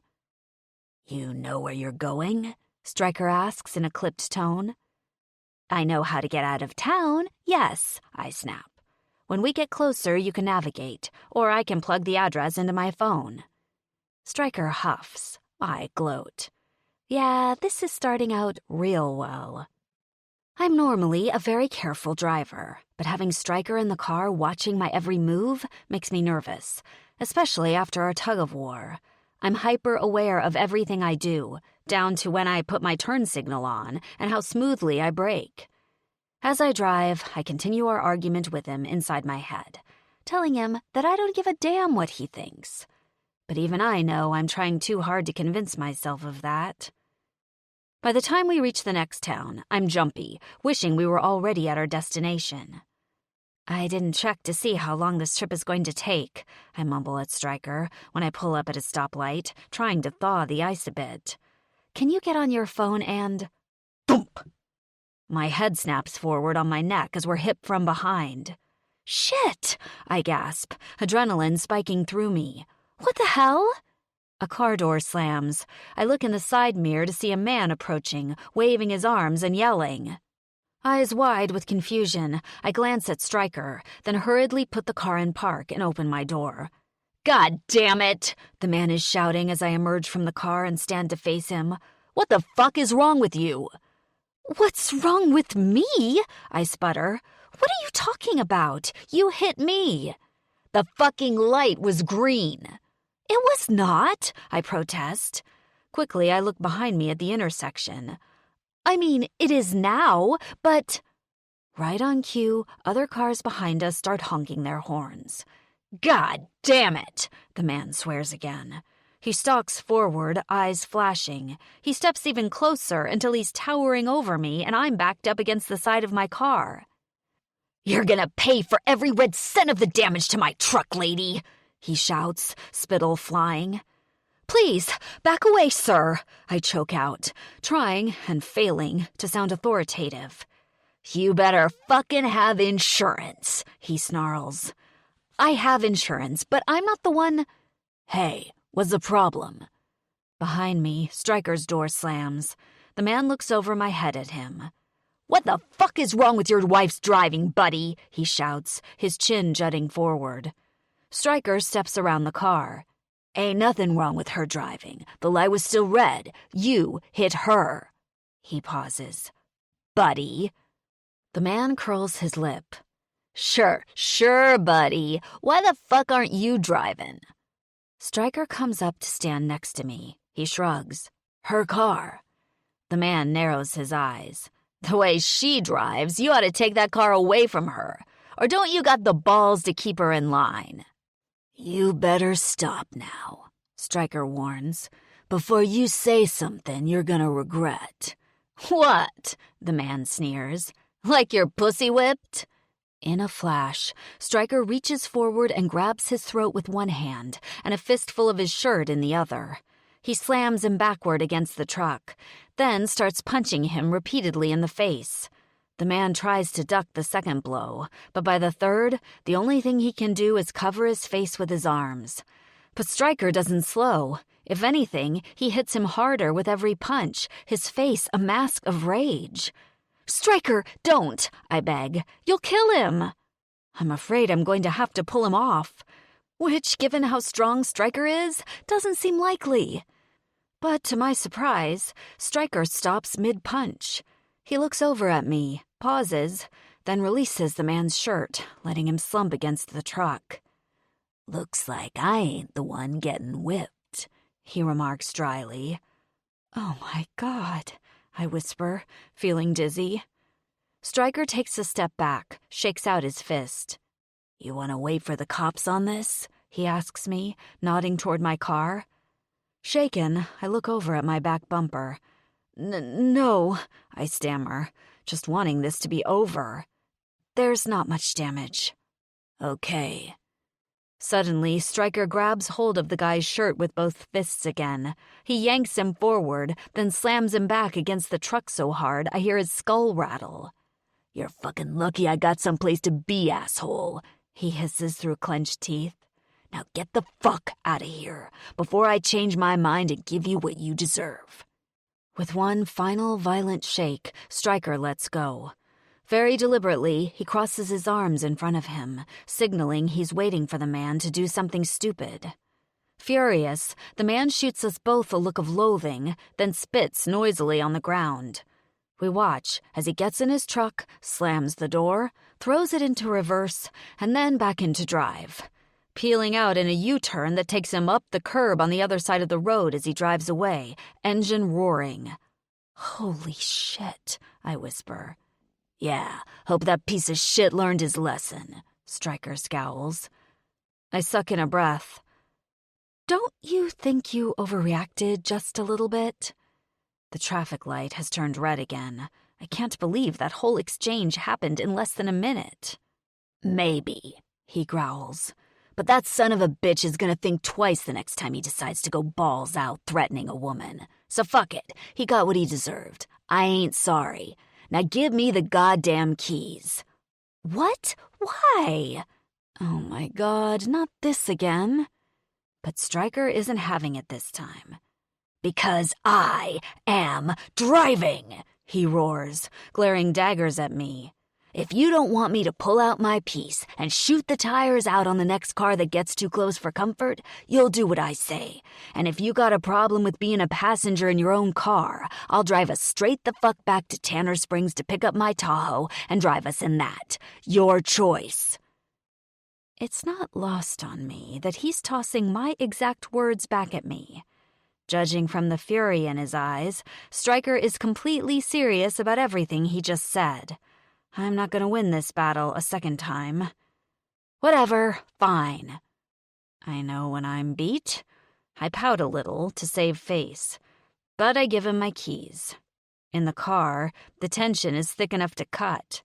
I get out my phone and plug it into the speakers, then turn on my Girl Power playlist. Badass female artists like Pink, who aren't afraid to yell and raise hell. I'm daring Stryker in my mind to say something about my choice of music, but he doesn't utter a word. Jutting out my chin, I stare out the window and try to ignore the fact that honestly, deep down, I'm sort of glad that he's driving right now. I'm pretty shaken up by my encounter with the angry truck driver, and it's a relief to let someone else take the wheel for a while. I'll be damned if I tell that to Stryker, though. As we get closer to our destination, and the two of us have both had a while to cool off, we start to tentatively discuss possible strategies for talking to Jess's parents. I ask Stryker to let me take the lead in asking the questions. I'm afraid he's going to argue with me on that. To my surprise, he doesn't. We play to our strengths, he grunts. You're the talker. I shoot a quick glance at him to see if he's mocking me, but his face is neutral as he scans the road. Okay, thanks, I reply. It just feels like we should both be on the same page before we get there. By the way, you said you knew Jess too. Do you remember her ever saying anything about her parents? Anything that might give us an advantage in approaching them? I don't remember talking with her much, Stryker tells me. Jess wasn't exactly around the clubhouse for the conversation. What was she there for? Bluntly put, she was looking for sex or drugs, or both. She had a thing for bikers, wanted to be an old lady. I mull over his words. Did you ever sleep with her? Yeah. My stomach drops unpleasantly. More than once? Yeah, few times. She was around a lot. Stryker glances over at me. She wanted to get with Tank most of the time, and when he didn't pay enough attention to her, she'd try to get his attention any way she could. I happened to be around a fair amount, so... He shrugs. I try to swallow around the lump of jealousy forming in my throat. Tank didn't have a problem with that? I ask. Stryker chuckles. If Tank had a problem with it, I wouldn't have done it. The town we arrive in is small and run down, the kind of place whose better days were decades ago. We pull up the address we have for Jess's parents and find a small box of a house with a single dirty window in the front, covered inside by what looks like an old chenille blanket.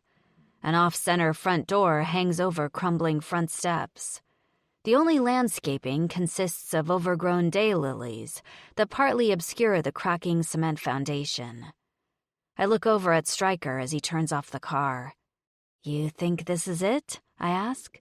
He lifts a brow. We're about to find out. As we make our way up the front sidewalk, I find myself wishing I'd take Stryker's offer to ride the bike here. At least that way I would have changed into something more casual. My power suit now feels like more of a hindrance than a help. Stryker knocks on the front screen, which rattles on its hinges. About 15 seconds later, the inside front door opens. A severe-looking woman's face peers out. Help you? Ma'am, my name is Ember Wells, I say. I'm looking for Ray and Shirlene Anderly. I was given this address as their most recent place of residence. The woman grunts. What you here for? Hoping the woman is Shirlene, I plunge ahead. We're trying to find Ray and Shirlene's daughter, Jessica. We're having some trouble locating her, and we thought her parents might be able to help us out. The woman scoffs. What you want with that girl? What's she done now? I'm a lawyer, ma'am, I say in a respectful tone. I'm looking for her to get some information about a case I'm working on for a client. Jessica isn't in any trouble, I add hastily. We just need some details that only she can provide. The woman pushes the door open further, steps into the doorway. We ain't seen Jessica in years, the woman hisses, her face contorting. That girl's been bad trouble from practically as soon as she could walk. The little bitch was shoplifting whatever she could fit under her shirt from before she was even out of middle school. We kicked her right out the house as soon as we could. There's a rustling noise behind her, and then a man appears behind the woman. What's this? They're asking about Jessica, the woman says sourly. I got nothing to say about that girl. The man spits. She's no good, got Satan in her, nothing but a useless damn druggie. You are her parents, yes? I ask. I ain't her father no more, the man declares. She's no daughter to me. Only good thing she ever did for us was disappear. You don't have any idea where she is? Don't know, don't care. Do you know anyone else who might know her whereabouts? I ask.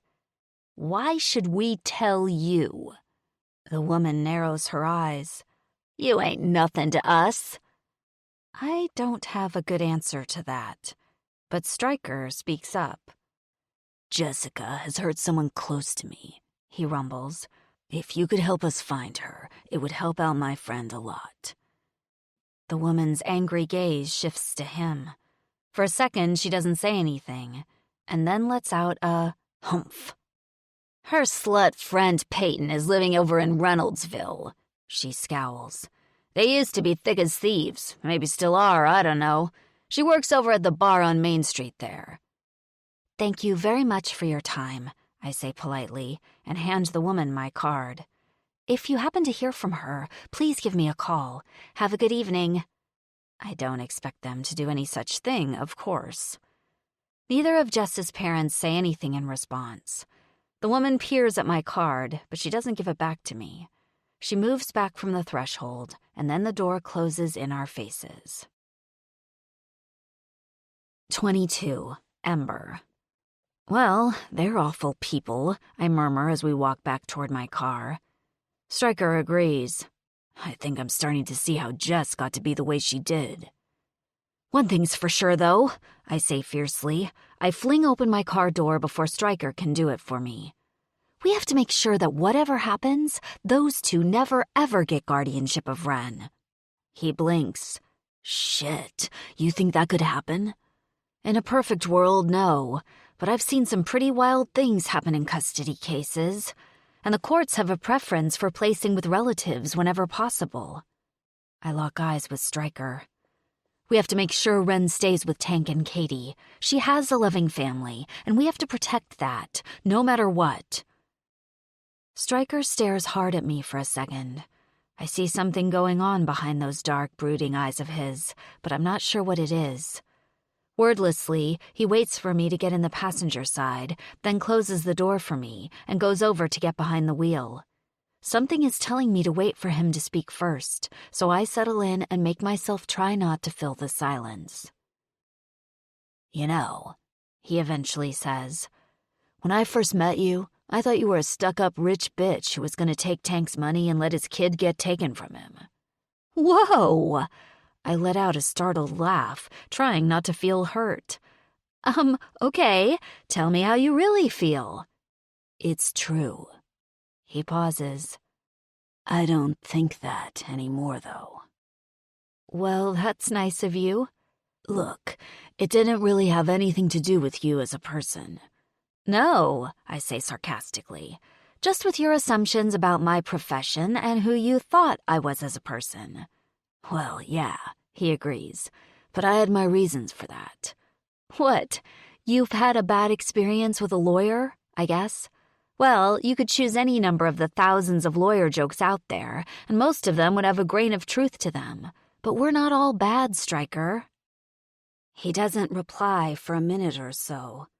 Then, "Remember you asked about my family?" "Yes." My mind flashes to that day and how angry he seemed at the question. "You said you don't have any." "Yeah, well, technically that's not true." He hesitates. "I have a younger brother."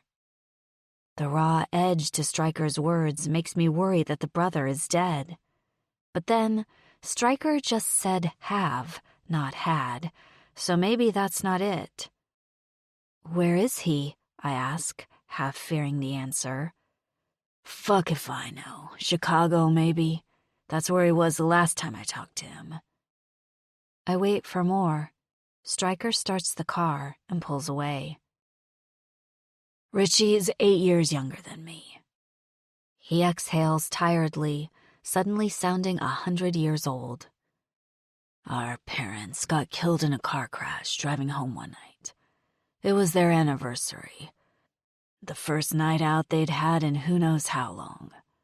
They both worked hard, but we didn't have a lot of money, so they didn't do shit they saw as frivolous very often. I was 16 at the time, almost 17. Shit, I still remember how much I bitched and moaned when they told me I had to babysit Richie that night. I remember it was a Saturday, and I was pissed because I had to take care of my brother instead of going out and raising hell with my buddies. From what they say, my mom was killed instantly in the crash. My dad held on for a couple days, but he died in the hospital. It was a goddamn nightmare. Like I said, they didn't have much money. Not enough to do much more than pay for the funeral, and for a lawyer to deal with wrapping the legal shit up. We didn't have any other family to speak of either, which meant we didn't have anywhere to go. I thought I could keep Richie with me," he goes on. "I was almost 17 after all, right? Practically an adult. But with no money and some juvenile offenses on my record." Stryker trails off, leaving me to imagine how hopeless his case was. A few seconds later, he keeps going. "They took Richie and put him in foster care. I barely saw him for months." Stryker's jaw is tight. "Then he hit the jackpot. A wealthy family decided they wanted to adopt him. That shit hardly ever happens with kids as old as Richie. But he was a cute-as-hell kid, so I guess he beat the odds. It wasn't what Richie wanted. That kid yelled bloody murder and said he wanted to go back to living with me. But they placed him with the family anyway. And his new parents didn't want him to associate with jailbait like me, of course. So I saw him even less than before after that. I guess being with the rich folks for a while changed his mind." His voice turns to gravel. "Because after a while, Richie stopped wanting to see me at all. I remember once, about a year after he got officially adopted.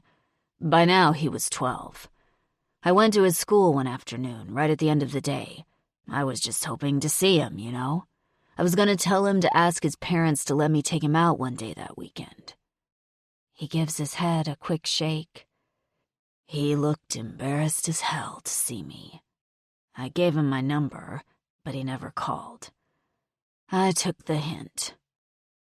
My stomach has started to churn. I can't imagine what it must have been like to lose his only brother like that. You said he's in Chicago now? Richie graduated from college last year, DePaul. He's going on to get his MBA, I think. He doesn't want to know me now.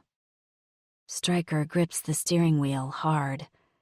I can't blame him, though. What the hell do I have to offer a kid like that, except bad memories and embarrassment? You have a lot to offer, Stryker, I insist. Nah, I don't. He exhales. Ah, hell, I can't pretend his life isn't better without me. But Richie was the only family I had left, and the system fucking stole him from me, Ember. I know I ain't worth much, but I loved that kid. I did everything I could for him. My heart is breaking for him. My God, of course Stryker would look at me as part of the same system that took his last remaining family away from him. After what he's experienced, how can I blame him for not trusting me not to do the same with Tank and Ren? On impulse, I reach over and put a hand on Stryker's forearm. He flinches, but doesn't pull away. I would never be party to helping anyone take Ren away from Tank, I whisper. I hope you know that. I know it now. Stryker turns his head, looks at me, hard. His dark eyes smolder like coal. I believe it now. On the way back to Tanner Springs, we decide to drive through Reynoldsville and stop at the bar and grill on Main Street that Jessica's father told us about. The bartender tells us Jessica's friend Peyton no longer works there, and that no one has a forwarding address for her. We do get Peyton's last name from him, though, and Stryker promises to give that to Tweak when we get back. Like I did with Jessica's parents, I hand the bartender my card and ask him to call me if anyone at the bar hears anything from Peyton or about Jessica's current whereabouts. By now, it's dinner time, and Stryker and I decide to grab dinner there at the bar. I'm famished and end up completely annihilating a burger and onion rings. Stryker gives me a little shit about it, but when I start to feel self-conscious, he apologizes and tells me he's just joking. I like that you don't eat like a bird. Women should have curves, he pronounces, eyeing me. You got no problems in that department. After dinner, we drive back to Tanner Springs. I notice that Stryker grows quieter the closer we get to home. Once inside the city limits, he drives straight to my office so he can pick up his bike, then follows me back to my place. I'm gonna call Jude and have him come early for his shift, he tells me as he walks me to my front door. I need to get going to the clubhouse so I can talk to Tweak about what we found out. Can't that wait until tomorrow? I ask, hating myself for sounding so needy. You could come and hang out for a while. There's still some beer of yours in the fridge. I can't. Stryker sounds strained as I unlock my door. I push it open and turn to him in the doorway. Why not? I guess it's the lawyer in me, but the direct approach often gives me the upper hand, so I just go for it. What's up, Stryker? You've been weird ever since we left the bar in Reynoldsville. Did I do something wrong? I could have anticipated any number of reactions, but the one I get totally surprises me. Stryker laughs. Wrong, he chokes, sounding ragged. He rakes a rough hand over his face and hair. What you're doing is the exact opposite of wrong. Then what? My words are cut off by Stryker pushing me against the doorframe. His rough hands grip my shoulders, then slide downward over the fabric of my skirt, pulling me to him. His mouth comes down on mine, possessive, powerful. I moan, my eyes fluttering closed, as he devours me, tongue insistent, demanding to know me, to take me. Time stops. Gravity tilts on its axis. My core is throbbing as Stryker's hardness makes itself known. My skin turns to liquid fire as my arms wrap around his neck, instantly giving in to everything, anything he wants. Then, suddenly, his mouth rips away from mine. Stryker's beard shadow scratches my cheek as his lips graze my skin. God damn it. If I come in there right now, I'm gonna rip that painted-on suit you're wearing off you piece by piece and fuck you until you scream. He hisses against my ear. I swallow, my heart thudding in my ears. Maybe you should, I whisper. Fuck, he groans. God damn it, Ember. Don't tease me. I'm not, I gasp. I want this. I want you too. His fingers grip the fabric of my skirt as his mouth sinks back to mine. I whimper, the throb between my legs getting more intense. The skirt is up over my thighs, to my waist, and a second later, Stryker dips a finger in between my skin and the fabric of my panties. I moan at how good it feels. Stryker, I breathe. Please. Sweet Jesus, he says hoarsely. The heat of his mouth sears the skin of my neck as his fingertips begin to stroke. I gasp and wind my arms around his neck, raising my hips and silently begging him to give me what my body needs so desperately. He slides one finger inside me, then out, coating me with my juices. A jolt of pleasure shoots through me, and he growls in response. He circles my throbbing clit, finding the center of my need. I cry out. His lips crash down on mine, devouring me as I writhe beneath him, and I'm so close that before I realize what's happening, I ignite into a white-hot heat, and in seconds, I'm crashing over the edge as I spasm and release under his touch. I'm clinging to him, as though he's the only thing tethering me to the earth, still struggling to catch my breath, when Stryker brings his mouth to my ear, roughness of his beard branding me. Jesus Christ, Ember Wells, he rasps, you're playing with fire. Then he releases me, and his body is gone, leaving my skin cold and lonely in his wake. Stryker stomps down the front walk toward his bike. Speechless, I watch him go. It's only when I can no longer hear the sound of his engine in the distance that I close the door, trembling and confused. 23. Ember. I wake up the next morning to see Jude at his usual post across the street from my house, smoking a cigarette and looking at his phone. Morning, Ember, morning, Bert, he says when I emerge from the house for our morning walk. Jude leans over and gives Bert a scruff on the chin. Bert responds by leaning his whole body into Jude, tongue lolling with happiness and tail swishing back and forth like a windshield wiper. I swear, I don't know what it is about these Lords of Carnage men, but Bert seems to love them. You're here a little later than usual, I say casually. It's almost 6:30. Isn't this supposed to be Stryker's shift? Stryker's off today, Jude replies. I got you until 9 this morning, then Hale's taken over for the day. You met him yet? Maybe, I answer. I think I met him at the clubhouse. He's a moody fucker, excuse my language, but he's a good dude. Jude gives me one of his patented lady killer grins. The boy's young, but I bet he's already crushing women's hearts. He's on until later tonight, then I'm back. Oh, so I won't see Stryker at all today, then. I turn away, trying to hide my disappointment, and then berate myself for feeling upset about this. Yes, I'll admit that after he left last night, I spent the rest of the evening locked in the memory of what happened between us.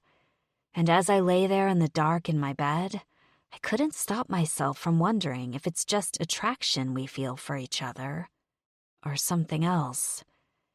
And damn it, even though it's probably a horrible idea, there's a part of me that wants to know, wants to try, wants more.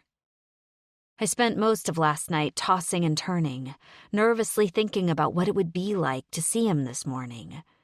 I should be relieved that it's Jude here instead of a Stryker, but instead, I'm disappointed. Gah! Why did I ever have to meet Stryker Rossi? Since Stryker has arranged for other people to take his shifts, I don't see him at all that day, or the next either. I try to keep my mind off him by busying myself with other clients' cases, and more or less ignoring Tank and Katie's. I tell myself I'm waiting to hear from Tank about the results of his paternity test before I go any farther. But I'm also hoping Stryker will call me with information from Tweak on Jess's whereabouts. No such luck on that front, however. In fact, it's mid-afternoon on Wednesday before I hear from Stryker again. I'm just leaving the office to go home and get ready for the charity gala when I hear the buzz of a text. What time tonight? My heart starts to race as I realize he's still planning on coming with me. I don't know if that means he's just going to drive me there and wait outside, but I'm too nervous to ask for any details. Instead, I reply with what I hope is a non-anxious, non-needy tone. Pick me up at 7? After a moment, I get his answer. Will do. Well, okay then. At least I know I have a ride. I spend more time than usual getting ready for the evening, and it's definitely not because there are people at the gala I want to impress. I found my dress a couple of weeks ago at one of my favorite consignment shops. I actually still have a number of expensive gowns in my closet from my days being married to Mark, but I didn't want to wear the memories that came with them. The dress I ended up buying is classy, but just edgy enough to feel like a revolt against the moneyed, staid atmosphere I'll be walking into tonight. It's conservatively cut in the front, with the back dipping into a low, sexy V all the way to my waist. It's a little tighter than most dresses I would normally choose, but the fabric still has enough give to make it comfortable, whether I'm standing or sitting. After I've put my hair up into a high chignon, I slide on the dress and select a long pair of dangling earrings as my only jewelry. A pair of silver heels completes my look. It's just before 7 o'clock as I consider my reflection in the full-length mirror in my bedroom and decide I'm happy with what I see. Seconds later, Bert starts barking uproariously, and I realize my ride has arrived. Here goes nothing, I whisper, then grab my clutch and head down the stairs. The car that has pulled into my driveway is not a Chevy Tahoe. Instead, it's a Mercedes? White, a very recent model, and so clean you would think it was just driven off the showroom floor. The man who steps out of the car in a tailored suit resembles Tom Hardy on his way to the Oscars. So much so that I literally do a double take before I realize it really is Stryker. The second he sees me on the front step, he stops in his tracks. For a long second, Stryker stares at me, not moving.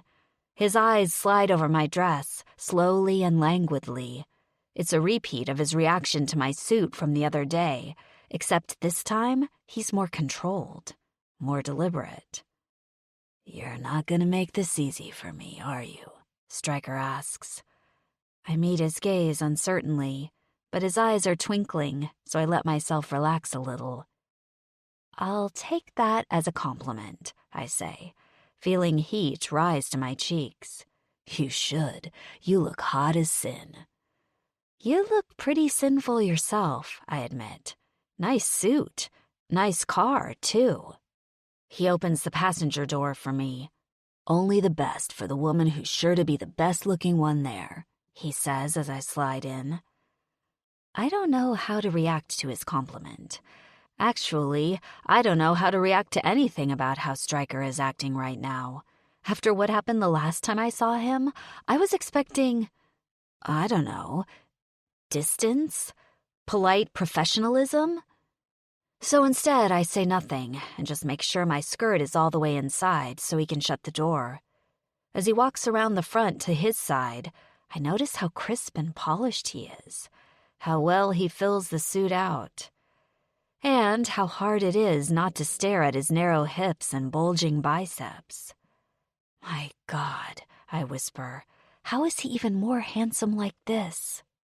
Stryker climbs into the driver's side and starts the car. So, where is this fancy-ass shindig anyway? Tanner Springs Country Club, I say, sarcasm seeping into my words. Beside me, Stryker snickers. That good, huh? Oh, you have no idea, I snark. Okay, so it's not gonna be the best party I've ever been to. He backs the car into the street. Tell me what this thing is for. It's a charity dinner and silent auction for children's cancer research, I explain. At least that's what it's about on the surface. The real point of it is an opportunity for rich people to get dressed up and show each other how rich they are. That sounds like a barrel of laughs, Stryker deadpans. And you're going why? I huff out a breath. The person at the head of the charity is my ex-husband's former boss's wife. The four of us used to socialize together when Mark was employed by him. I'm not really friends with any of that crowd anymore. But word of mouth is important in a small town like this, so I don't want to make enemies of them either. I lift his shoulder. It's a small price to pay to go to this thing once a year to keep up superficial appearances. There gonna be any decent food at this thing? I hope so, I quip. I haven't eaten since lunch. We arrive at the club. Stryker drives up to the front entrance and tosses the key to the valet like he was born into money. You nervous? He asks, turning to me. Stryker remembers this is the first time these people will see Mark and I are no longer together. A little, I admit. Think of it like pulling off a Band-Aid, he suggests. People might talk a little bit at first, but by the end of the night, they're gonna have moved on to something else. I don't tell him it's Mark's reaction I'm most nervous about. I know he won't be happy I've decided to go public about our separation. He never would have agreed to it if I had suggested it. Oh well, maybe the prospect of the $100,000 land purchase I'm helping him with will make him less angry with me. Stryker gives me his arm. I take it, and we stroll in through the open double doors together. We need to show a ticket for this or something? He asks. If you're dressed like this, they assume you belong here, but we do have tickets. I pat my bag. I've paid for them through my expense account, since this definitely counts as business. Or at least the absence of pleasure, I joke. The din of well-heeled people laughing ostentatiously at one another's jokes greets us as we stride toward the large president's ballroom, where the gala is taking place.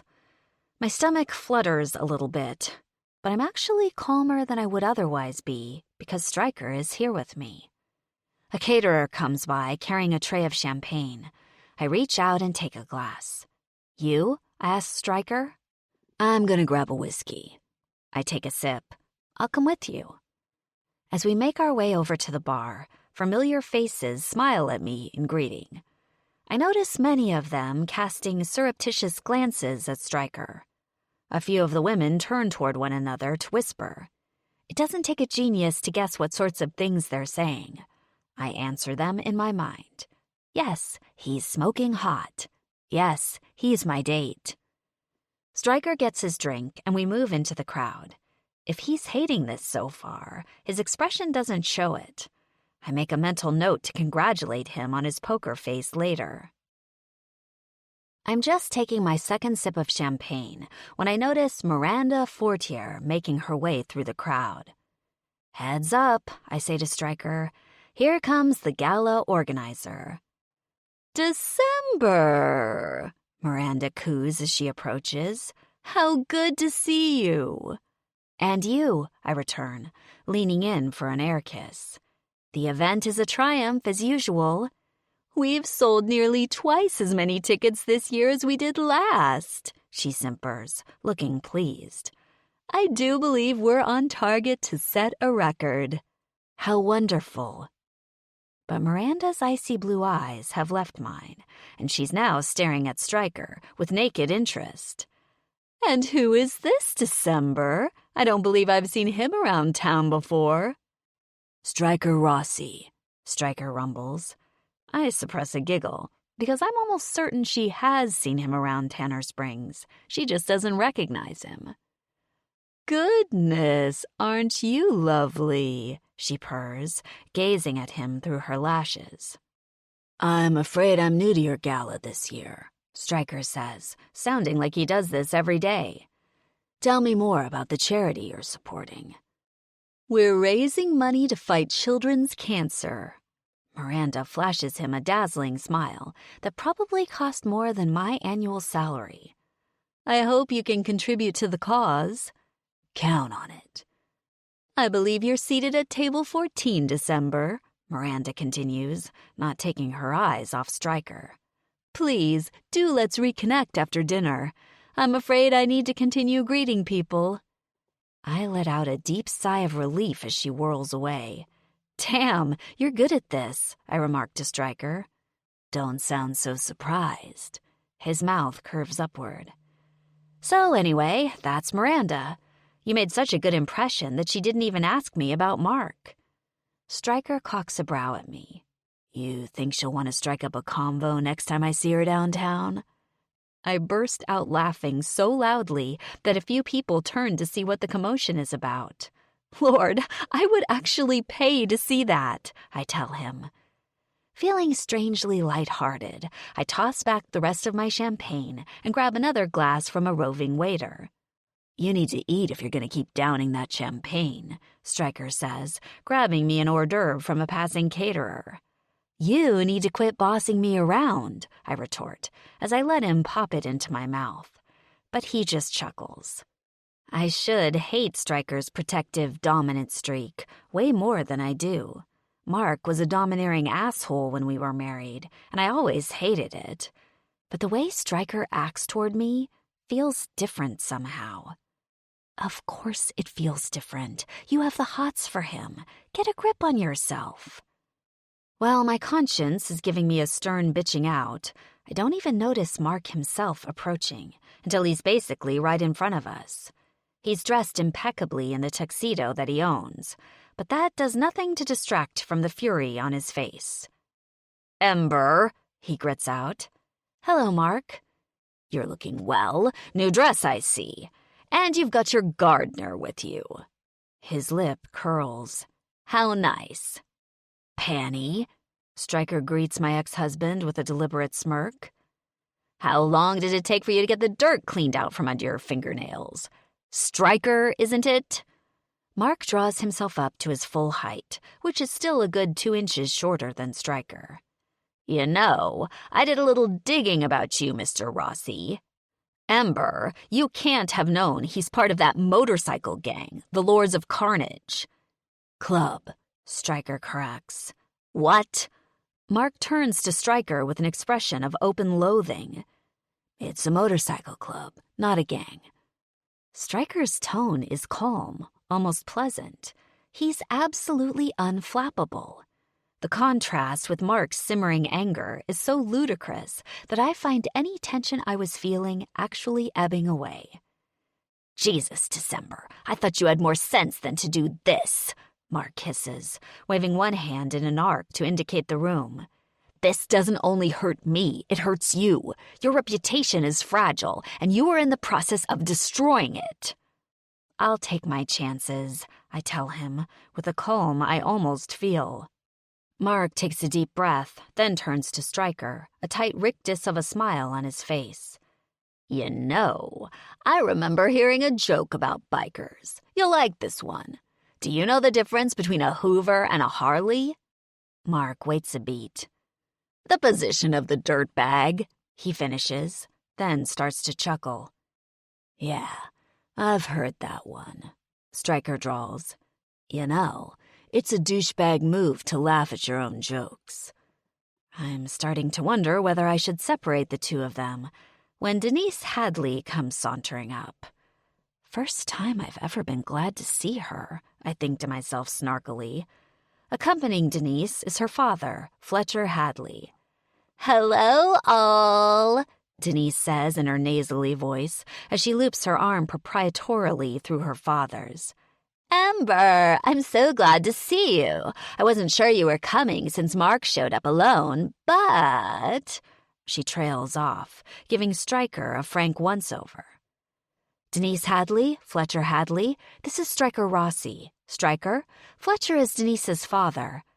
Stryker, I'm sure I've told you about them." I give him a look, which he immediately registers, and I know he remembers what I told him about Mark cheating on me with Denise during our marriage.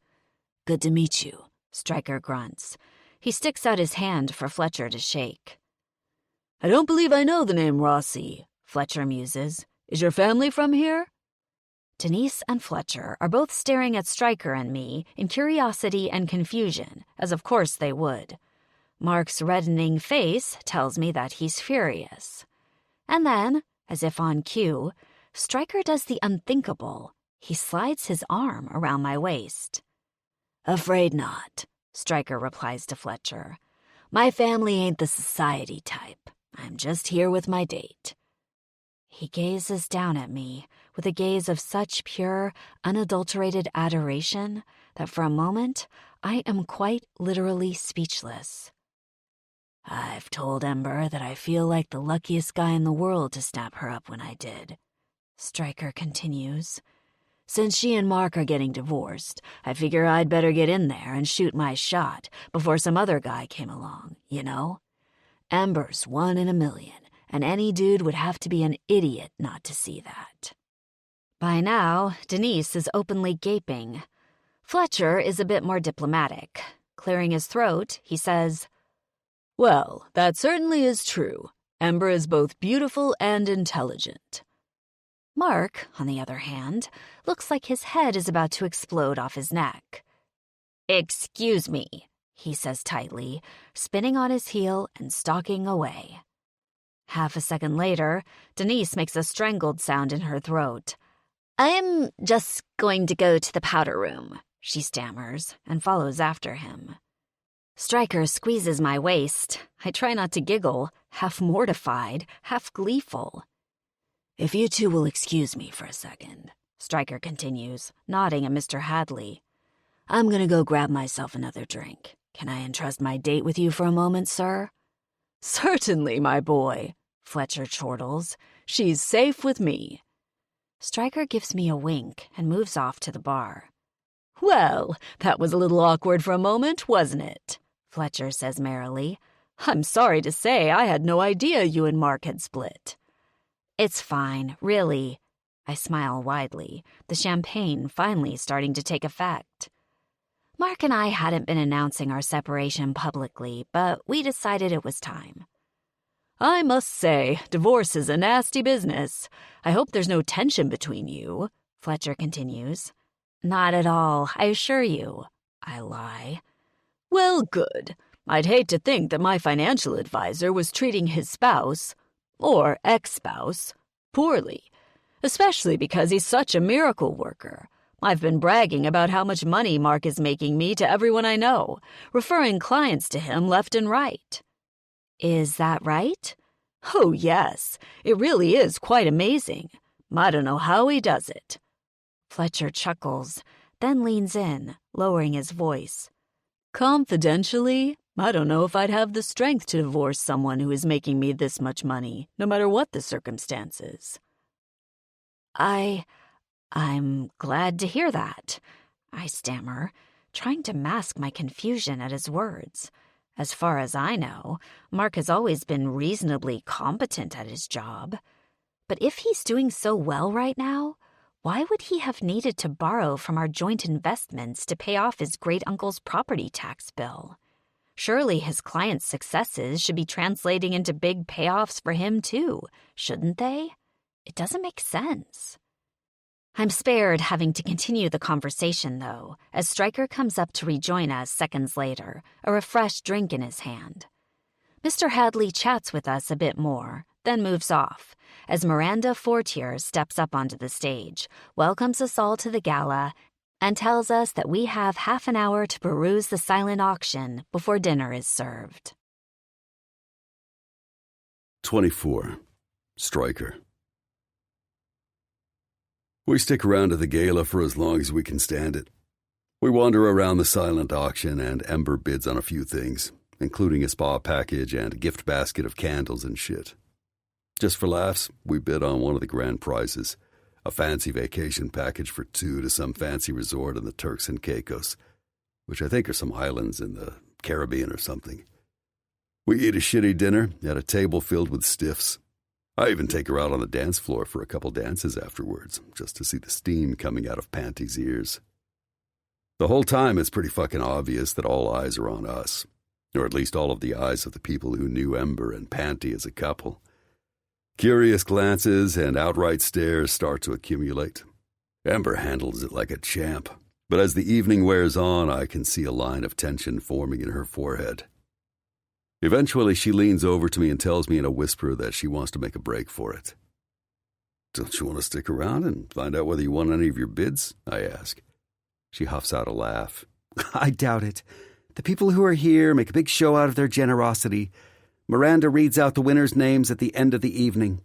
I guarantee you there are lots of guests who would pay quadruple what I bid to be publicly acknowledged like that. Damn, I deadpan. I was really counting on that Turks and Caicos trip. As I guide her out of the ballroom, hand pressed against the small of her back, I catch Panty staring daggers at us from over behind a pillar, where he's talking to a bunch of silver-haired geezers. I shift my body between him and Ember so she doesn't see him. I get the Mercedes back from the valet and settle Ember in the passenger seat. My pack of smokes is still sitting on the dash where I left them, and I grab it. "You mind?" I ask her, holding it up. "Actually, could I bum one?" she asks. "Really?" I raise a brow at her. "Didn't know you smoked." "I don't. I used to." She makes a face. "Mark made me quit. He said it was trashy, unbecoming of a woman in my position." "What position is that?" I pull two out of the pack, light them both, and hand one to her. "Wife of an important person." She puts the words in air quotes. "Not an important person in your own right," I scowl. "Shit, you're a lawyer. That seems plenty damn impressive to me." "Nope. A lawyer is a great catch as a girlfriend. But as a wife, less so. I was supposed to quit working once I got pregnant," she tells me. "Except I never got pregnant." Sounds like Panty spent a fuck of a lot of time deciding what you were supposed to do. She takes a long drag on the cigarette. "Lord, that tastes good. Too good. Promise me that after tonight you won't give me another one, even if I beg." The words just slip out. Hearing you beg, I wouldn't promise anything, sweetheart. In the silence that follows, I hear the soft hitch of her breath. Yeah, that probably wasn't the smartest thing to say. I put the car in gear, pull away from the curb. We both pretend the last 10 seconds never happened. "Striker," Ember murmurs after a moment. "Would you mind taking me for a drink somewhere instead of going straight home?" "You're not tired?" "I guess I'm a little wound up," she admits. "I just don't feel like going home yet, I guess." "Sure. As long as she's in that sexy as fuck dress, Ember can ask me pretty much anything she wants and I won't say no." "Where to?" She just gives me a quirk of her lips. "I have just the place." "This ain't exactly my scene," I remark as we stroll in. But hell, at least I'm dressed for it. The lobby of this expensive-ass hotel is already the nicest goddamn room I've ever been in, and we haven't even gotten to the bar yet. For the second time tonight, I've just handed the keys to the borrowed Mercedes from Twisted Pipes to a valet who treats me with practiced fake respect, like I'm some kind of fucking rich prick. Ember laughs low in her throat as she walks next to me, holding on to my offered arm. "Not mine either, if you can believe it," she says as she points toward the bar. "Mark used to take me here when we were first dating to impress me. But the thing is, they make a killer gin martini. And right now, I need one." I signal to the bartender, who makes a sit-anywhere gesture. I expect Ember to choose a booth on account of her dress, but instead she goes to the far end of the bar and slides up onto a stool. I take the one next to her.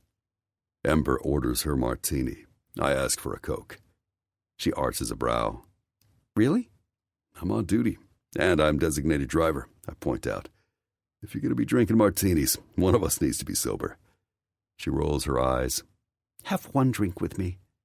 I relent. I'll have a beer. I tell the bartender my preferred brand. When he walks away to get our drinks, I turn to Ember. Did he? She looks puzzled. Did who? Mark. Did he impress you? Oh, She says, waving a hand. I suppose so. I think in some ways I was more impressed by the fact that my parents were impressed by him. Well, my mom anyway. He was very charming, full of romantic gestures.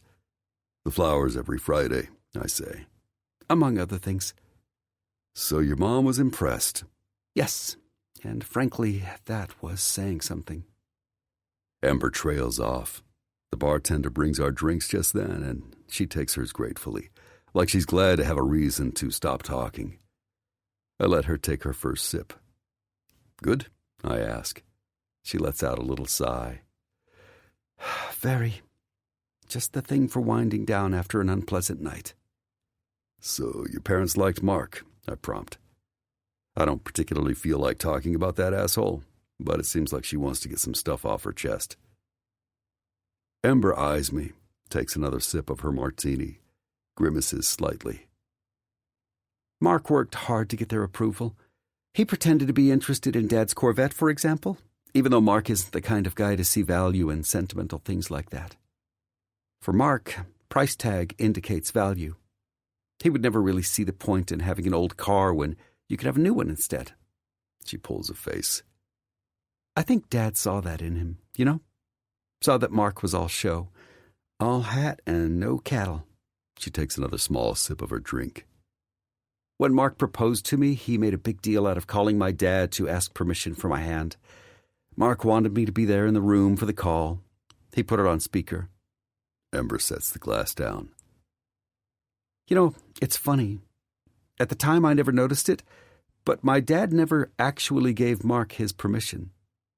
All he said was, well, Ember's a big girl and she's old enough to decide for herself.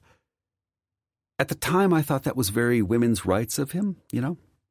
But later, with the benefit of hindsight, she trails off. I think my dad didn't want to give his approval, but he wasn't the type to stand in my way. Ember looks crestfallen. I remember the picture of her with her dad next to his prized Corvette, and what she said about how he died a couple years ago. Seems like you miss your dad a lot, I say softly. She swallows, gives me a sad smile. I do.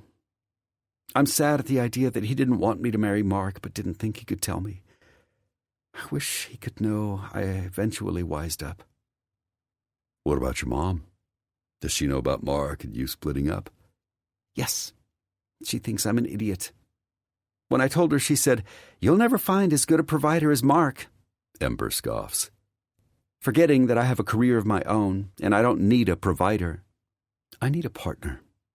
But my mom cares a lot about money. She was pretty bitter that Dad didn't make more than he did.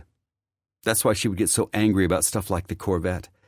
She felt like he should have been spending that time fixing up the car, being more career-driven. She wanted me to have a husband who was rich enough that I wouldn't have to work. And since Mark wanted me to stop working too, she grimaces.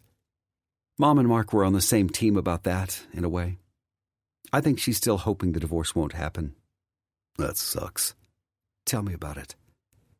Ember lifts her martini and opens her mouth to say something else, but just then my cell buzzes in my jacket pocket. I pull it out to see who it is. Rudy. Hold on a sec, I say to her, and accept the call. Yeah, I grunt into the phone. Stryker, got a fight for you. End of the month. Rudy names the date. Big purse, massive. You go up against Crucifier. Cruz Lopez. I know the guy. He's a fucking animal. He fights dirty as hell. I could beat him in a fair matchup, but of course that ain't what this is about. Rudy calls me these days for the big fights because he knows I can throw them in a way that looks convincing. With Crucifier, the crowd is going to come to see him do what his name says, crucify his opponent. The guy doesn't have a volume switch. He goes for maximum pain and maximum destruction. If I agree to this, I'll have to let him beat me bloody, but in a way that doesn't get me seriously hurt. Rudy tells me my cut. With my purse plus a percentage of the cash from all the people who are going to bet against me, the money is good as hell. I just have to be careful not to get murdered in the process of letting Cruz beat me. Okay, I say. I'm in. I hear him grinning. I knew you would be, man. Talk to you. Amber eyes me curiously as I hang up the phone. That was the dude who books my fights, I explain. Oh. Her eyebrows knit. She takes hold of her glass, downs a large gulp. When she sets it back down, eyes watering, she doesn't look at me. Hey, it ain't a big deal, I lie. It's barely a fight at all. I just let some cocky sucker pound on me just enough to make it look good to the crowd. But, Stryker, that's just crazy talk. I don't work a desk job, sweetheart, I say brusquely, cutting her off. She's quiet for a moment. I know. Amber takes another drink. I take a swig of my beer. We sit there in silence for what seems like forever. I'm pissed at Rudy for ruining the moment, and I'm irritated at her for judging me. The bartender comes back, asks if we'll want another round. Amber shakes her head. He moves off to get our bill. I can't stop you from fighting. I know that, Amber finally says. And it's not my place to try. She raises her eyes from her glass to lock on mine. I don't know much about you, Stryker, but it seems to me like you're fighting for a reason that has nothing to do with money. And maybe, instead of letting yourself get beat up for cash, you should do what you can to solve whatever it is that's making you fight in the first place. She slides off the stool. I'm ready to go home now. Fuck. I'm frustrated and more than a little pissed as I toss some bills on the bar. As I follow her out, I don't know if I'm madder at her or at myself. I shouldn't have taken the goddamn call from Rudy with her right here. I should have known she'd have some sort of goddamn opinion about it. I should tell her to shut the hell up about my choices and keep her opinions to herself, because I don't give a shit. But the hell of it is, that's a lie. I do give a shit. I hate it, but the fact is, I care about what Amber thinks of me. And I hate even more that she's right. 25. Amber. On the way home, neither of us talks. I can tell Stryker is angry at me, and I'm not sure I care.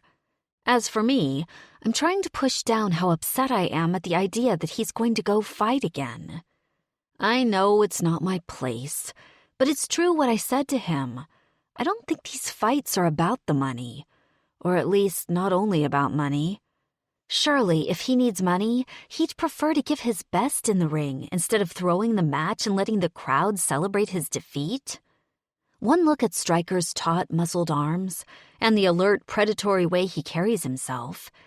Anyone with eyes can see he could take on a man much larger than he is. So why is he willing to let himself be pummeled? We get to my house just before midnight. Stryker parks the Mercedes in the street instead of in my driveway. He comes over to my side and opens the door for me while I'm still fumbling to get my seatbelt off. I guess he's going to walk me up to the door. I silently take the hand he offers. "Can I come in and change out of this tux?" he asks gruffly. "My shift is starting now." His shift. The words leave a bitter taste in my mouth, almost as if I had spoken them myself. Funny, tonight I had almost forgotten Stryker is only here because Tank asked him to protect me. It's been so easy to slip into the illusion that we're friends. "Of course," I say. Stryker goes to the trunk and pulls out a duffel bag, slinging the strap over his shoulder. As he has all evening, he places his hand protectively on the small of my back as we go up the walk. I like it too much when he touches me like this. I liked the way he looked at me tonight at the gala, too, like he was proud to have people think we were together.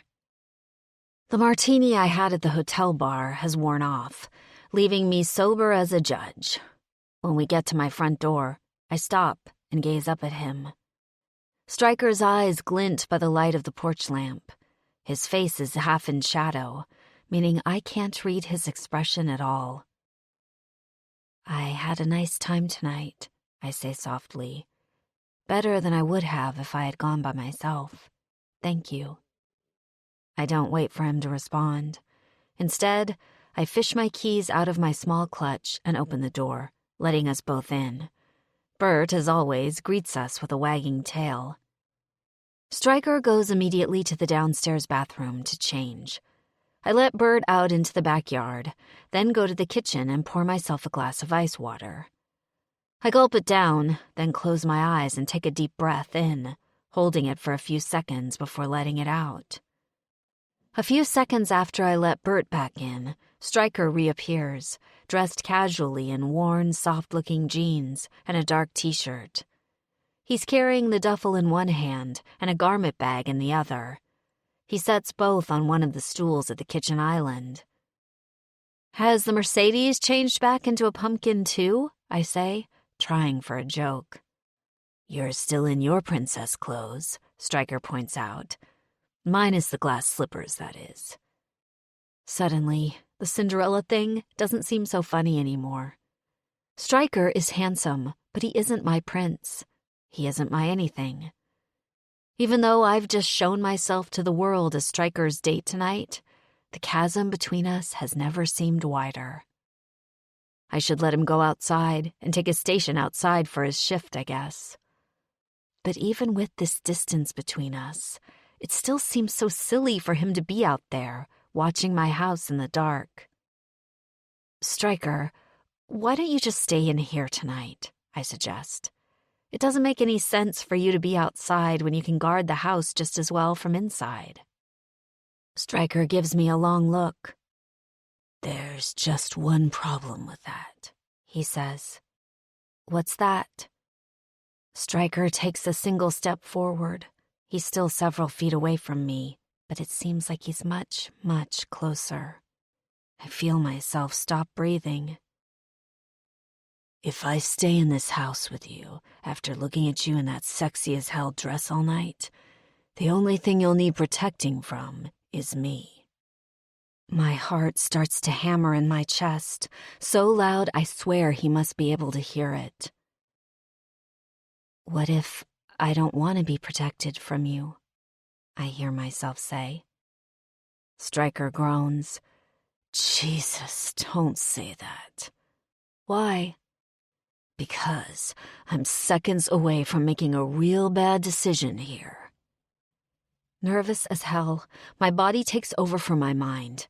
I take a step toward Stryker. He groans again. "Make it," I whisper. His mouth covers mine. The taste of him. The memory of the last time he kissed me hits me like a force field as he picks me up in his arms and carries me up the stairs to my bedroom. As soon as he's over the threshold, he sets me on my feet. Then he's reaching behind me, lips still devouring mine, as he pulls my dress off my shoulders and down to the waist. I'm not wearing a bra because of the low drop of the dress down the back. I'm naked from the waist up, my skin cooling in the night air. Stryker breaks the kiss and takes a step back to stare at me in the moonlight coming in through the window. "Holy shit," he rasps. He reaches up and pulls the t-shirt up off over his head with one fluid movement, then stands before me, naked to the waist as well. He's already breathing heavily, his muscled chest rising and falling, making the symmetrical pattern of tattoos dance in the pale light. We stand facing each other, the air pregnant and heavy with lust. "Take off the skirt," he orders me, voice rough. I reach back to the zipper and pull down. The dress falls to the floor. I step out of it and stand in front of him in only black panties and my nude heels. Stryker reaches down, palms his thick shaft through his jeans. "I've never seen anything as hot in my life," he says thickly. "Jesus, Ember, you need to tell me now if you want to stop." I don't want to stop, I say, swallowing. I want you to take me, Stryker. I've wanted it for so long. It's just tonight, I tell myself as he unbuttons his jeans and lets them fall. No matter what happens, this is what you want right now. If he doesn't want you afterwards, that's okay. I don't quite believe it, but I do know that I want this more than I can ever remember wanting anything. I won't regret it, no matter how it changes things tomorrow. I won't let myself. Stryker is naked in front of me now. His cock, thick and hard, pulses in his hand. "Get on the bed, babe," he growls. I do, leaving my heels on because he hasn't told me to take them off yet. I've abandoned all my will, wanting him to take control, make my body his just for tonight.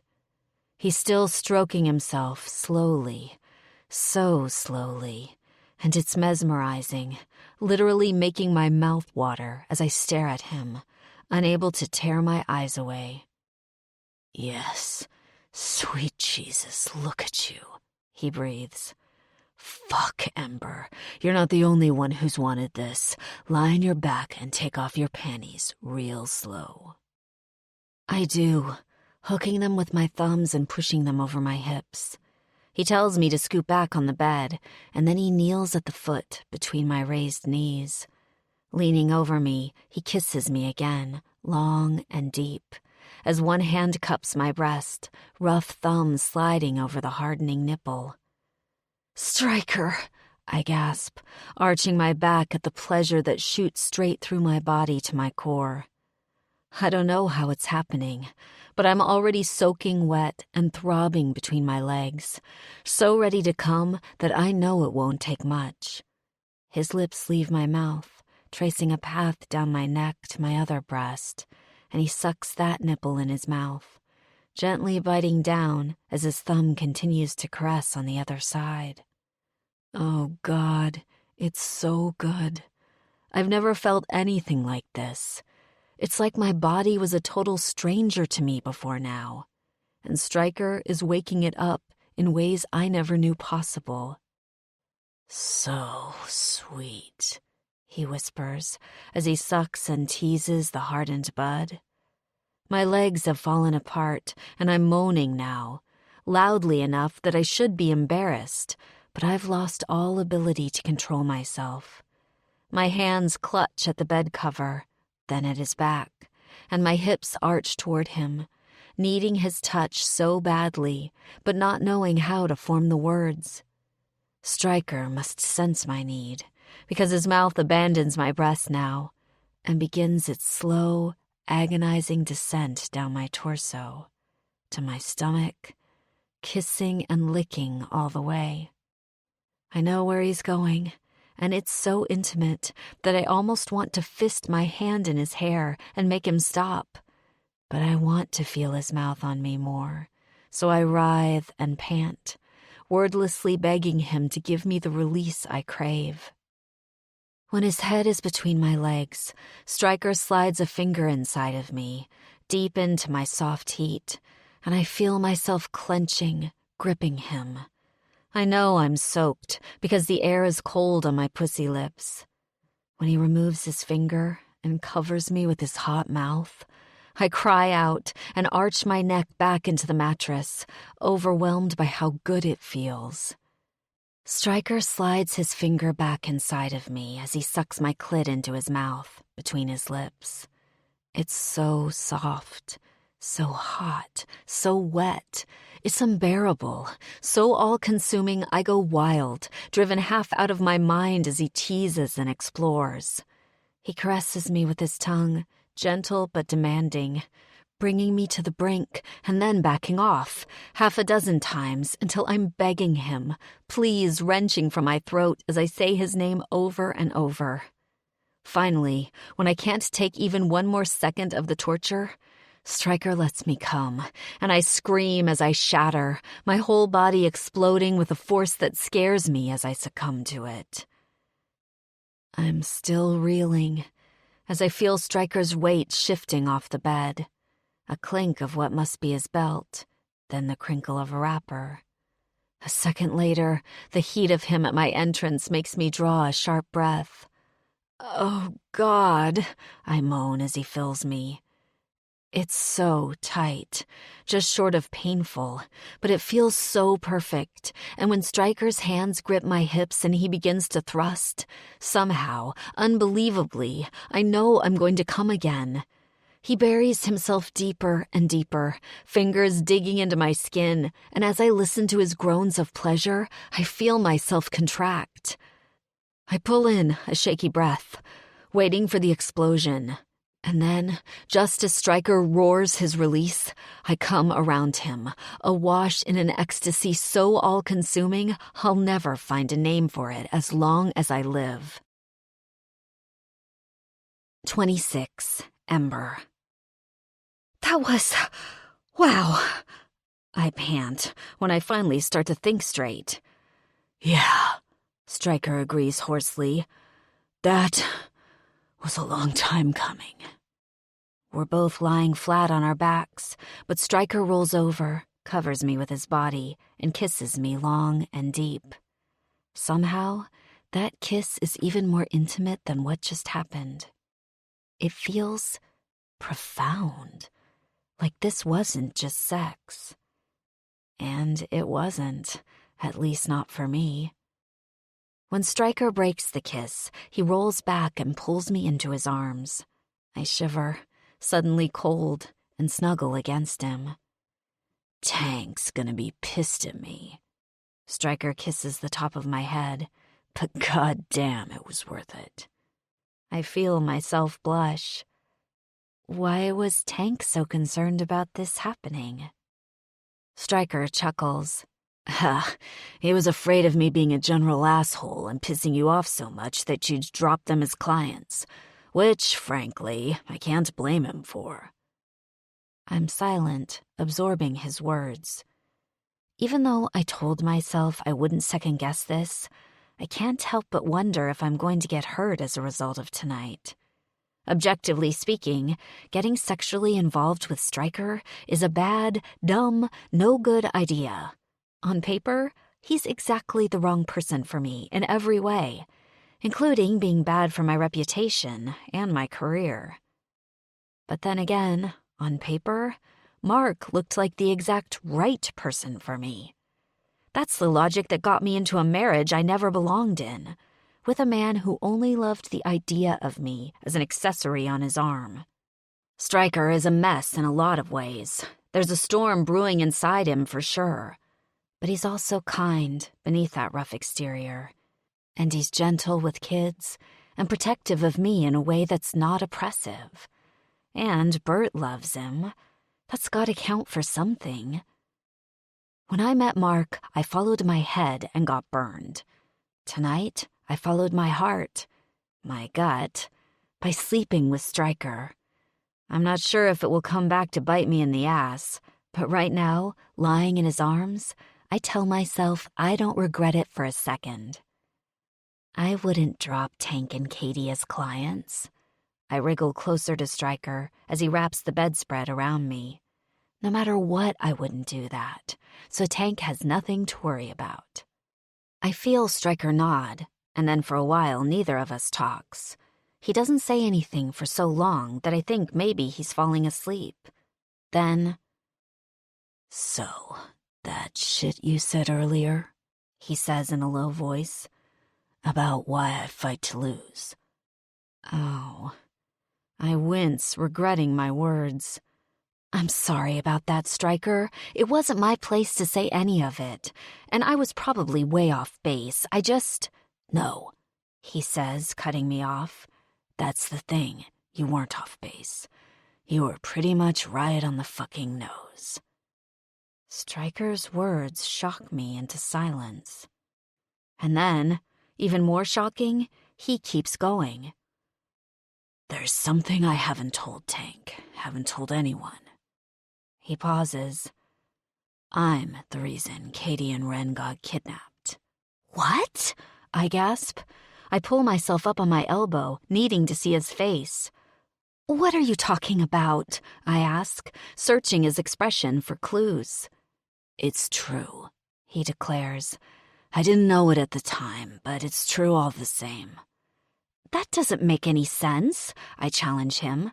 "If you didn't know, then how could you be responsible?" But the tortured expression on Stryker's face tells me he believes it 100%. "I told you about my brother Richie." He hesitates.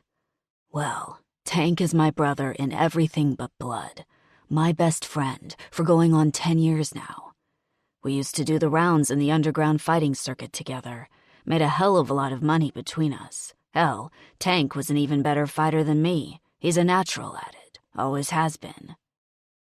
The money you can make in those fights is insane, if you're good enough and you're not afraid to take risks. We cleaned the fuck up on that shit. This was even before we joined the MC. Once we got patched in with the Lords, we both kept fighting for a while, until Tank eventually decided to bow out. Rudy, the guy who organizes the fights, was trying to get Tank to sign on for a fight that could have made him rich. But the ones that make real bank are risky, and Tank didn't like the way things were heading, so he turned Rudy down and decided to get out of the scene. Shit wasn't the same after that. I kept fighting, but it wasn't as fun with just me going to the fights without him there with me. Stryker runs a hand roughly through his hair. I notice it's shaking a little. And then, one night, Tank goes to his front door, and there's this little girl standing there with a note saying he's her father. Then a couple of days after that, he meets Katie. All of a sudden, Tank becomes a family man. He grimaces. After that, I saw him even less than I did when he stopped fighting. I knew he was happy, and I was happy for him. Tried to be, anyway. But hell, things just weren't the same. Everything felt different. I don't know. Fuck. It sort of felt like I'd lost another brother, you know? I contemplate his words, not daring to say anything for fear he won't say more if I interrupt him. Stryker lets out a dry bark of a laugh. After the club decides to go legit, money got tight. A lot of our sources of income started to dry up. I picked up some more fights on the circuit to make up for it. Rudy must have figured out that if I was hurting for money, maybe Tank would be too. He starts pressuring me to bring Tank back in. And then, one night, he tells me about a fight he's got for Tank that's a no-brainer. A one-time deal for a huge purse against a guy Tank could put down in his sleep. I told Tank about it, made it sound as sweet as possible. I knew he needed the cash, since he'd told me he was having trouble making ends meet, what with Ren to take care of. Stryker shakes his head. I thought maybe after he remembered how easy the money was, he'd come back on the circuit with me. Maybe it would be like old times again. That night, he continues hoarsely, while Tank was at the fights, that was when the men who wanted to destroy our club took Katie and Ren.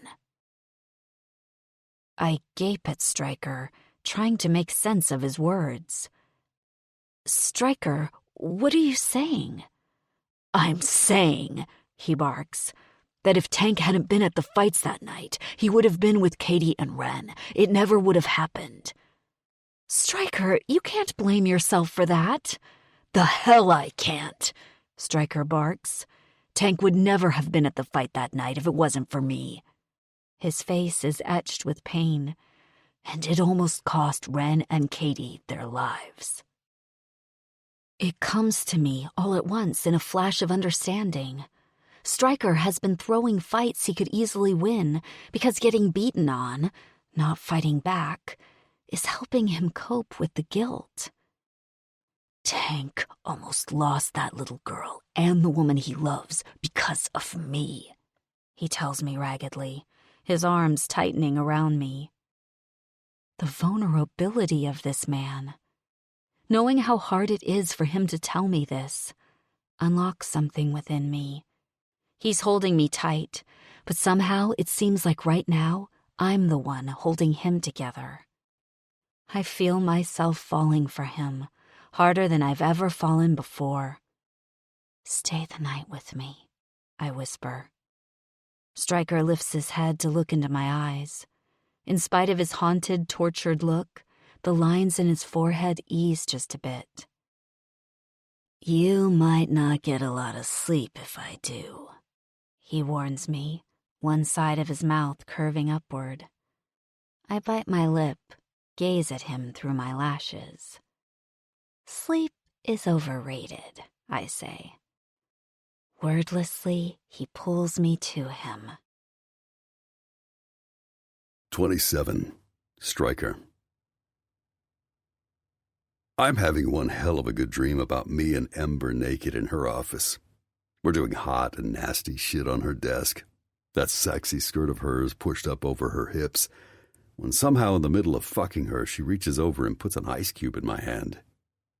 "What the fuck is this for?" I mutter, giving her a confused stare. Then the ice cube starts to jump around in my palm like a fucking jumping bean. Seconds later, I startle awake to find a cold, wet dog nose nuzzling me. "Jesus Christ, Bert," I hiss, pulling my hand away. "You don't know what you interrupted there, buddy." Bert lets out a soft whine in response, then cocks his head, looking hopeful. Blinking away the sleep, I glance over at Ember, eyes closed, dark hair feathered out around her on the pillow. The soft glow in the room tells me it's early morning, just around sunrise. "Well, you got me, dude," I murmur at the dog. "Now I gotta pee, too." I haul myself up to a sitting position and reach for my jeans, careful not to jostle the bed too much to wake up Ember. I carry my jeans into the bathroom and take a leak, the dog following closely behind me. I pull my jeans on, then slide my cell phone out of the pocket to check my messages as I head downstairs. Nothing important. Pushing the back door open, I watch in amusement as Bert bolts outside. I don't know why he doesn't just use the doggy door. Maybe he likes an audience. I don't know. As he does his business, I send a text to Jude. "Your shift starts at 9 at Ember's office." I don't get a reply right away, but that's okay. I know he'll be there. Yawning and stretching, I fumble around in Ember's kitchen until I figure out where the coffee is, and I brew us each a cup with her fancy pod coffee maker thing. Bert pushes back in through the dog door, and when the coffee's ready, I go back upstairs with him following close behind. Ember is sitting up in bed, blinking the sleep out of her eyes when I come into the bedroom. "Oh my God, are you bringing me coffee?" she breathes. "You're my hero." "This is all it takes," I joke. "I'm a woman of simple needs." I hand her a cup and slide back into bed beside her. It seems natural somehow to be here with her, even though I've never spent the night at a chick's place before. And I sure as hell haven't had one spend the night at mine. I should be itching to get out of here, but I'm not. I tell myself it's because I have to stay anyway, since technically I'm still on my shift until she goes to work. "Sleep well?" I ask her. She hums, closing her eyes as she sips her coffee. "Like a brick. You?" "Yeah, pretty good." Which is surprising because these days I don't sleep through the night unless I've got a good amount of whiskey in me. "What time is it?" Ember yawns as she reaches for her nightstand. She grabs her phone, which she had switched off late last night. It boots up, and as she stares at the screen, she lets out an incredulous laugh. "What?" "Apparently, Mark drove by here last night around 2:30. She holds up the phone and shows me the screen. "He sent me a text about the Mercedes parked in front of my house, asked if it was yours, and even implies that you stole it." "He's good and pissed that people know you guys aren't together anymore, I guess." "I'm sure," she rolls her eyes. "But honestly, it's time to get the divorce process started. I can't put it off anymore. This is a good thing. Except that he'll probably use this to say that I was cheating on him and try to get more in the divorce." "Oh, shit. I didn't think of that." "Honestly, it's no big deal, Stryker. I don't want anything. I just want to walk away." She waves her arm to indicate the house. "This place is nothing but an enormous mortgage anyway. I'm good with a clean slate." Ember's face is relaxed. She seems well-rested and happy. Right now, she's not December Wells' attorney. She's just Ember, the hot chick who screamed my name over and over last night. And if I have anything to say about it, she's going to do it again real soon. My cock wakes up at the thought. "Hey," I hear myself say. ridden a motorcycle before? She cocks a brow at me. Do I look like someone who's ridden a motorcycle? Well, maybe it's time you start. The club's doing a poker run this weekend. Why don't you come with me? Ember sets her coffee cup on the nightstand. What's a poker run? It's basically a poker game on wheels. You pay $100 to enter, and then you ride to a bunch of checkpoints, and you draw a single playing card at each one. The object is to have the best poker hand at the end of the run. Winner gets $500, and the rest of the money goes to charity.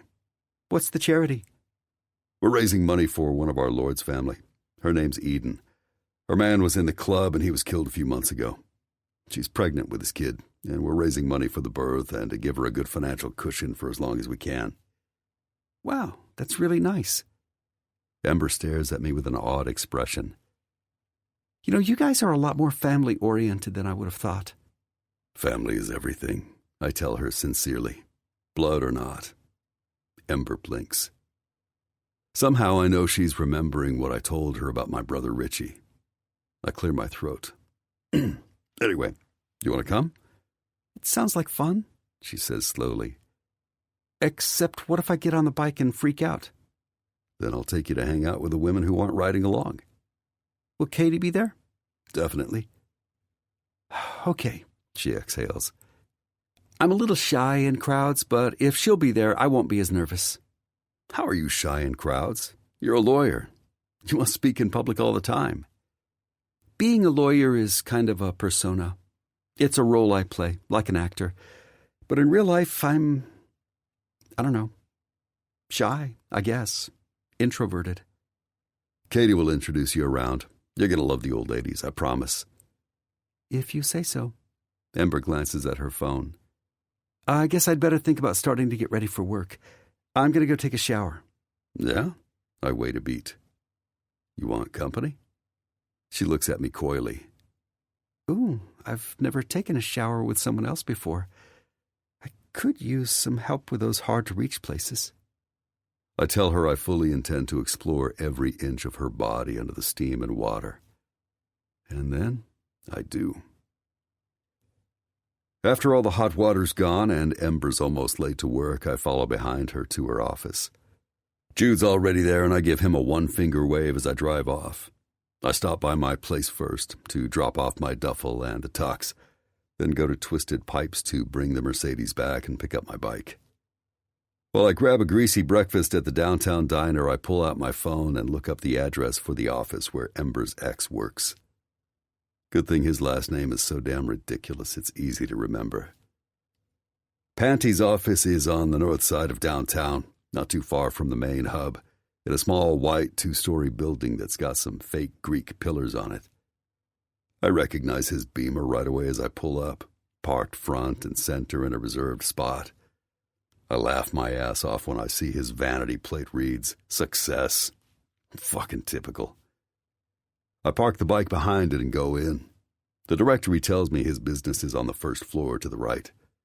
I find the suite, push inside, and tell the middle-aged receptionist I need to see him.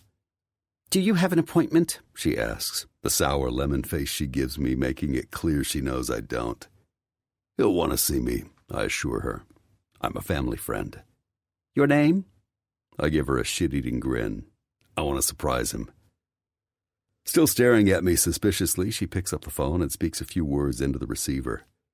A few seconds later, Mark fucking Panty comes out, swaggering like the officious prick he is. He blanches when he sees me. "Panty," I lift my chin at him. "What are you doing here? What do you want?" His lip curls into a sneer. "I need to talk to you," I grunt. "In your office." I get the feeling he's thinking about refusing. Then he glances over at the receptionist and gives a curt nod. "Fine." Panty swivels on his heel. I follow him into his office and close the door. When he turns back to me, my hand's around his throat before he knows what's happening. Pivoting, I get my foot under his legs and take his balance away from him, then slam him against the wall, pinning him there. "You and I need to have a little talk," I rasp.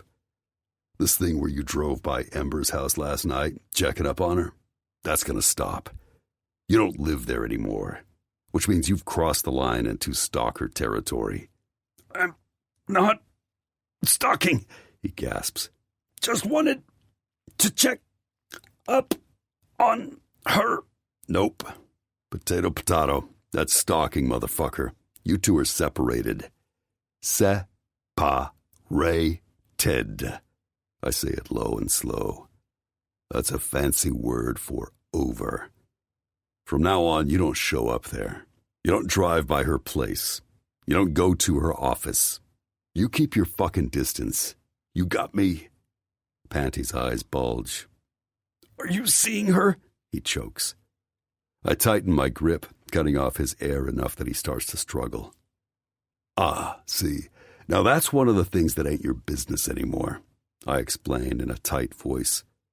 Apparently, you're a slow learner. I wait a beat, savoring the view of him starting to turn a purplish shade of red. Stop, he wheezes as he starts to claw at my hands, but he's a fucking pussy and too scared to think straight. I slam him against the wall again. You don't go to her office, I repeat. You don't go to her house. You keep your distance. Are we clear? Eyes wide with fear, he chokes out a yes. I release my grip, shoving him back into the wall one more time for good measure as I do. Good, I say. Then we understand each other. I take a step back, glancing around his office for the first time. Nice decor, dude. A little fussy, though. Did your receptionist pick it out for you? I don't wait for an answer, just leave him there as I step back out into the front reception area. The middle-aged woman is standing at her desk, wide-eyed like she's trying to figure out whether to call the police. You have a good day now, I tell her pleasantly as I head for the door. You might want to check on your boss, by the way. I'm not 100% sure he didn't just piss his pants. 28. Ember. Once Stryker and I start having sex, we don't really stop. I mean, we stop so I can go to work and stuff, but yeah. Once the barrier comes down between us, we enjoy a rabbit-like frequency of sex that would embarrass me if anyone but the two of us knew about it. By the day of the poker run on Saturday, I've already lost count of the number of orgasms I've had. And I strongly suspect that the number is higher than during the entirety of my marriage to Mark. I feel amazing. And sexy. And a little confused. Because Stryker has gone from being my bodyguard to something else that doesn't have a label. A dozen times a day, I argue with myself about trying to put a name to it and just letting myself enjoy it for what it is, no matter how long it lasts. Hi, I'm Ember Wells, crazy, impetuous, live-in-the-moment type of gal. Yeah, right. And that's how I find myself on the back of a large, low-slung Harley-Davidson motorcycle on Saturday afternoon. There's a heavy helmet on my head, and my feet are propped up on some fold-out pegs for the passenger.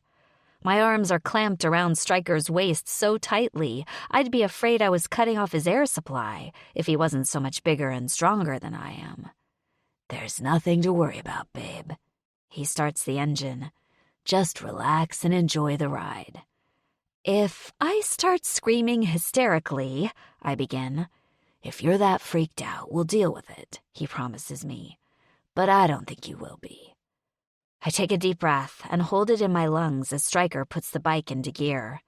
The soft clunk sends a burst of adrenaline through me, and I flinch, but don't scream. Then, before I can say, "Stop! This is a horrible, horrible idea," the bike starts to move. The first minute or two is like when I went on the Ferris wheel for the first time as a 6-year-old and spent the whole time hyper-focused on every tiny movement of the basket, convinced I was going to fall out and plummet to my death. My stomach lurches every time we go over a bump. Every time Stryker turns the bike, I almost beg him to turn around and take me home. But little by little, as I make myself take deep breaths and focus on the solid warmth of his body instead of my fear, I start to emerge from panic mode, just a little.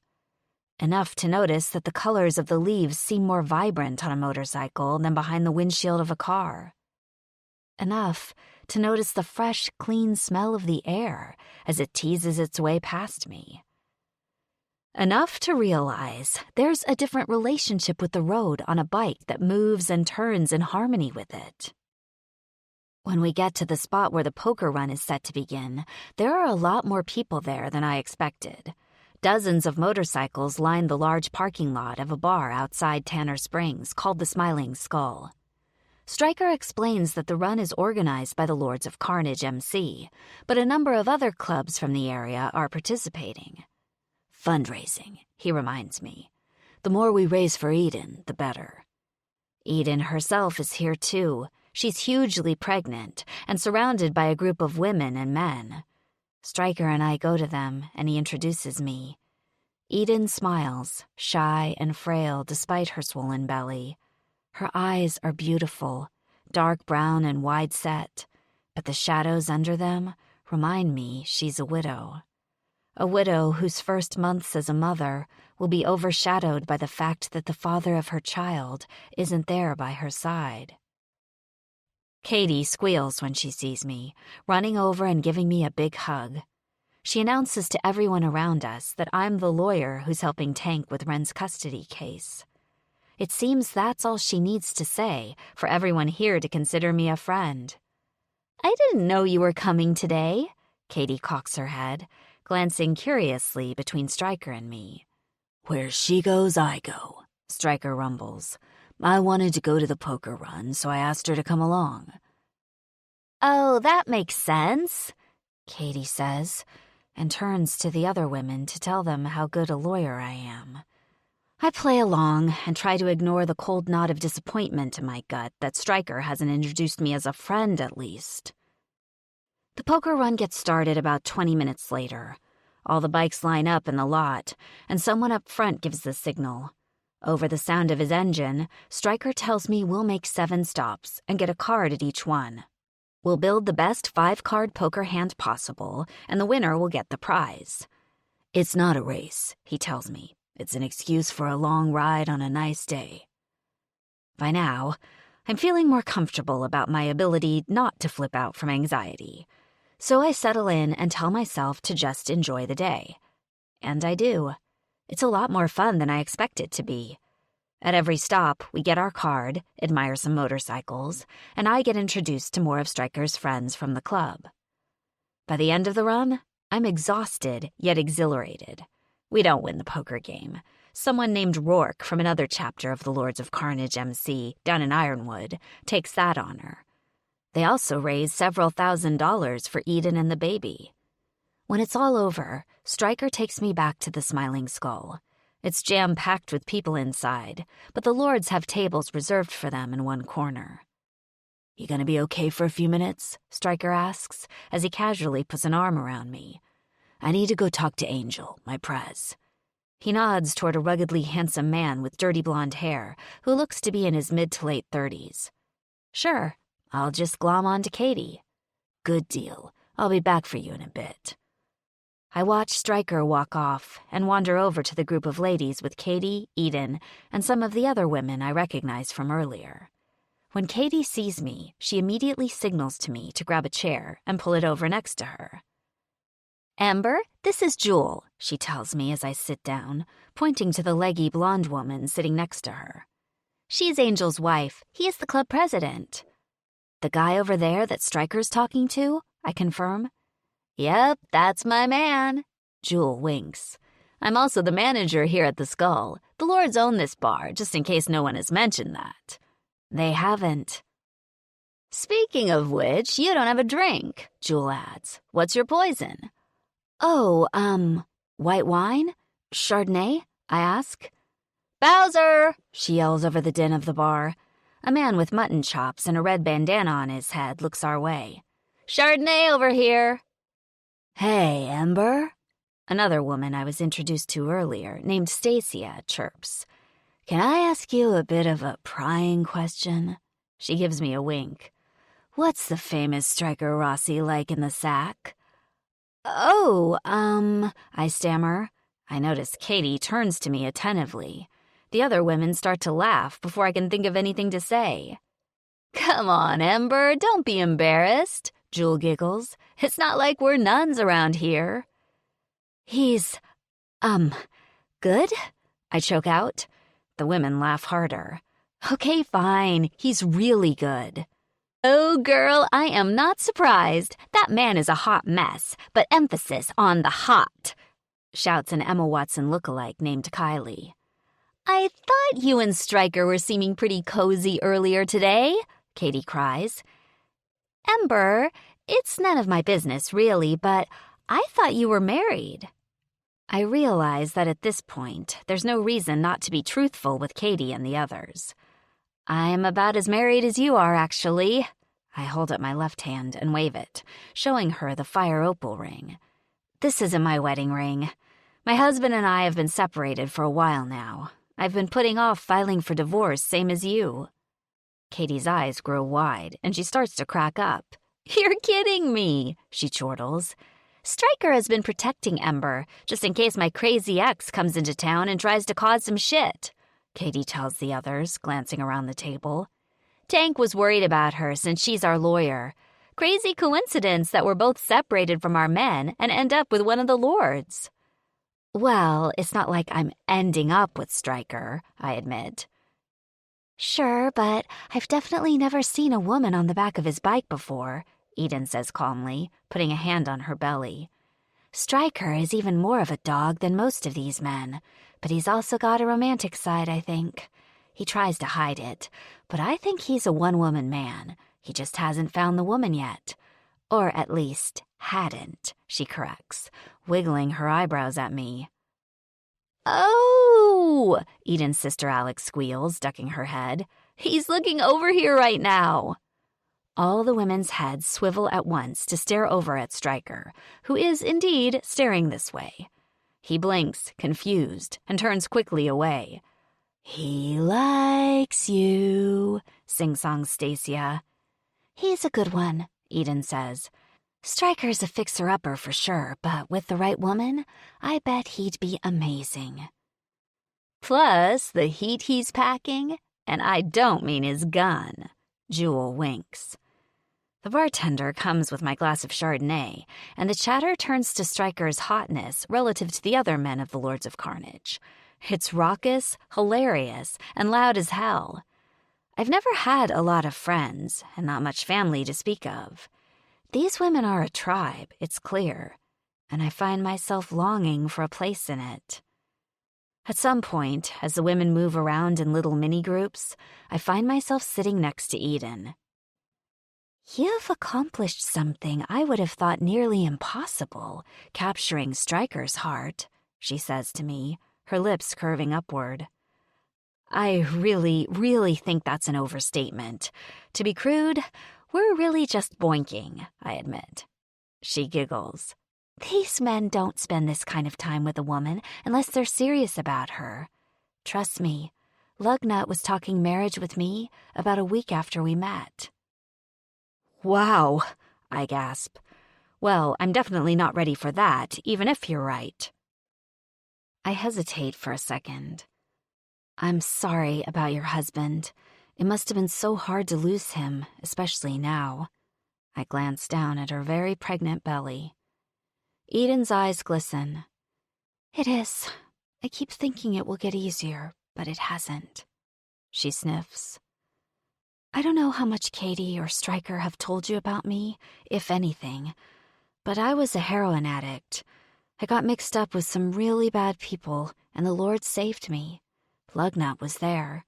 He stood by me the whole time while I was detoxing, and afterward. He told me he believed in me, that he knew I could get sober. A tear falls down one of her cheeks. He was the first person to ever make me feel deep down like I was worth something.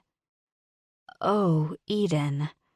My heart literally hurts for her. The Lords gave me Lugnut, she says, wiping under her eyes with her fingers. But then, their lifestyle took him away from me, too. It's been hard being around them since his death.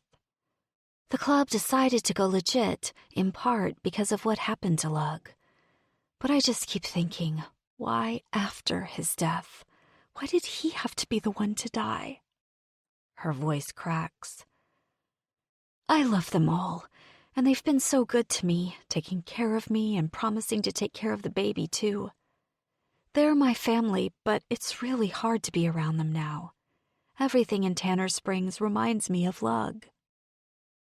Giving in to impulse, I put a hand on her shoulder. I understand. Are you thinking of leaving? She exhales shakily. My sister Alex is here, so I feel like I should stay. And once the baby comes, I know I won't want to be alone. But I don't know. Sometimes I think I need a clean break. Eden's words are on my mind as we all order some food for dinner. Stryker comes over and sits by me as we eat, and it really does feel like a date. He's affectionate and funny, and more relaxed than I've ever seen him. Probably because with all the other lords around, he's not as worried about guarding me. We stay out much later than I thought we would, and by the time we decide to leave, it's almost midnight. I hope you're not too sleepy, Stryker says huskily in my ear as we get ready to go. I've got some plans for us when I get you back to your place. A bolt of desire shoots through me at the heat of his breath on my skin. What would those plans entail? You'll just have to wait to find out, he murmurs. As he moves against me, I feel the hard length of him and let out a soft moan. You play dirty, I whisper. He chuckles. You don't know the half of it. The ride home in the dark is magical. The stars are out, we're almost alone on the road, and the crisp night air contrasts with the heat of Stryker's strong, solid body. I wrap my arms around his waist, laying my head on his back. I breathe deeply and marvel at how thankful I am for this day and for this moment. I resolve not to think too hard about the future, or what this means, or anything other than what Stryker is going to do to my body as soon as we get home. By the time we reach my front door, I'm so drunk with lust I don't even notice the scratch marks near the jamb and knob until later. I impatiently turn the key, abstractly noting there's none of the usual resistance. Maybe I forgot to lock the door when I left. I push the door open and feel for the light switch to the right of the frame. I flick it on. Then, I let out a loud gasp that ends in a scream. What is it? Stryker barks from behind me. Look, I cry. Together, we stand in the doorway, gaping. My front foyer and the living room beyond has been ransacked. Broken furniture is everywhere. Cushions have been ripped open, bulging stuffing. Fragile things are lying in fragmented heaps on the floor next to walls, as though they've been flung against them to break. There's almost nothing in sight that hasn't been ruined. Oh my God! I turn to Stryker, aghast. What's going on? But he's already switched into bodyguard mode. Come here. He grabs my forearm, pulls me toward the bathroom off the hallway. Stay in here and lock yourself in, he says, pushing me inside. Don't open the door until I get back. His stern, no arguments expression silences any argument. I do as he says, locking the door behind him. I hear his first footstep, then his second, then nothing more. And I know he's checking the rest of the house to see whether the perpetrators are still here. I lean against the bathroom counter, holding on to it so I won't collapse in a heap on the floor. I stare at myself in the mirror, and the face that stares back at me is pale and hollow-eyed. I don't know how long I stand there, dizzy with fear and ears straining for any noise outside this tiny room. When I hear footsteps again, they're familiar enough that my lungs let out a whoosh of relief. Amber, Stryker calls. Open the door. I'm so happy he's back that I'm actually smiling as I do what he says. But when my eyes meet his, my smile falls away instantly. What is it? I ask, breath hitching. It's Bert, Stryker tells me in a flat voice. I can't find him. He's gone. 29. Stryker. Bert! Ember is screaming, nearly hysterical. Bert! She tries to whistle, but she's crying and her lips won't form the shape. Wild-eyed with panic, Ember turns to me in the backyard. He's not here. He always comes when I call him. The hope that Bert fled the intruders through the dog door and is hiding back here disappears. Okay, come on, I tell her, taking her hand and leading her toward the gate. He can't have gone far.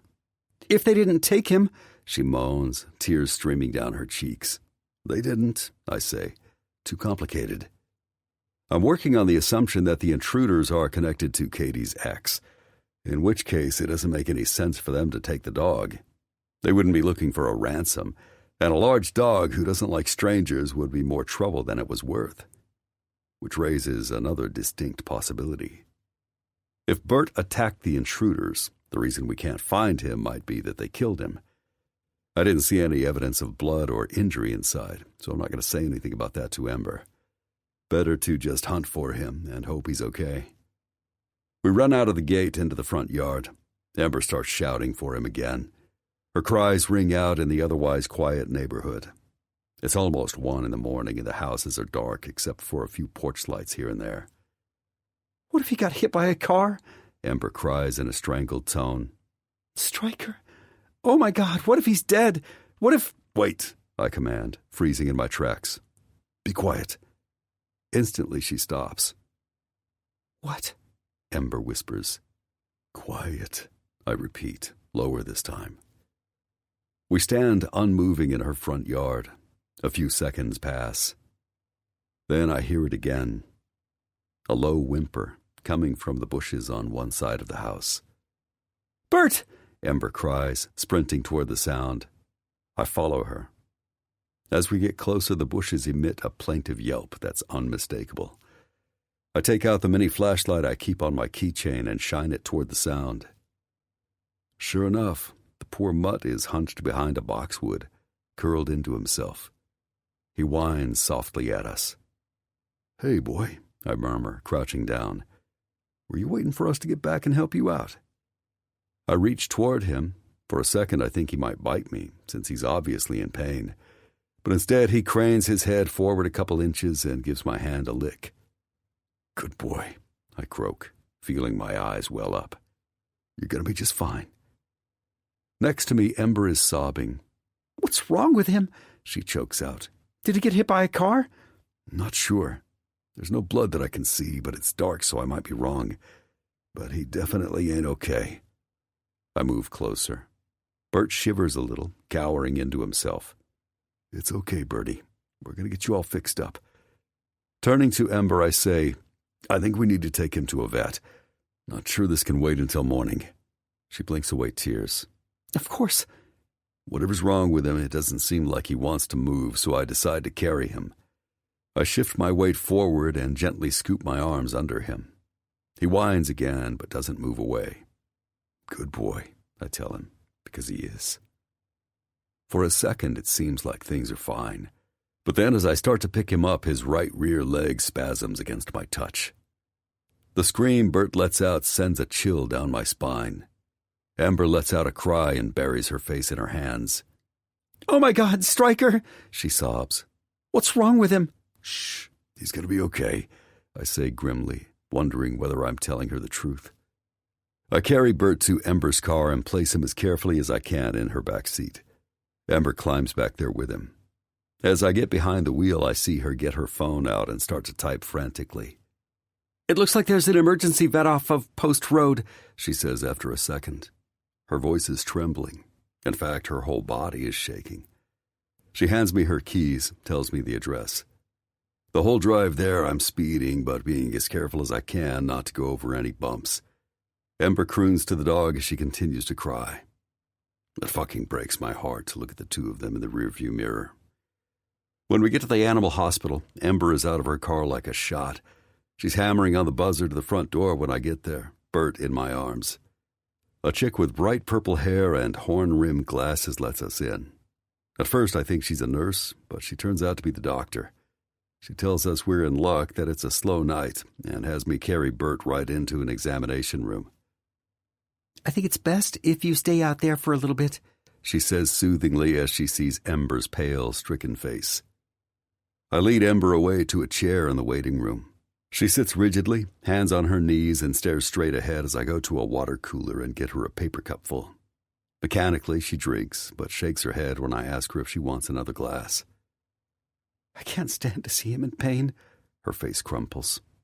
He's such a good boy. The doc will give him something for the pain right away, babe. I sit down next to her and put my arm around her. She melts into me instantly. Let's not worry until there's something to worry about. It's a long damn 20 minutes before the vet comes back out again. She tells us Bert's leg is broken and asks us what happened. We tell her what we know, which isn't much. Someone broke into the house, I say, because Ember is still having trouble talking. He must have gone out somehow. We think maybe he got hit by a car, but we don't know. The vet recommends an x-ray to check for internal injuries. Ember agrees immediately. I notice she never once asks how expensive any of this is going to be. All she wants is for Bert to be okay. I'm pretty sure she'd pay for anything that will make sure of that. We wait until the x-rays are done and Bert's leg is set. The vet says he's got some bruising and swelling around the abdomen, but she doesn't see any evidence of internal injuries. Ember starts to cry with relief. Can we take him home? She asks weepily as she clings to me. I think it's best if we keep him overnight, just to make sure he's fine, the vet replies. He'll get good rest here. We can monitor him for any problems. Ember agrees. We make arrangements to come pick him up tomorrow. Well, later on today, in the afternoon. The vet lets us go into the back to say goodbye to Bert, and Ember clings to him and whispers some stuff in his ear before planting a long, soft kiss on his forehead. Get some sleep, Bert, I tell him gruffly, clearing my throat. I give him a scratch behind the ear. We'll see you tomorrow, okay? His tail thumps slowly in response. By the time I lead Ember out of the animal hospital, it's after 2 a.m. I'm fucking exhausted, and she must be too, especially given how much she's been crying in the last hour. I think about taking her back to her place, but I want her to get some rest and not be faced with her trashed house, so instead I decide to take her to mine. I'd be embarrassed by what a shithole the place is, but it's late as hell, and anyway, Ember's too tired and upset to notice much. I take her hand and she trudges behind me to my bedroom, where we both fall onto the mattress. Wordlessly, she curls toward me. I take her in my arms. If Bert had died because of me, she sniffles into my shoulder, but she can't finish. Silently, I swear to myself the people who did this will pay for it. I kiss the top of Ember's head. If you wanted to quit Katie's case after this, I'm sure she'd understand. No, I won't do that to them. But... She pulls in a ragged breath. I am scared. What would they have done to me if they found me there, Stryker? If you had been there, I would have been there, babe. My chest tightens with determination. No one will hurt you. You hear me? I say fiercely. No one. And don't worry, I'm going to take care of this. What are you going to do? Don't worry about that, okay? I plant a gentle kiss on her forehead. Right now, let's get some sleep. In the morning, while Ember's in my bathroom taking a shower, I call Tank and tell him what happened. Shit, Tank spits. How's she doing? Shaken up. We're at my place. Fuck, I should have told you this, but Katie got another call from her family. Her stepdad this time, trying to threaten her into coming home and dropping the divorce. Katie told him to pound sand. I listen to make sure the water's still running. But nobody has physically threatened her or trashed your place. No, nothing like that. But now I'm starting to think that might be coming. Yeah, this is fucked up. I think we ought to talk to Angel about sending some of the club to have a little talk to those fuckers. Show them we mean business. I agree. Tank clears his throat. I wonder if Katie's close by. You want to meet me at the clubhouse to do that today? I got some shit to do. Why don't you talk to Angel? If he's good with it, set it up and let me know the details. Will do, brother. Stay safe. Always.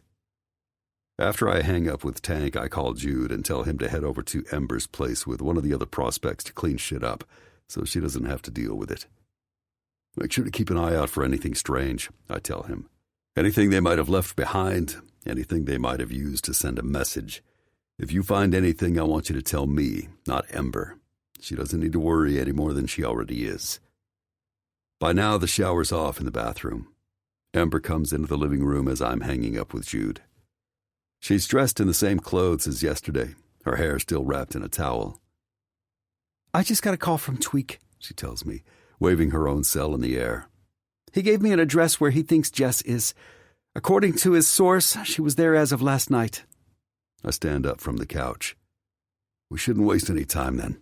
Fuck only knows how long she'll stick around. I agree. Ember takes the towel off, starts drying her hair with it. I'm going to call Margot and tell her I won't be in the office today. Let's go see Jess. You sure you're okay to do this right now? Ember's jaw sets into a hard line as she pulls a hair tie from her wrist and gathers her brown mane into a high ponytail. I am. At least this is something I can do, and hopefully it will keep my mind off Bert. 30. Stryker. The house where we find Jess is a boarded-up shack in a shitty area of inner East Dayton. When Ember told me where it was, I tried to get her to let me go in alone, but she insisted on coming and wouldn't take no for an answer. Now, as I look over at her, I wonder if she's having second thoughts. This place seems like a trap house. I'm glad for the weight of my pistol in its belt holster under my cut. I park the car across the street and down the block, in front of a convenience store with bars on the windows. Ember walks close beside me as we approach the house and bang loudly on the front door. There's some shouting inside, and then an emaciated dude with leather-like skin, coiled salt and pepper hair, and a stained wife-beater appears behind the broken screen door. "What you want?" he asks. "We're looking for Jess Anderley." At his scowl of confusion, I try again. "Pretty, young, long, light blonde hair, kind of fried looking." His brow wrinkles. I can't tell if he's thinking or just pretending to. "You cops?" I snort. "No, the opposite." He narrows his eyes at me, then turns and walks back into the house. I hear him yell something. "You think she's here?" Ember asks me. "Maybe. That guy didn't say she wasn't." "How long do we wait?" "We'll see. We'll play it by ear." "I'm nervous about this," Ember whispers. "It's okay. If they were going to shoot us, they would have done it already. That guy's too messed up to be a threat." We wait for 3 minutes. 4 minutes. I start to think about whether I should have Ember go wait in the car and go inside by myself. I turn to say something to her, but just then a shadow moves inside the house. Another figure appears in the doorway. She can't weigh more than 100 pounds. Her face is dry, gaunt. Her hair is still long, but the brown roots are grown out almost to her ears. The split, straw-like ends go down past her shoulders. "Ah, fuck," Jess rasps, her heavy-lidded eyes going wide. "Fucking Stryker!" She starts to stumble backwards inside the house like she's going to try to make a run for it. "Jess!" I call after her. "I need to talk to you. I ain't going to hurt you." There's lots of reasons the Lords of Carnage would be coming for Jess, and even in her drug-addled haze, she knows it. I'm prepared for that, though. "Look," I say. I reach into a pocket of my jeans, quick, so she doesn't have time to wonder if I'm about to pull out a gun. Instead, I take out a wad of bills. "I got some cash for you, in exchange for talking to us for a few minutes," I say. She turns back, peering at me suspiciously from about 10 feet inside. "Yeah?" "Come on out here. I'll give you this for answering some questions. That's all this is. I swear." I hold up my hands. Jess gives me a scowl that makes her face seem about 100 years old. My gut lurches when I remember she's not even 30 yet. The drugs are sucking her life away from her. As she reaches out a thin, knuckly hand to grab the bills from me, it makes me sick to think that the money will just speed up the process. "What do you want to talk about?" she mumbles as she shoves the cash into her bra. She's so skinny that the lump sticks out awkwardly. Ember pulls in a breath, glancing at me, then back at Jess. "Jessica, my name's Ember. I'm a friend of Tank Berrigan's." I notice right away that Ember avoids the word lawyer. "I'm helping him out to make sure your daughter Wren has a good, stable home. And, well, the problem is, He's taking good care of her, but he doesn't have any legal papers saying he's Ren's father, which makes that really hard. So we're hoping you could help him out with that. Like what? What can I do?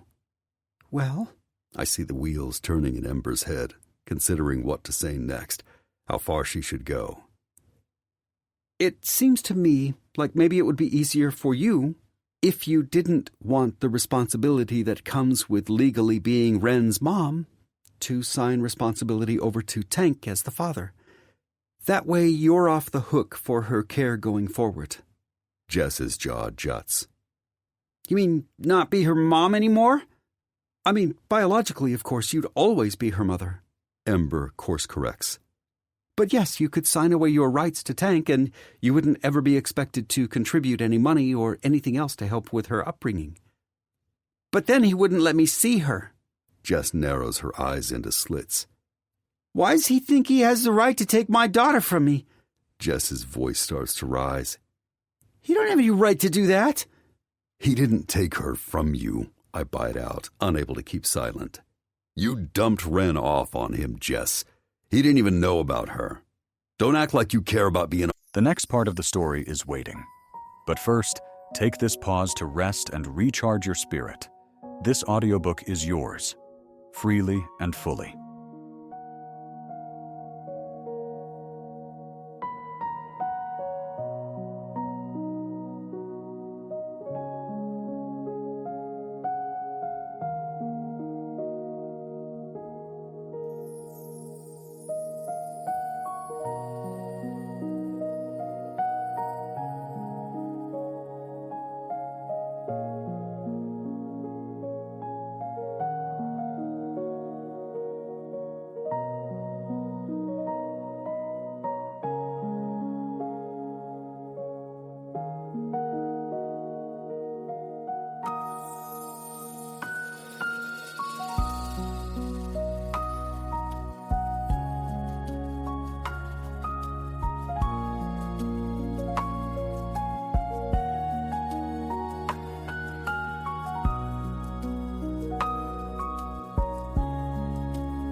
Mother, and don't get this shit twisted. You abandoned the kid, and Tank stepped up. She sneers at me. Yeah, you lords are so fucking noble. You think you can judge me? Like you wouldn't have done the same thing in my position? Like hell I would, I shoot back. That kid deserves better than you gave her. The best thing you can do for her right now is sign your rights over to her father. But Jess lets out a screech of a laugh. You're so fucking high and mighty, Strike. You're just lucky I didn't pick you instead. She turns to Ember. You're wasting your fucking time. This one talks a good game, but he'll never commit to you. None of them ever do. They just use you and toss you aside. Jess turns back to me. Fuck you. Fuck Tank. Fuck all of you, she yells, flinging an arm out defiantly. Fucking lords can suck my left tit. I ain't signing a goddamn thing. What about your daughter? Ember tries again, taking a step closer. You abandoned her, and now you're stopping her from having her father adopt her so he can keep her safe. How can you do that to her? Doesn't Ren deserve better than that? You do not get to judge me, you fancy cunt, Jess hollers. She lunges forward, the veins in her neck bulging. I reach out and block her before her addled ass can hurt Ember, grabbing her by the shoulders. At my touch, she lets out a deranged howl and starts clawing at me and thrashing against my grip. She's completely out of control, like an angry feral cat. I shout at Ember to get off the porch, then let go of Jess before she hurts herself.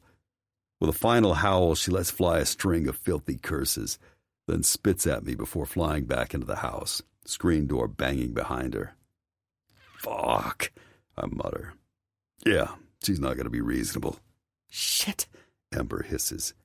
Shit. I climb down off the porch to join her. There are tears in her eyes. She's crazy, Stryker. It's the drugs. But yeah, basically the same thing. I glance over at our car across the street. Well, I guess now we can go back to Tanner Springs and tell Tank and Katie Jess ain't gonna sign Ren's custody over to Tank. What are we going to do? Katie asks, lip trembling. We're all sitting in Tank and Katie's kitchen. Ren is in her bedroom at the end of the hallway where she's playing with the door closed. Well, we can't force her to sign if she doesn't want to, Ember says. Maybe we wait a few days and try to talk to her again? It's a hopeful thought, I growl, but it seems pretty pie in the sky to me. Jess was pretty mad. I thought maybe we had a shot at her being grateful that the lords were willing to let bygones be bygones, but it looks like I was wrong. So, we have no recourse. Tank's face is stony. We can't make Jess sign, and now she's probably pissed off enough she'll refuse just because she can. We'll think of something, Ember soothes, reaching for Katie's hand across the kitchen table. Katie and Ember sit in commiseration, with Ember murmuring encouraging words to calm Katie down. But I know from our conversation on the way back in the car that Ember's out of ideas, and almost out of hope. Tank, across from me, meets my eyes and lifts his chin toward the sliding door toward the backyard. Hey, brother, can I bum a smoke from you? He asks. I know Tank quit the cancer sticks a while ago because of Ren, but I ain't gonna deny him. I stand up with him and we go out back, leaving the women to talk between themselves. You want one? I offer, shaking a couple cigarettes out of my pack. Nah, I just needed a minute away from that. I figured. I pull one out for myself, light it up. Wish we hadn't struck out with Jess, brother. I thought maybe we were onto something. You did the best you could, and from what it sounds like, it's good you were there with Ember to protect her just in case. It was a pretty shitty neighborhood. And yeah, for a second there, I thought maybe Jess was going to attack Ember. The drugs have really got a hold of her, Tank. The two of us sit in silence, me smoking, Tank staring off into the distance. So, you just couldn't stay away from Ember, could you? Tank says. What do you mean? I ask, even though I know. Tank scoffs and contemplates at the cherry on his cigarette. Don't fuck with me, brother. I should have known you wouldn't be able to keep your dick in your pants. It ain't like that, I protest. It's exactly like that from what I can see, he shoots back angrily. You really gonna lie to me and say you ain't banging her? No, I am. I struggle to find the words. It's just, I think maybe it's more serious than that. You're shitting me. Tank looks at me sharply. No. You think I'd say that unless it was true? We'll all be damned. Tank whistles low. She's too good for your ass, you know. I know. A few more seconds pass. Stryker, Tank says suddenly. What if Ren isn't mine? Get the fuck out of town, I dismiss him. She's yours. Not necessarily, he pauses. It ain't like Jess was a pure little virgin when she was hanging around the club. I try to think of a way to argue with that, but I can't. When do you get the test results back? I ask instead. A couple days. She's yours, brother. You're the only dad she's ever known. Have faith in Ember, brother. She's smart as hell. She'll find a way. Tank waves away my words. But if I ain't biologically her dad, they can take her away from me, he repeats. You know that. Biker ain't gonna be at the top of their list of preferred occupations for a dad who applies for adoption. Ember said that herself. And Katie can't cancel my passed out. Plus, you know Katie's family is shady as shit, too. Katie's not, but anyone who's looking into us won't know that. Tank peers up at the sky. We love that little girl more than life itself, but that don't mean shit. Nothing means anything, except a goddamn blood test. He trails off, sounding fucking exhausted. I trust Ember completely, but I have to admit Tank might be right. If Ren gets taken away from him, even for a little while, he might never get her back. Just like I lost my brother to the system, he might lose his little girl. On the way home, we pick up Bert from the animal hospital. Ember cries when she sees him. I tell her that the Lords have cleaned up her place and ask her whether she wants me to take her there or to my house. I just want to get Bert home, where he's comfortable and where his surroundings are familiar. I'll be safe there, won't I? Yeah, of course. You'll still have security on you 24/7. Your house wouldn't have gotten tossed if you'd been in it, I promise her. Then let's go there. We get Bert settled in. Ember makes us some food. It's been a rough 24 hours, and we're both tired and hungry. We eat mostly in silence, then go in the living room and collapse on the couch. I don't know what the next steps for Katie and Tank should be, Stryker, Ember admits. At this point, I guess I'm just going to have to wait for the paternity test results and hope for the best. I bring up Tank's worry. What if he's not the father? Ember pulls her knees up to her chest and wraps her arms around them. Knowing what we do now, that would be kind of a dead end. Her face is pinched. We hope that Jessica doesn't get it in her head to come take Ren back because legally, Tank wouldn't have a way to stop her. You don't think she would do that, do you? I don't know. I don't know her, but it's possible. Ember looks glum. We might have poked the hornet's nest. But she's a fucking druggie. Couldn't we stop her? We could, yes. Ember nods slowly. But in that case, like I said, Tank and Katie have no rights to Ren. She'd likely be placed in a foster situation, at least temporarily. Abso-fucking-lutely not, I growl. There's got to be another way. Ember raises her hands in a helpless gesture. There wouldn't really be much we could do about that, Stryker. I mean, we could try, but that's what the state will do. I might be able to talk to a social worker I know to have some influence on where Ren is placed. Maybe she could try to have her put with a family that's not too far from this area. And maybe that family that would be open to Tank and Katie visiting Ren, but that would be the best-case scenario. No. Fuck, what the hell, Ember? I stare at her. Are you just giving up? She huffs out a breath. No, of course I'm not giving up, Stryker. We're not even there yet, okay? We have every reason to believe Ren is Tank's daughter, but yes, if she's not, it's likely Ren would have to be placed... Okay, stop saying that. I can't fucking believe this. I gape at her in disbelief. Don't you even care about that family? You're supposed to be working for them, not already planning on letting the system take that kid away from them. Oh my God, of course I care about them. I'm just saying that if Tank isn't Ren's father... Then the system takes over and gets to decide what's best for her? I'm on my feet now, yelling too loud, but I don't care. And you're fine with that. How can you think I'm fine with that? No, of course I'm not. But that's the way it is, she shouts back. But that's bullshit. You should be thinking about ways to stop it, ways to work around it, not just accepting it. Ember stands up to face me. Stryker, be reasonable. Reasonable. The exact same word the fucking social worker said to me when I argued that I should be able to get legal custody of my brother Richie, even though I wasn't 18 yet. Reasonable, my ass. People inside the system always think the system is reasonable because the system works for them, not for people like me, not for people like Tank, and not for kids who fall through the cracks. Ember keeps talking to me, trying to get me to calm down, but all I can see is Wren's face, shrieking in fear as she's pulled away from the only parent she knows. And then I see Richie, age 8, frantically calling my name as they put him in a car and take him away from me. Richie, who today probably doesn't even tell people he once had a brother. I gotta go, I choke. I rake a hand through my hair as I turn away and make for the door. When Ember calls after me, I stop at the threshold. I'll call one of the other lords to take my shift, I say, my back to her. I can't look at her right now.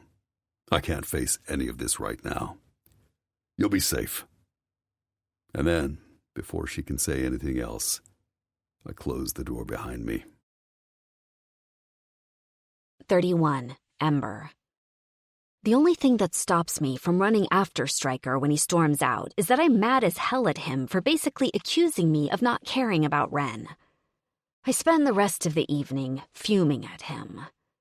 I lie awake in bed that night, remembering what he told me about his brother Richie, and how he basically lost him to the system he railed at during our fight. By the next morning, I'm running on next to no sleep, and I'm still careening back and forth between self-righteous anger and guilty uncertainty.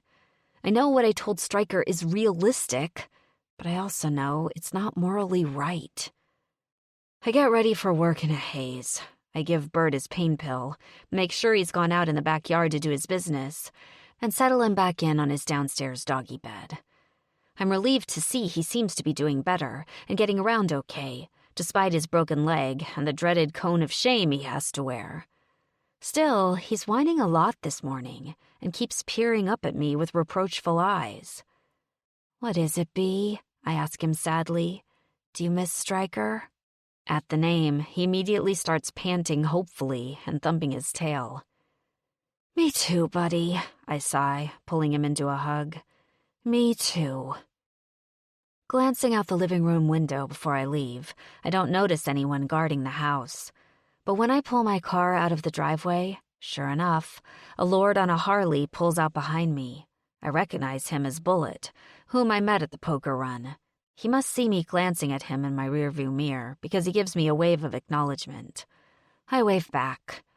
After my house being broken into the other night, it's reassuring to have the MC guarding me, even though it's not the lord I wish it was. At work, I have trouble concentrating. Besides the fact that Stryker's mad at me, I'm still ruminating about the uncertainty of Tank's custody case. Not to mention, I'm a little unnerved at the idea of working on Katie's divorce case, since my house was just ransacked and my dog injured. I decide to take a deep breath, put that whole damn mess to the side for a while, and work on other projects today. One of my other cases involves drawing up a prenup for a woman who's getting married for the second time. She just came into a rather sizable inheritance after the death of her last living parent. The inheritance includes the family property, which is a house on several acres. The woman plans to divide the land up into several parcels to sell, and the particulars of her case remind me of the plot of land that Mark plans to sell from his uncle's estate. Idly, I wonder whether he has paid the property taxes yet, and whether he'll be updating me soon. Maybe I should nudge him about that, since we didn't part on the best of terms at the gala. Out of curiosity, I decide to log into our joint investment account to check whether he's taken the $5,000 out yet. I pull up the website and enter in the username and password. The account loads. I blink in confusion at the screen. That can't be right. The balance says 34 cents. 34 cents? I click on the link for the transaction history. Oh my God. Mark took the entire thing, close to $50,000. Poised above the keyboard, my hands start to tremble. I pull them into my lap, feeling dizzy. Blood starts to rush in my ears as I stand, shakily cross the room, and open the door. "Margot," I hear myself say, "do you and Mark have a family member, a great uncle who recently passed away? Harold Henry?" "Uncle Harold?" Margot returns my gaze quizzically. "We did have a great uncle with that name, yeah, but he's been dead for a while. God, over 10 years ago at least. His funeral was when I was in college." Her words reach me as though through gauze. "Okay, thanks," I mumble, shutting the door again. I make it to a chair, fall into it, and try to calm my racing heart. Fletcher Hadley called Mark a miracle worker at the gala. Said he couldn't believe how much money Mark was making for him. Maybe miracle isn't the word for it. Mark can't be making as much as Fletcher said if he's stealing from our joint account. My fingers are still icy as I reach for my cell phone. So much so that I have trouble hitting the button for Mark's number. "What have you done?" I demand as soon as his voicemail picks up. "Mark, if you are avoiding me, I swear to God. You told me you needed $5,000. How dare you drain our account without asking me?" Mustering my most threatening self, I take a deep breath. "Mark, I know you're doing something shady. I don't know what it is, but I am not going to let you drag me down with you.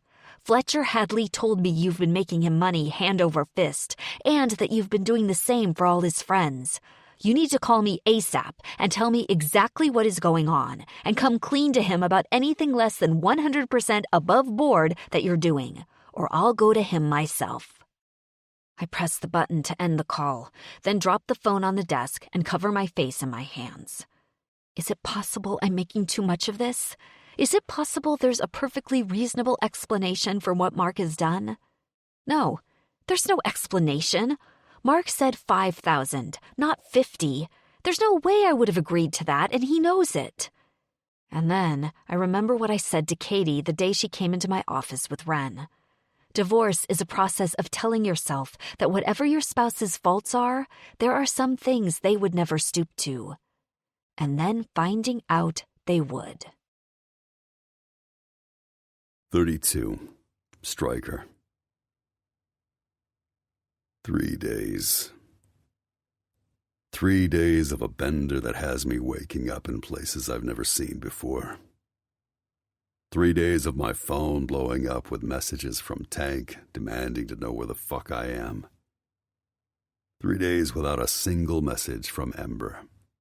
Not that she should be calling me. I'm the one who walked out on her. She's still got round-the-clock surveillance on her. She's safe. I made sure of that. I haven't called her either. I wouldn't know what to say if I did. It ain't that I don't want to talk to her. God knows I do. Somehow it took walking away from her to realize that I'd gotten used to being around her 24/7. More than used to her. Dependent on her presence. Addicted. When guarding her was my job, I could tell myself that's all I was doing there. My job. Now I know better. I'm done being pissed at her for being part of the system that took my brother away from me. Hell, even that night I realized I was being an ass, blaming her for shit that had nothing to do with her.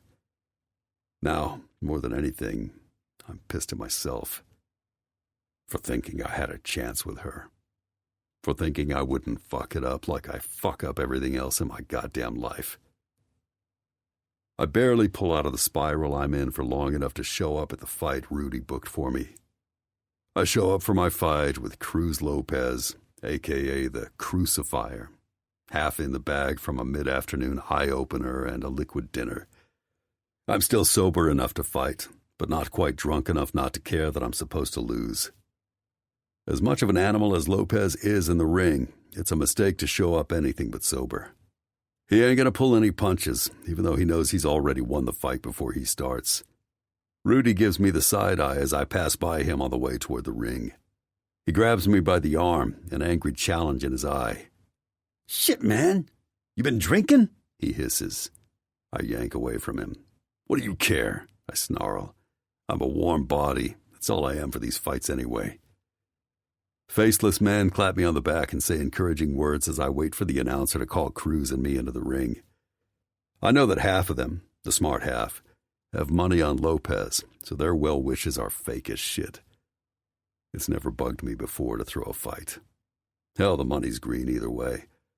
But tonight I'm starting to get a sick feeling in my stomach that doesn't have anything to do with the drink. I keep thinking back to what Ember said the night I told her about this fight. How she figured out I was letting myself get beat up in the ring for a reason that has nothing to do with money. Her words come back to me again. Maybe instead of letting yourself get beat up for cash, you should do what you can to solve whatever it is that's making you fight in the first place. I can't go back and rewrite the past. Katie and Ren are okay, thank God. But I can't go back in time and undo putting them in danger. I can't do anything about losing my brother Richie. He doesn't want to know me anymore. Then I went and walked out on Ember, and I can't undo that either. I probably lost her too, if I ever had her in the first place. Fucking losing. Seems like it's all I know how to do. The bell rings. The announcer calls my name. I step into the ring, still thinking about Ember, how she saw right through me. I don't want to lose her. I don't want to lose anything else. I can't lose any more of myself. And that starts now. God damn it! Rudy is shouting over the din as people lose their goddamn minds. What the fuck did you just do, Striker? Careful, I shout back from the other side of the ropes and spit out a mouthful of blood. You don't look very happy. People are going to think maybe you didn't want me to win the fight. I step over Cruz's unconscious form and out of the ring. Strangers jostle me, yelling my name and either insulting me or congratulating me in at least 3 different languages. I push past them all, Rudy still trailing after me, until finally we're at the back of the crowd and the noise eases up enough for us to hear each other. What the fuck is wrong with you? He howls. You demolished that guy. Crucifier's handlers are going to come after both of us for this. I shrug. I fought. I won. That's the point of a fight. You piece of shit, he seethes. You know how much money you lost me? You don't deliver, you don't get paid, you son of a bitch. I reach up a finger, jab it into his chest. Our deal was half of the take. Half of the take ain't shit thanks to you. Give me my money, Rudy. Snarling to himself, he pulls out a wad of cash, peels off a bunch of bills, and thrusts them at me. Just eyeballing them, it's less than half of what I was supposed to walk away with. Rudy narrows his eyes at me like he's daring me to argue. Thanks. You fucking screwed me, Rossi. You burned a bridge here, you know that? Fuck it. I'm done anyway. No more fights. Delete my goddamn number or next time I'll burn down more than a bridge. I reach out and shove him hard in the chest. Rudy stumbles back and I brush past him, heading right to the makeshift bar in the back where a tall motherfucker with some serious acne scars is pouring drinks. I bark at him to hand me a bottle of whatever will get me drunk fastest, and a glass. I move off to the side and pour my first shot, reasoning that when I can't stand any longer, that's when I'll be drunk enough to stop. I'm well on my way when a hand clamps down hard on my shoulder. Spinning toward it, I pull back a fist and get ready to punch its owner in the face. Jesus, Strike, cool down. Tank's voice pierces through the fog in my brain right before I let loose. Tank steps to one side. I pull the punch just in time. Fuck, man, you gotta warn a motherfucker. I turn back to my glass. What are you doing here? I've been trying to get a hold of you, he growls. I assume you know that. Since you weren't answering your goddamn phone, I went by your place, but you weren't there. I took a shot you'd be here. Glancing over, I give him a slow golf clap. Tank rolls his eyes. Son of a bitch, he mutters. Look at you. You're a fucking mess. How long you been here? I hold up the half-empty bottle. This long? Jesus, let's get you home. Nah. I shake the bottle at him. The liquid inside sloshes. Come on, have a drink with me. Plenty to go around, brother. I blame the booze for dulling my reflexes when Tank's hand darts out and grabs the bottle from me. Come on, you dumb shit. I gotta talk to you, and I ain't about to do it here. What about? I'll tell you on the way. Come on, you're in no shape to drive. What about my car? I'll get one of the lords to bring it back to your place. Give me the keys. I'd be fighting Tank harder on this, but he's right. I can't drive like this. I hand my keys to him. When we're outside, he opens up the passenger door and sticks them under the mat, then pulls out his cell and punches out a text. Come on, dumbass, he rumbles at me when he's done. That sweet talking will get you nowhere, I crack. He flips me the bird as I follow him to his truck. On the way to my place, he tells me that a group of the lords are doing a run out to North Carolina to confront Katie's ex. We're going to squeeze him, get him to admit he or his people trashed Ember's place. In the dim light, I see his jaw flex. We're not going to leave until he's convinced it's in his best interest to let Katie walk away and stay away from her and everyone she knows permanently. Okay, I nod, and it shoots a spear of pain through my head. I wince. I'll be there. You ain't in any shape to go, he scowls. You drink it like this every night, you'll be too hungover to function. I'll be fine. You forget, I've trained for this, I joke. Tank shoots me an angry look but doesn't answer. He's silent the rest of the way back to my place. I try for a few jokes, but he doesn't take the bait on any of them. He doesn't say another damned word, in fact, until we're in my living room. Me on the couch, him sitting in on the coffee table. It doesn't escape me that we're both sitting exactly where we were the day he asked me to be Ember's protection. You want a drink? I crack, even though I know I'm pushing it. No, I do not want a goddamn drink. I told you to lay off that shit, Strike. You gave me your word you'd stand by me during all this custody bullshit. And look at your sorry fucking ass. He shakes his head, disgusted. What the fuck? I am standing by you. I fire back, pulling out my smokes. I got Ember covered, Tank. At least one of the lords are on her all the time. She's safe, brother. Tank says nothing. Then, the paternity test came back. I stop with a cigarette halfway to my mouth and wait for him to finish. Except one look at Tank tells me what he's going to say. I'm not the father. Fuck, I hiss. I lower the cigarette. Jesus. Shit, brother. I feel like hell about that. Yeah? Then act like it, he snaps. Whoa, what? I sputter. What the hell do you mean? I told you, God damn it, this ain't about Ember. Jesus. His face is a snarl of anger, but behind that there's nothing but pain. You've been AWOL for 3 goddamn days. 3 days, Striker. Do you read me? I don't have time right now to be worrying about whether you're dead in a goddamn ditch somewhere. Tank jumps to his feet and locks eyes with me. If you want to help me, pull yourself together, he bites out. Otherwise, get the fuck out of the way. Before I can respond, Tank slams out the door. A couple seconds later, his engine revs and the tires squeal as he pulls away. Fuck me. Before the fight, I told myself I wasn't going to let him down anymore. God damn it! Fuck! I yell, kicking out with my boot at the coffee table.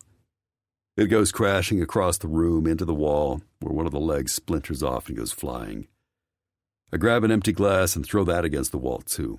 I then fly up off the couch and into the kitchen for something to finish what I started back at the fights. A bottle of Mad Dog, some tequila, and the dregs of some Jaeger are all I find. So I grab the MD and get to work on it, in the dark, sitting on the kitchen floor with my back propped up against the cabinet. Eventually, I'm lying down instead of sitting, but I keep drinking. The room gets hazy and starts to spin. Before I pass out, I realize 3 things I hope I remember in the morning. First, I gotta get my life right if I ever want to be with Ember again. Second, Tank's right. He's my best friend. I can't fucking let him down again. And third, there may be one thing I can do to make shit better for him. I've been thinking about it for a while. It's a long shot, but I need to finally follow through on it. 33. Striker. Turns out I lied to Tank about being okay for the run. The morning we leave, my head is pounding like a jackhammer when I wake up. I eat a bunch of aspirin like candy, suck down a ton of coffee and water, and do what I can to push the hangover away before I have to spend 6 hours riding in formation of loud-ass Harleys. By the time I get to the clubhouse, my headache isn't quite as bad, but I'm still going to be hurting for this trip. I must look as bad as I feel because my prez, Angel, notices it right away. "You tie one on last night, brother?" he asks. "Wasn't sure you were going to make it." "I'm here," I growl. "I'm ready. Let's do this." We set off as soon as our road captain, Gunner, arrives. We ride in formation, with Angel and Gunner at the front, then Beast, our VP, and the rest of the officers, then the other full members. Ghost, our sergeant-at-arms, rides at the back. I haven't been on a long run in a while, and if I didn't feel like shit, it would be a good ride. But I do, so it fucking sucks. But I deal with it. The address Tank has for where Katie used to live with her ex turned out to be in a leafy neighborhood south of downtown Charlotte.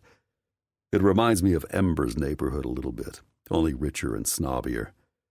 It's the kind of place where a well-off family engaged in organized crime can hide in plain sight, free of the suspicion or scrutiny of neighbors who are naive enough to think having money equals having good character. It's also the kind of place that wouldn't look too kindly on a bunch of bikers driving down the street in full leathers, but that's going to work to our advantage. Once Tweak rides ahead and confirms that Katie's ex is home, we drive up, engines revving, and surround the place. Angel, Beast, Tank, and I walk up to the front door, and Beast pounds loud and hard on it until it opens. "Jesus Christ, what?" a guy who must be Katie's ex starts to say. But when he sees us standing there, his eyes bug out and he moves to slam the door shut. Beast kicks the thing wide open, sending the guy sprawling backward. He and Tank grab Katie's ex by the arms and pin them behind him. "Guessing from your reaction, you're Kurt Sawyer," Angel says casually as we follow them inside. "We would have called ahead, but we wanted it to be a surprise." Behind us, the rest of the lords troop in and spread out, guns drawn. "What the hell?" Katie's ex struggles and kicks, trying to free himself. "Who the hell are you?" "You got any muscle around here?" Angel demands. Just then, there's a loud pop and a yell over to our right. I turn to see Thorne dropping an unconscious man to the floor. "This one tried to sneak up on us," he says simply. "Any other guards around?" Katie's ex pinches his lip into a thin line, then shakes his head. "You sure about that?" Angel asks. "If you're lying to us." Beast wrenches his arm up higher behind his back. Katie's ex lets out a yelp. "There's no one else," he yells. "Who are you guys anyway? What do you want?" "We're friends of Katie's," Angel answers. "We're here to give you a message." "What message?" Tank steps around to face him, and before the guy can react, punches him hard in the gut with his right, then gives him a solid uppercut with his left. The crack of his jawbone smashing against his upper skull echoes in the room. "Fuck!" Katie's ex screams, doubling over. "What you do that for?" "That's the message," Tank spits. "Maybe you didn't hear it. You want me to repeat it?" Katie's ex, still doubled over, shrinks away and screams again. "What my brother's trying to say," Angel continues, "is we're going to need you to stop fucking with Katie and her lawyer and make sure anyone else in the family stops too. You're going to give her the divorce, no questions asked, and let her go free. She's no longer part of your family." "What do you mean?" he asks in between heaves. I think he might be about to be sick. Blood and saliva are streaming from his mouth. "We know you and Katie's stepdad have people lurking around Tanner Springs. It ain't gonna scare Katie out of divorcing your sorry ass," Tank says flatly. Katie's ex shakes his head, still working to stand upright. "I'm not a pussy," he pants. "If I did that, I wouldn't fucking deny it. Katie isn't worth my goddamn time." "If it's not you or your people, then who tossed her lawyer's house a couple days ago?" I demand. He seems legitimately surprised. "I don't know what you're talking about," he shouts. "Why the fuck would I do that?" "Don't play us, asshole," Beast warns. "I'm not playing you, I swear. Fuck Katie. She's a loose cunt who can't keep her legs closed." Tank's right fist connects with his gut again. Katie's ex doubles over and heaves. You're lucky I don't fucking kill you for that, he snarls. As Katie's ex continues to heave and cough, Tank raises a brow at me. His meaning is clear. You believe him? After a second, I nod. Tank turns to Angel and cuts his eyes at the heaving man. He turns away and Beast releases Katie's ex, who falls to the ground.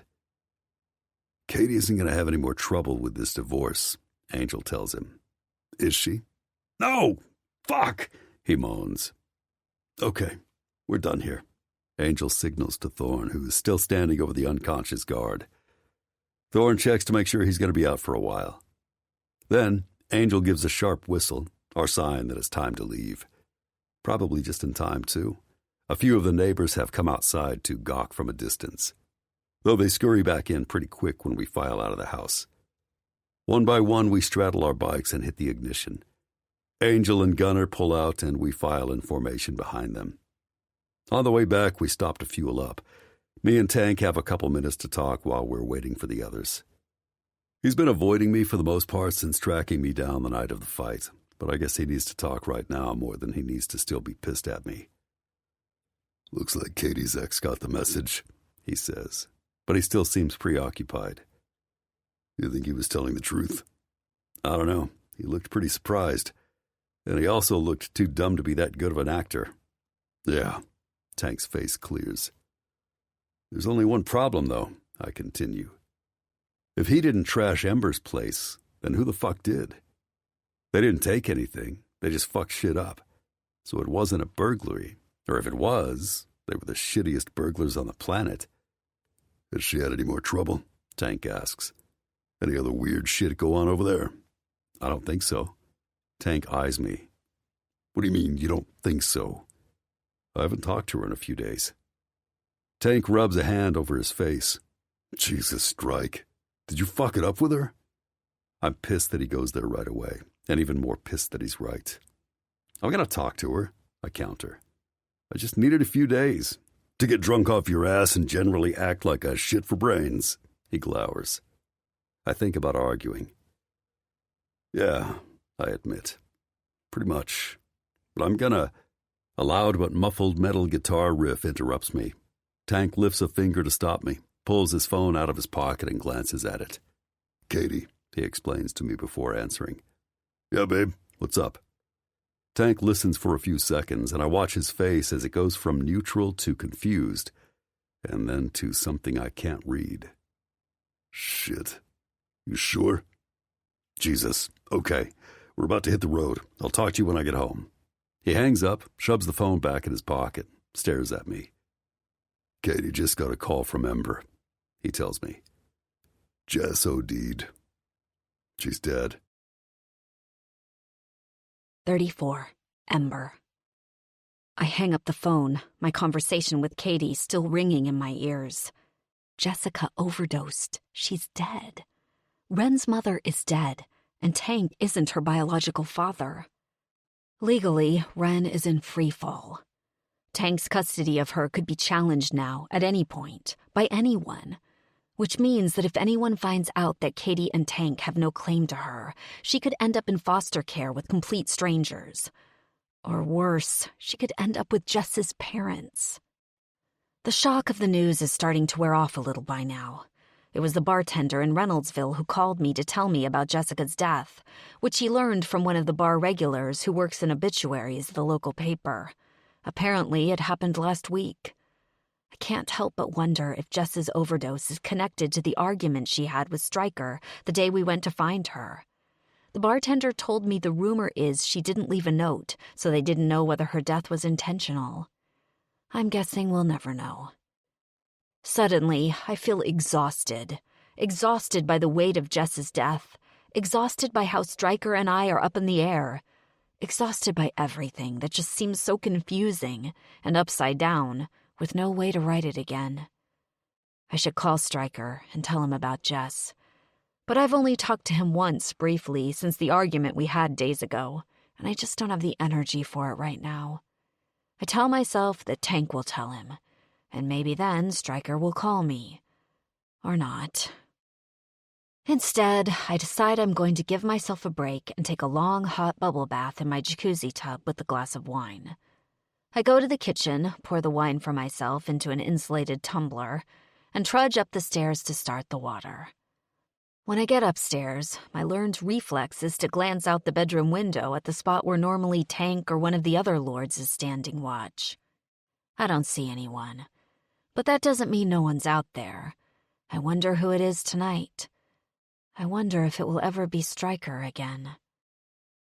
10 minutes later, I'm sinking into a fragrant heaven of steam and bubbles, determined to forget all of this for a little while. The speaker I've brought into the bathroom is playing soft, mournful music. Chet Baker, one of my dad's favorite musicians. I close my eyes and take a sip of the cool white wine as he starts to sing, "I Get Along Without You Very Well." The song makes me think of Stryker, because of course it does. I push him out of my head. The door to the bathroom is open, of course, since there's nobody here but me. Out in the hallway, I hear Bert's familiar limping gait. The tags on his collar knock rhythmically against his cone of shame. I expect to hear his nails clack on the bathroom tile next, as he comes in to pay me a visit. But instead, he stops abruptly, then breaks into an uneven run down the stairs.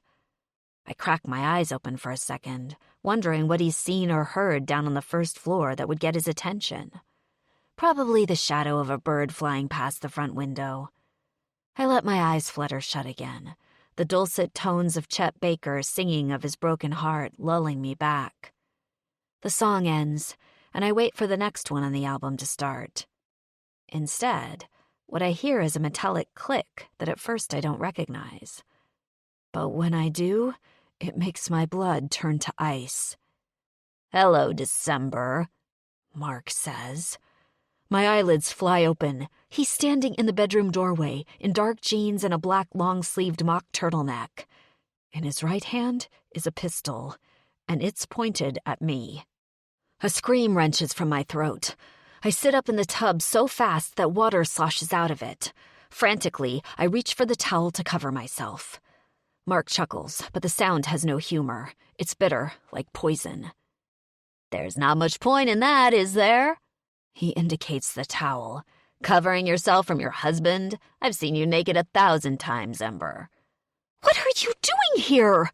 I half shriek. My eyes ping-pong from the gun to his eyes. My skin feels like it's buzzing, an electric current of terror running through it. "You're not going to fucking ruin me." His face twists into a grimace. "You little bitch. You little fucking bitch." What are you talking about? The water in the bath is hot, but I'm already starting to shake. I know it's from adrenaline. Fear spikes through my veins. I haven't done anything, Mark. "No, you fucking haven't," he rages. "And you're not going to. Fletcher Hadley is already fucking sniffing around. Do you know that? He told me he talked to you at the gala and that you seemed surprised that I was making him so much money. He called me the next day and asked me for financial statements. 'Trust but verify,' he said. Then he talked to his friends who were clients of mine and had them do the same." "Why was that a problem?" I ask. But of course I know. Deep down, I know. Mark's eyes slip off to the side for a half-second before coming back to focus on me. "I had some investments go bad, a cash flow problem. No one would have ever been the wiser except for you." "That's why you withdrew all the money from our account?" I breathe. "There never was a plot of land from your Uncle Harold, was there?" "Hadley wants the statements.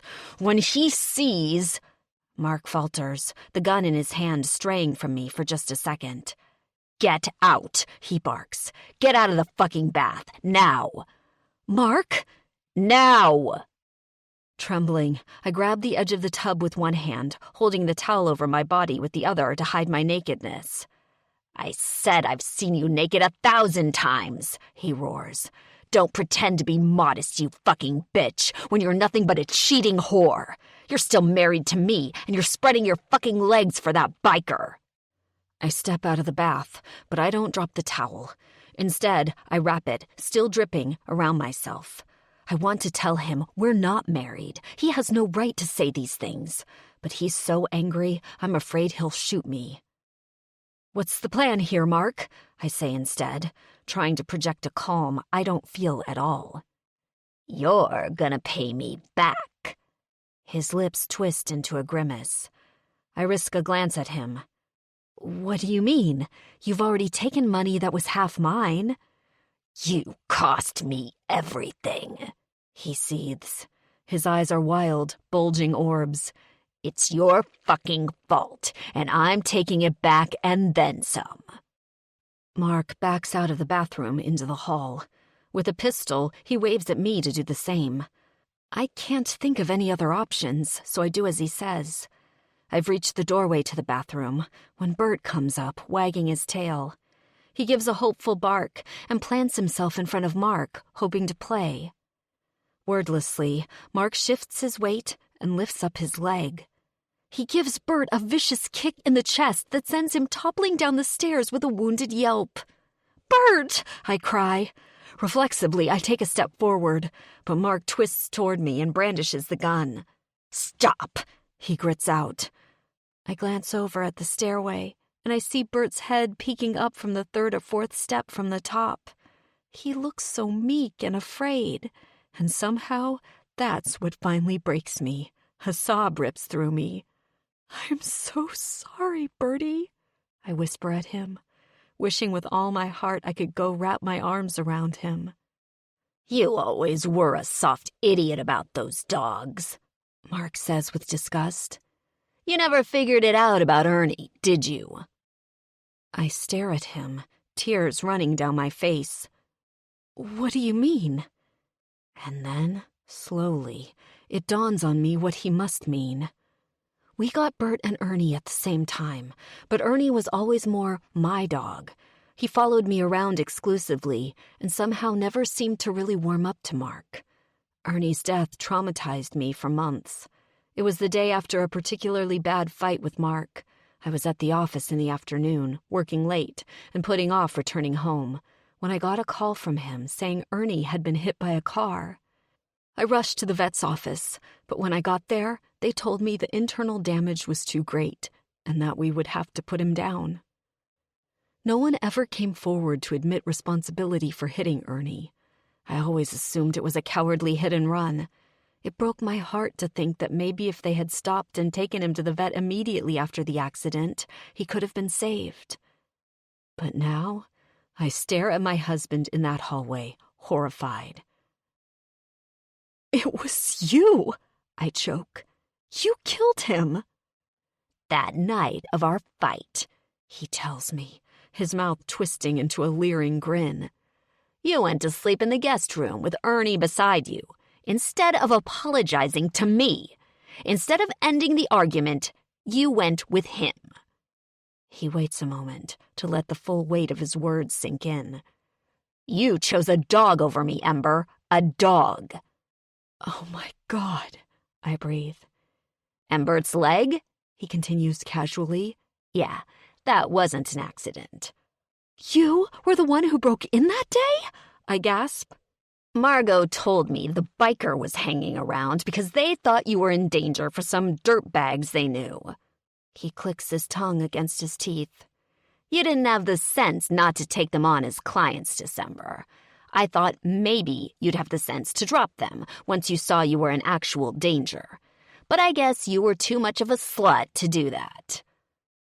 "You broke Bert's leg to scare me," I murmur, dazed with horror. Even from Mark. Even after everything he's just said. I can barely make my brain take this in. "Enough talking," he clips, impatient now. "Get into the bedroom. Go." Dumbly, I turn and do as he says, praying that Bert won't follow us and get hurt again. "On the bed," he directs me. "What are you planning, Mark?" "You're going to pay me back, as I said. The insurance money will pay me back." And then I realize what he must mean. You're going to what? Burn down the house?" I whisper. He appears almost impressed at my guess. "Very good, Ember. But don't worry, you'll be asleep for all of it. I'm not a complete monster. Mark reaches into the pocket of his dark pants, pulls out a syringe. Besides, might have to make it look like an accident. I remember there's an insurance policy on you too, isn't there? And I should still be the beneficiary? I squeeze my eyes shut, feeling sick. Desperately, I remember that there should be one of the Lords of Carnage outside. Didn't they see Mark come in? Or was he careful enough to escape their notice? Has he been hiding in the house all this time, waiting for me? Please, I pray, please come save me. Mark comes toward me. His eyes rake over my body, still in the wet towel. I see a flicker of desire in them, and for a second, I'm afraid he's going to... But no, he seems to think better of it. Give me your arm, he commands. I pull back, push myself up on my arms to kick him, but he levels the gun at my head, and I freeze. You're going to die either way, Ember, he tells me in a low, flat tone. I lower myself back down. Mark jabs the syringe into my bicep. I cry out as he pushes down the plunger. What is it? I ask, staring at my arm. Something that won't arouse suspicion, he replies with a sneer. If there's enough of you for them to do an autopsy. You won't get away with it. Mark lets out a dry laugh. Oh, but that's where you're wrong, he says, because I just did. I start to cry again, but this time it's just tears running down my cheeks, my body mourning its last moments. What's next? I ask. I'm already starting to feel the effects of whatever he shot me up with. I feel dizzy, almost fuzzy. My arms are getting heavy. If they suspect anyone, it will be the biker, Mark tells me smugly. His shirt was in the garage. Well, it's in the house now. A lighter, too.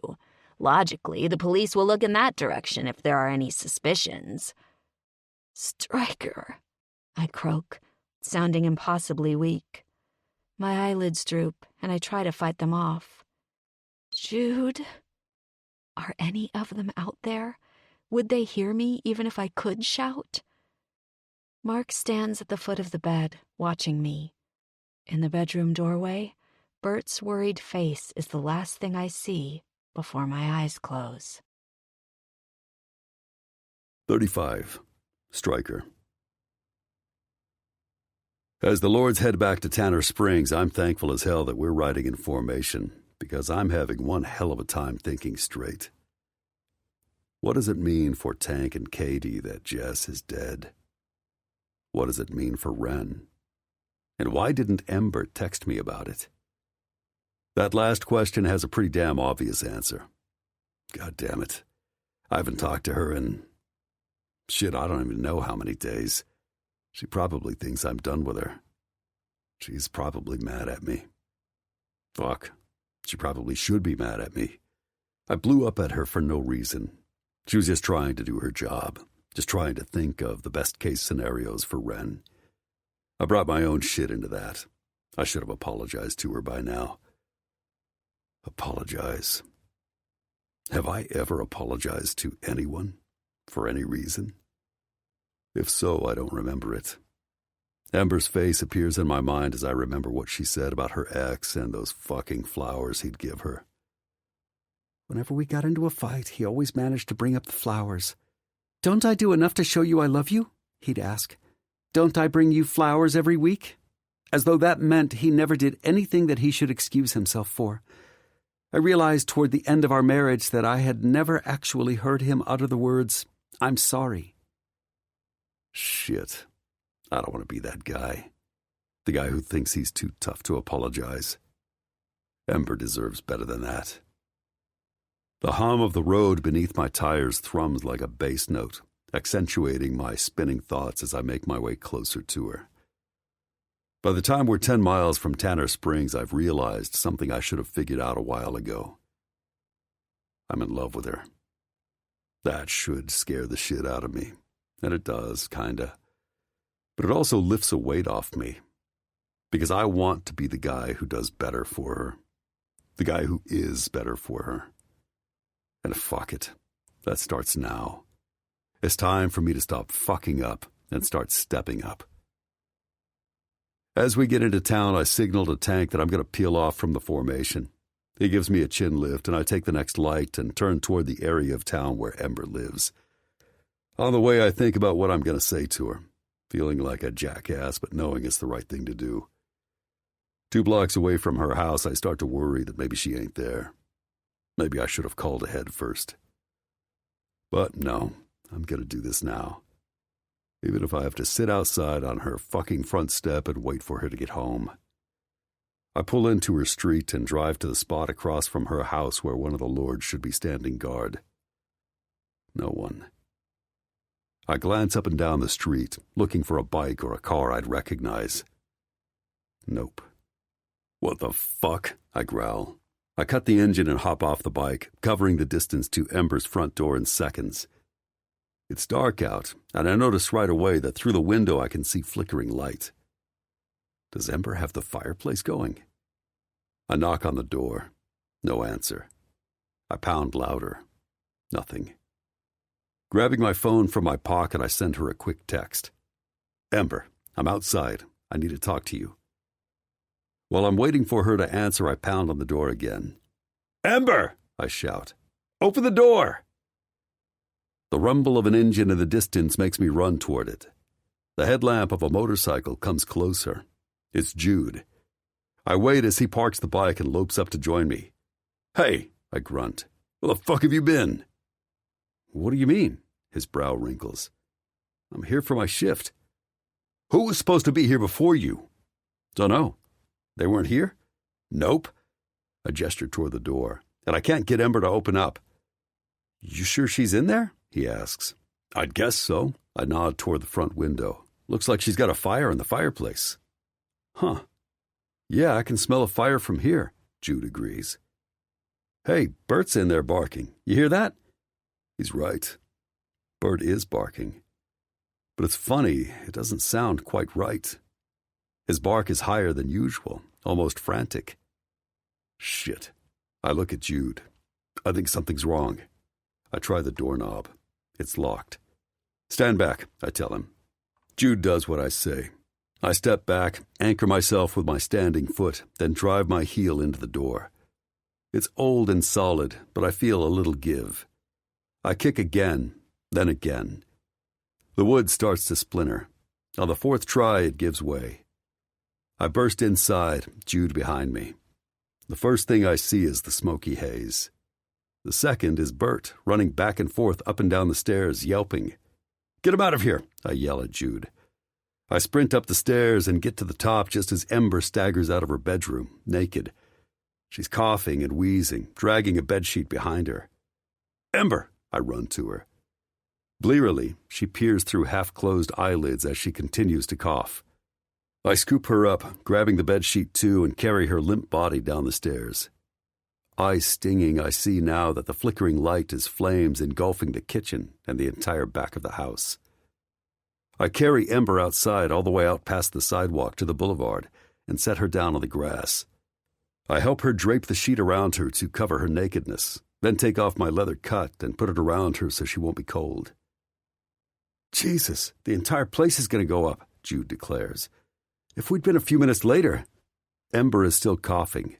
I brush the hair from her face, listen to her breathing. She blinks up at me. I didn't think I'd make it out.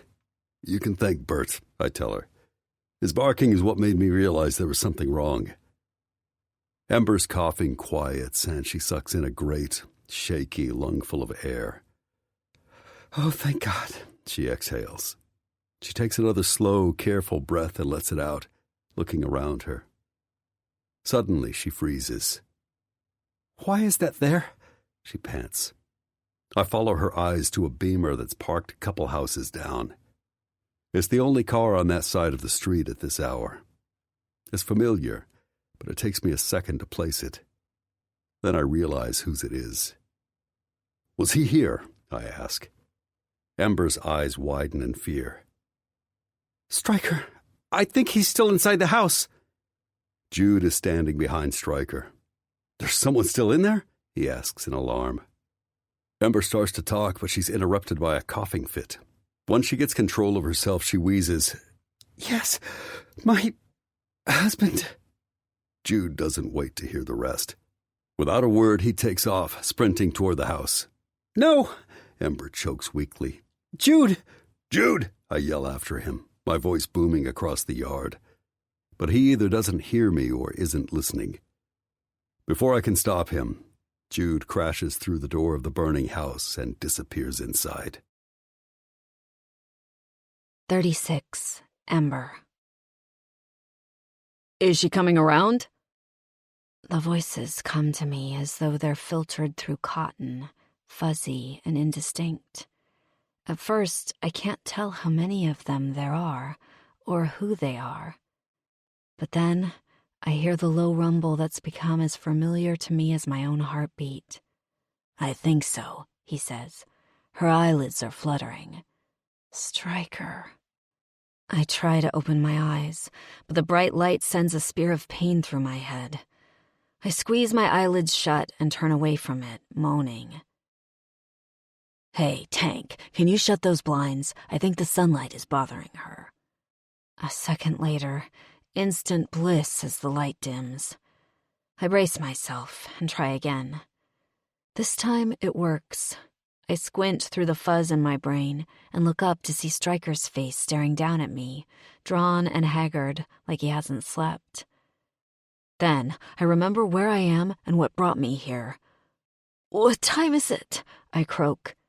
"It's morning," Stryker tells me, with a glance to the other side of the bed. I follow his eyes. Tank is there, with Katie at his side. Next to them is a woman in a nurse's uniform, whom I recognize as one of the other biker's old ladies. "Hi," she smiles down at me. "I'm Isabel, not sure if you remember me." I start to nod, but it hurts. "Yes, I do." "Strictly speaking, I shouldn't be letting this many people in here at once to visit you." She winks. "They promised me they wouldn't tire you out or stay very long." Am I okay?" I ask, alarmed. "Yes, you're going to be just fine," Isabel assures me. "The docs just want to keep you under observation for a little while and make sure you get some rest before we release you. You have signs of smoke inhalation, and when we admitted you last night, you told us you'd been drugged by your ex-husband, so we're going to watch you for a bit to make sure there are no lasting effects from either of those things." At her words, my mind flashes back to the horror of last night. All of a sudden, my heart is racing. "Stryker, where's Bert?" I ask, reaching for his sleeve. "He's fine. Don't worry. I got hold of Margot, and she came and took him to her house. She and Benji are outside, waiting to see you, by the way." "Ren is with them," Katie adds. "She'd like to see you too, but I thought maybe she'd be a little too excited for your first visit." I let out a soft laugh that ends in a cough. "That's so sweet," I say when I can speak again. And then, all at once, I realize who isn't here. "Oh my God," I gasp. "What about Jude?" Stryker seems pained. "He's here at the hospital too. He's gonna be okay, but he got caught in the house when he went back in to look for your ex. He suffered some burns, unfortunately. The docs say he's gonna heal, but it'll take time, and there'll be some scarring." "Oh no," I say, stricken. "He's pretty upset that none of the lords were watching the house when Mark showed up to break in," Stryker continues, shaking his head. "He feels like this whole thing is his fault. Maybe we can go see him when they release you, set his mind at ease a little." I'm fighting the urge to cry. "Poor Jude," I exclaim. "He shouldn't feel bad. He's a hero." But wait, did he manage to get Mark out? Stryker and Tank exchange a look. "Mark didn't make it," Stryker grunts. "He was dead before Jude went in for him." Oh my God. I pull in a shaky breath. "The fire department came, of course," Tank adds. "You probably don't remember much of that. I talked to one of the firefighters, a guy I know. He told me it's going to be a while before they figure out what happened, but his best guess is there was an explosion in the basement. Your ex was down there when it happened. His body was pretty badly burned. The guy I talked to said there's probably going to be an investigation, but they think maybe he was trying to start some sort of electrical fire down there and it backfired on him. That piece of shit is lucky he died in that fire, Stryker growls. His face is a hurricane of anger. I should have killed him when I first saw him. Mark is dead, I repeat dully. It doesn't feel real. It doesn't feel like anything. Maybe I'm still in shock. Shouldn't I feel sad? Relieved? Angry? Something? A strange beeping interrupts my thoughts. Isabel glances down at a device clipped to her waist. I've got to go, she announces, then says to Stryker, Promise me you won't let any more people than this in at a time. Don't worry, they'll have to get through me, Stryker says. Isabel gives me a little wave and slips out the door, closing it behind her. We should probably get going and let someone else have a turn, Katie pipes up. Ember, we just wanted to see you and make sure you were okay. I really appreciate you being here, I say sincerely. And I do. Having Tank and Katie here right now makes them feel less like clients and more like friends. Hey, Stryker says, clearing his throat. Before you guys take off, I have a couple things I want to talk to you two about. Something else I just found out. And, he glances at me. It seems to me like all four of us should be here for this conversation. Tank frowns. Okay, what's up? Well, see, here's the thing, Stryker begins, running a hand over his head. Tank, when you told me your paternity test came back negative for Ren, I was as shocked as anyone. I thought for sure you were being crazy, worrying that you weren't her dad. But then, when it turned out that you weren't, I don't know, I couldn't think of anything I could do to help you. Except for one thing, which seemed like a long shot, but since it was still a possibility, I decided to do it anyway. Stryker's eyes meet mine. Then, all at once, it clicks in my mind what he's about to say. I went over to that same lab to take the test myself. He pauses. They just called me an hour ago with the results. Turns out it was positive. For a second, it feels like all the air has been sucked out of the room. You? Katie's eyes fill with tears. You're Ren's father? I'm Ren's biological father, Stryker corrects. But I'm good with being Uncle Stryker. I'm going to sign over parental rights to you guys. Katie starts to weep. Tank puts his arm around her, but he's gaping at Stryker. Are you serious, brother? He croaks. His eyes are shining, and I can see he's trying to hold himself together. Stryker shrugs. Of course I am. Katie breaks away from Tank and runs over to throw her arms around him. We'll tell her the truth just as soon as she's old enough to understand, Stryker, she sobs. I promise. Stryker puts a comforting arm around her. You're her parents, he murmurs, then turns to Tank. The truth is, brother, I may be the father, but you're Ren's dad.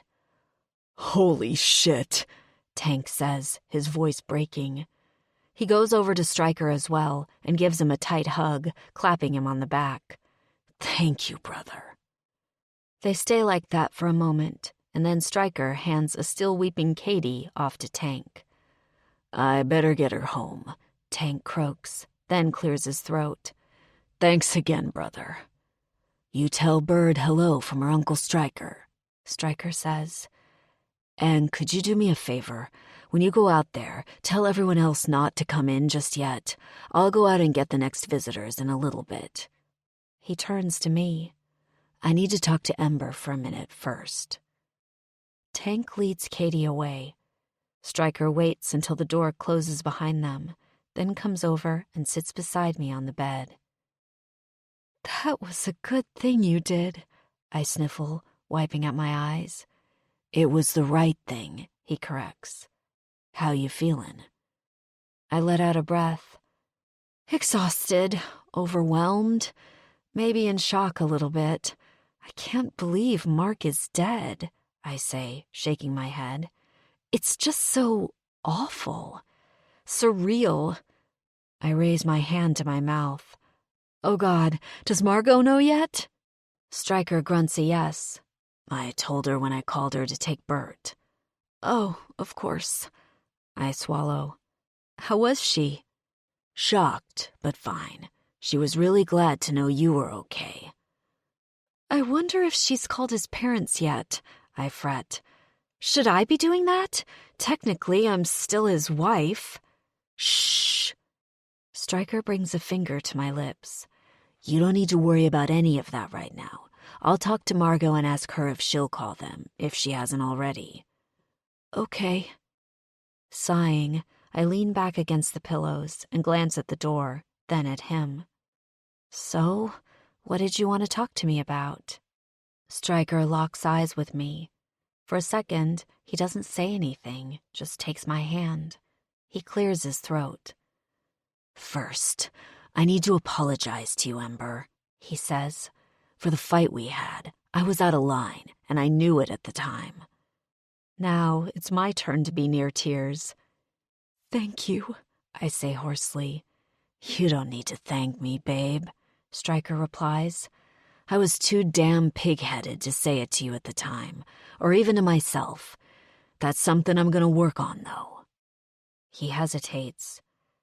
And second, I want to apologize, because as a result of my damn stubbornness, I wasn't around to protect you from Mark last night. If I'd been there, that fire never would have happened. As I stare at his handsome face, I can't help but marvel at how different Stryker is from Mark. Here is this big, strong man, unafraid to admit he was wrong, unafraid to say he's sorry. To me, that only makes him stronger. We don't know if that's true, I counter. Mark was a desperate man. We don't know what else he would have tried, or when, if this had failed.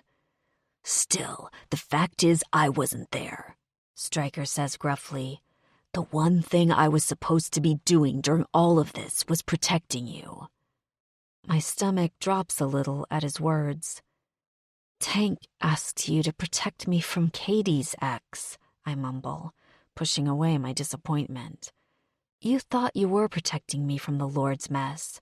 As it turned out, you saved me from mine instead.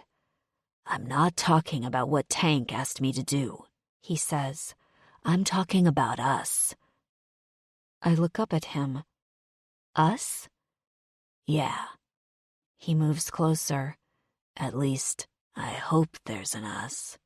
He lifts my hand to his lips. It makes a mad flutter start in my chest. I'm afraid to move, afraid to speak. Amber, I'm not crazy enough to think I deserve you. He chuckles. Most people who saw us together would think you were slumming it pretty hard. Hell, I'd agree with them. But I was a damn mess when I met you. You make me want to be a better man. And I think we could make a damn good couple if you're willing to give me a chance. He kisses my palm. I've got a long history of being a fuck-up, but I promise to always cop to it when I'm wrong. Eventually, anyway. His eyes twinkle, and I promise to never, ever buy you flowers. I burst out laughing, even as tears start to stream down my face. That's the most romantic thing I've ever heard, I giggle. You better believe it, he rumbles, winking at me. I'm gonna do my best to be the most romantic motherfucker who ever lived. Stryker dips down, and his lips meet mine. The kiss is gentle, but there's an undercurrent of urgency that pulls a low moan from me. Heat pools between my legs, and when the kiss ends, I'm dizzy and gasping. When you get out of this hospital, Stryker tells me huskily, I'm taking you back to my place. Correction, our place. And we're gonna make up for all the lost time I wasted by being a jackass. And then some. Deal? I gaze up at him through my wet lashes. Deal. I have half a mind to ask Stryker to check whether the door locks so we can get started right here, but a soft knock changes my mind. "Sounds like we've got a visitor," I whisper. I gaze up into his dark, dilated eyes, and I know that the next hours until my release are going to be torture for both of us. "I love you, Ember," he rasps. "I love you, Stryker," I breathe. He sits upright, not letting go of my hand, and calls to whoever it is outside to come in. And just like that, our life together begins. Epilogue, Ember. Do you, Matthew Lee Berrigan, take Katie Lorelei Abernathy to be your lawful wedded wife? I can barely see through my tears as I watch the ceremony unfold from my seat. I've never been one to cry at weddings, but this one is special to me. It's been a long time coming. And I'm happy to say I've been here for most of it. As Katie answers the minister in the affirmative, I watch Stryker standing across the room and notice he too is fighting his emotions. As Tank's best man, he's standing next to the groom, off to one side. But right now, Stryker isn't looking at the happy couple. Instead, his eyes are fixed on Wren, the maid of honor / flower girl, who is bouncing up and down on her heels next to Katie like she can barely contain herself. Stryker winks at her. Wren winks back. Moments later, the minister's voice rises over the crowd. "I now pronounce you husband and wife," he intones. "Yay!" Wren yells, tossing a handful of flower petals high in the air. The entire crowd bursts into raucous laughter as she jumps into Tank's arms and the three of them embrace. Finally, officially, they're a family.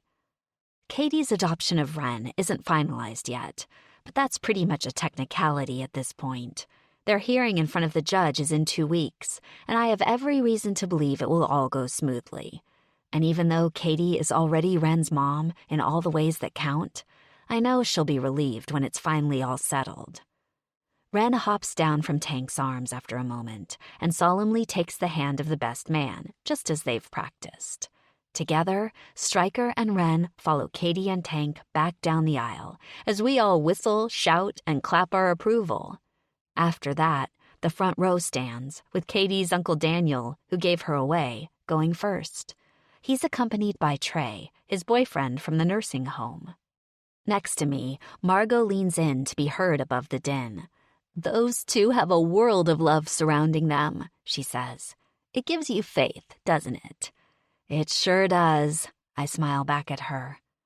After Daniel and Trey, the rest of the crowd files out, a motley mix of leather-wearing bikers and regular civilians who somehow come together harmoniously enough. We're in a giant outdoor tent with one section for the ceremony and the rest for the after-party. So seconds after everyone has moved over to the reception area, the music cues up and the party starts. Benji, who has been squirming all through the wedding, lets out a sound like screeching tires and goes barreling toward Wren. The two of them have become fast friends, despite the difference in their ages. He has also been unofficially adopted by the rest of the Lords of Carnage kids, which both amuses and worries poor Margot. "That boy had better not get any ideas about growing up to be a biker," she tisks as we watch him run away. "Hey, what's wrong with bikers?" I laugh. "Maybe you ought to get one yourself since John didn't work out." Just then, Stryker comes ambling toward us. "Well, I'll admit that yours turned out to be a keeper," Margot admits, nodding at him. I let out a happy sigh. He sure did. Margot and I don't talk much about Mark. I didn't attend his funeral at the request of his parents, who have somehow gotten it into their heads that I was responsible for his death. The police came to a different conclusion. The insurance company, too. As Mark's widow, his estate passed directly to me. But of course there wasn't much to it because he was so in debt. But I didn't want anything anyway, except for all of it to be over. Insurance paid to fix the damage on the house, but after what happened there, I never wanted to live in it again. I sold it a couple of months ago and gave the small amount that was left over to Margot for Benji's college fund. I ended up moving in with Stryker as soon as I got out of the hospital. The place was a little rough and needed some fixing up, but Stryker has worked like a demon to make it comfortable for me. The second bedroom is my home office for now, but someday soon, Stryker and I are hoping to redecorate it as a nursery. The drinks are flowing, and the dancing is already going full tilt when the minister comes over to have Stryker and me sign the marriage license as Tank and Katie's witnesses. He leads us over to a table at the edge of the reception area and shows us where to sign. Tank and Katie are already there. Ren races over to see what we're doing. "We're witnessing your parents' marriage, Bird," Stryker tells her. "What's witnessing mean, Mom?" she asks, confused. "It means it makes it legal," Katie replies. "Oh." Ren wrinkles her nose. "What's legal?" "Stryker and I are signing that we saw your mom and dad take their vows and that they are who they say they are," I add. "Legal means..." I struggle with a way to explain it to a 6-year-old. "Legal means real." Although, as I say it, I know that's not really true. Real isn't always what the law says it is. As a lawyer, even I know that. And as a woman, I know it even more deeply. "So..." Ren blinks. "Am I legal?" Everyone laughs. "Hey, Ren," Stryker rumbles. "You want to go cut a rug with me?" Now, Ren is even more confused.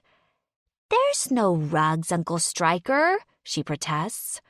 Ren has finally outgrown her speech impediment, which I know is bittersweet for Katie. "No?" Stryker glances around, scratching his head. "Huh. Well, in that case, want to go dance with me?" "Okay."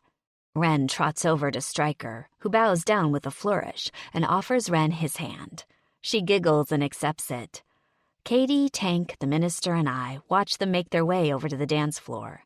Katie and I say goodbye to the minister, and Tank goes off with him to settle up.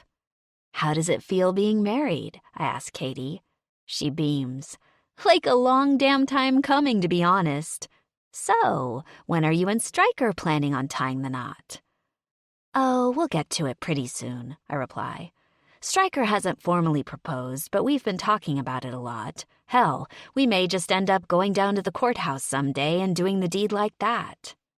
The fact is, I desperately want to be married to Stryker, but I don't care much about a wedding. I had one of those already. A big, ostentatious affair that felt like it was all for show. It did nothing to magically inoculate Mark and me against problems. Stryker and I are already more real as a couple, as a team, than Mark and I ever were, legal or not. "Speaking of weddings and marriages and stuff," Katie continues, "Tank and I wanted to ask you and Stryker something. We thought we'd have you over to our place to officially ask you, but I wanted to get your take first, just in case." "What's that?" I ask. Katie gives me a hopeful look. "We were hoping that you and Stryker would be willing to be Ren's godparents. I wanted to ask you first alone, because I know it's kind of a different situation since Stryker is actually Ren's biological dad. I didn't want him to feel obligated to do it, you know?" She pulls in a nervous breath, lets it out. "So, do you think he'd be okay with it?" My throat constricts. "Okay?" I turn toward the dance floor and point. "Look at the two of them. What do you think?" Stryker is holding Ren by both hands, doing some sort of insane version of maybe flamenco? I don't even know what he's doing, to be honest. Ren is giggling hysterically, her arms floating up above her head as she pirouettes in place. The two of them are having the time of their lives. Katie sniffles and shakes her head as I put my arm around her. "I think maybe he'd be okay with it," she admits. "We'd be honored," I promise her. "Stryker will be thrilled. I guarantee it." Stryker and I stay at the reception until it's late. We say our goodbyes to everyone, and Stryker drives us home. On the way, we relive our favorite moments of the day. When we get back to our place, I'm confused to see a strange car in the driveway, and even more confused at how familiar it is. But that car looks like... I trail off. A 1961 Corvette convertible. Stryker finishes for me, complete with flames. But how did you... I'm literally speechless. I found the car months ago, he says simply. It was in pretty rough shape, but I took it over to Twisted Pipes and had them restore it. The paint job is Hawk's handiwork. It was ready last week. I had Jude drive it over here after we left for the wedding. Stryker. I bite my lip, trying not to burst into tears. It's almost exactly like my dad's old car. I can't believe you did this. Tears start running down my cheeks as Stryker parks his car behind the Corvette. He turns off the engine, and I throw my arms around him, burying my face in his shoulder. Hey now, you're gonna get me all wet, he jokes, pulling me closer. You sure you like it? It's not too flashy for a lawyer? I swallow, struggling to speak. It's perfect, I finally manage. Well, good, he says gruffly. Because the engine's been overhauled too. This thing runs a hell of a lot better than that beater you drive. I wish my father could see it, I tell him, still crying. He'd love it. I'm glad, babe. I wanted to give you a piece of your dad back. He pauses. Hey, check out the plate. The headlights on Stryker's car are still on, so I peer out the window through my tears to read the rear license plate. Phoenix. Not everyone would understand its meaning, but I get it right away. Stryker has said more than once that Ember is a much more fitting name than December for me. He says I glow from the inside, like I've just been waiting to start my own flame. And I've told him that I feel like my life has had a rebirth, like I rose from the ashes, somehow, toward this new, wonderful life. And Stryker was the match that started it all. The two of us change out of our wedding outfits and into more comfortable clothes. Together, we take Bird out for a walk before bed. It's a simple act, something we do every night. But the routine of it is something I relish every single time.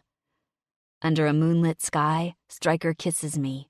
Then he takes my hand and leads me back to our house, where we stay up most of the night, making love, get far too little sleep, and wake up the next day exhausted, fulfilled, and happy.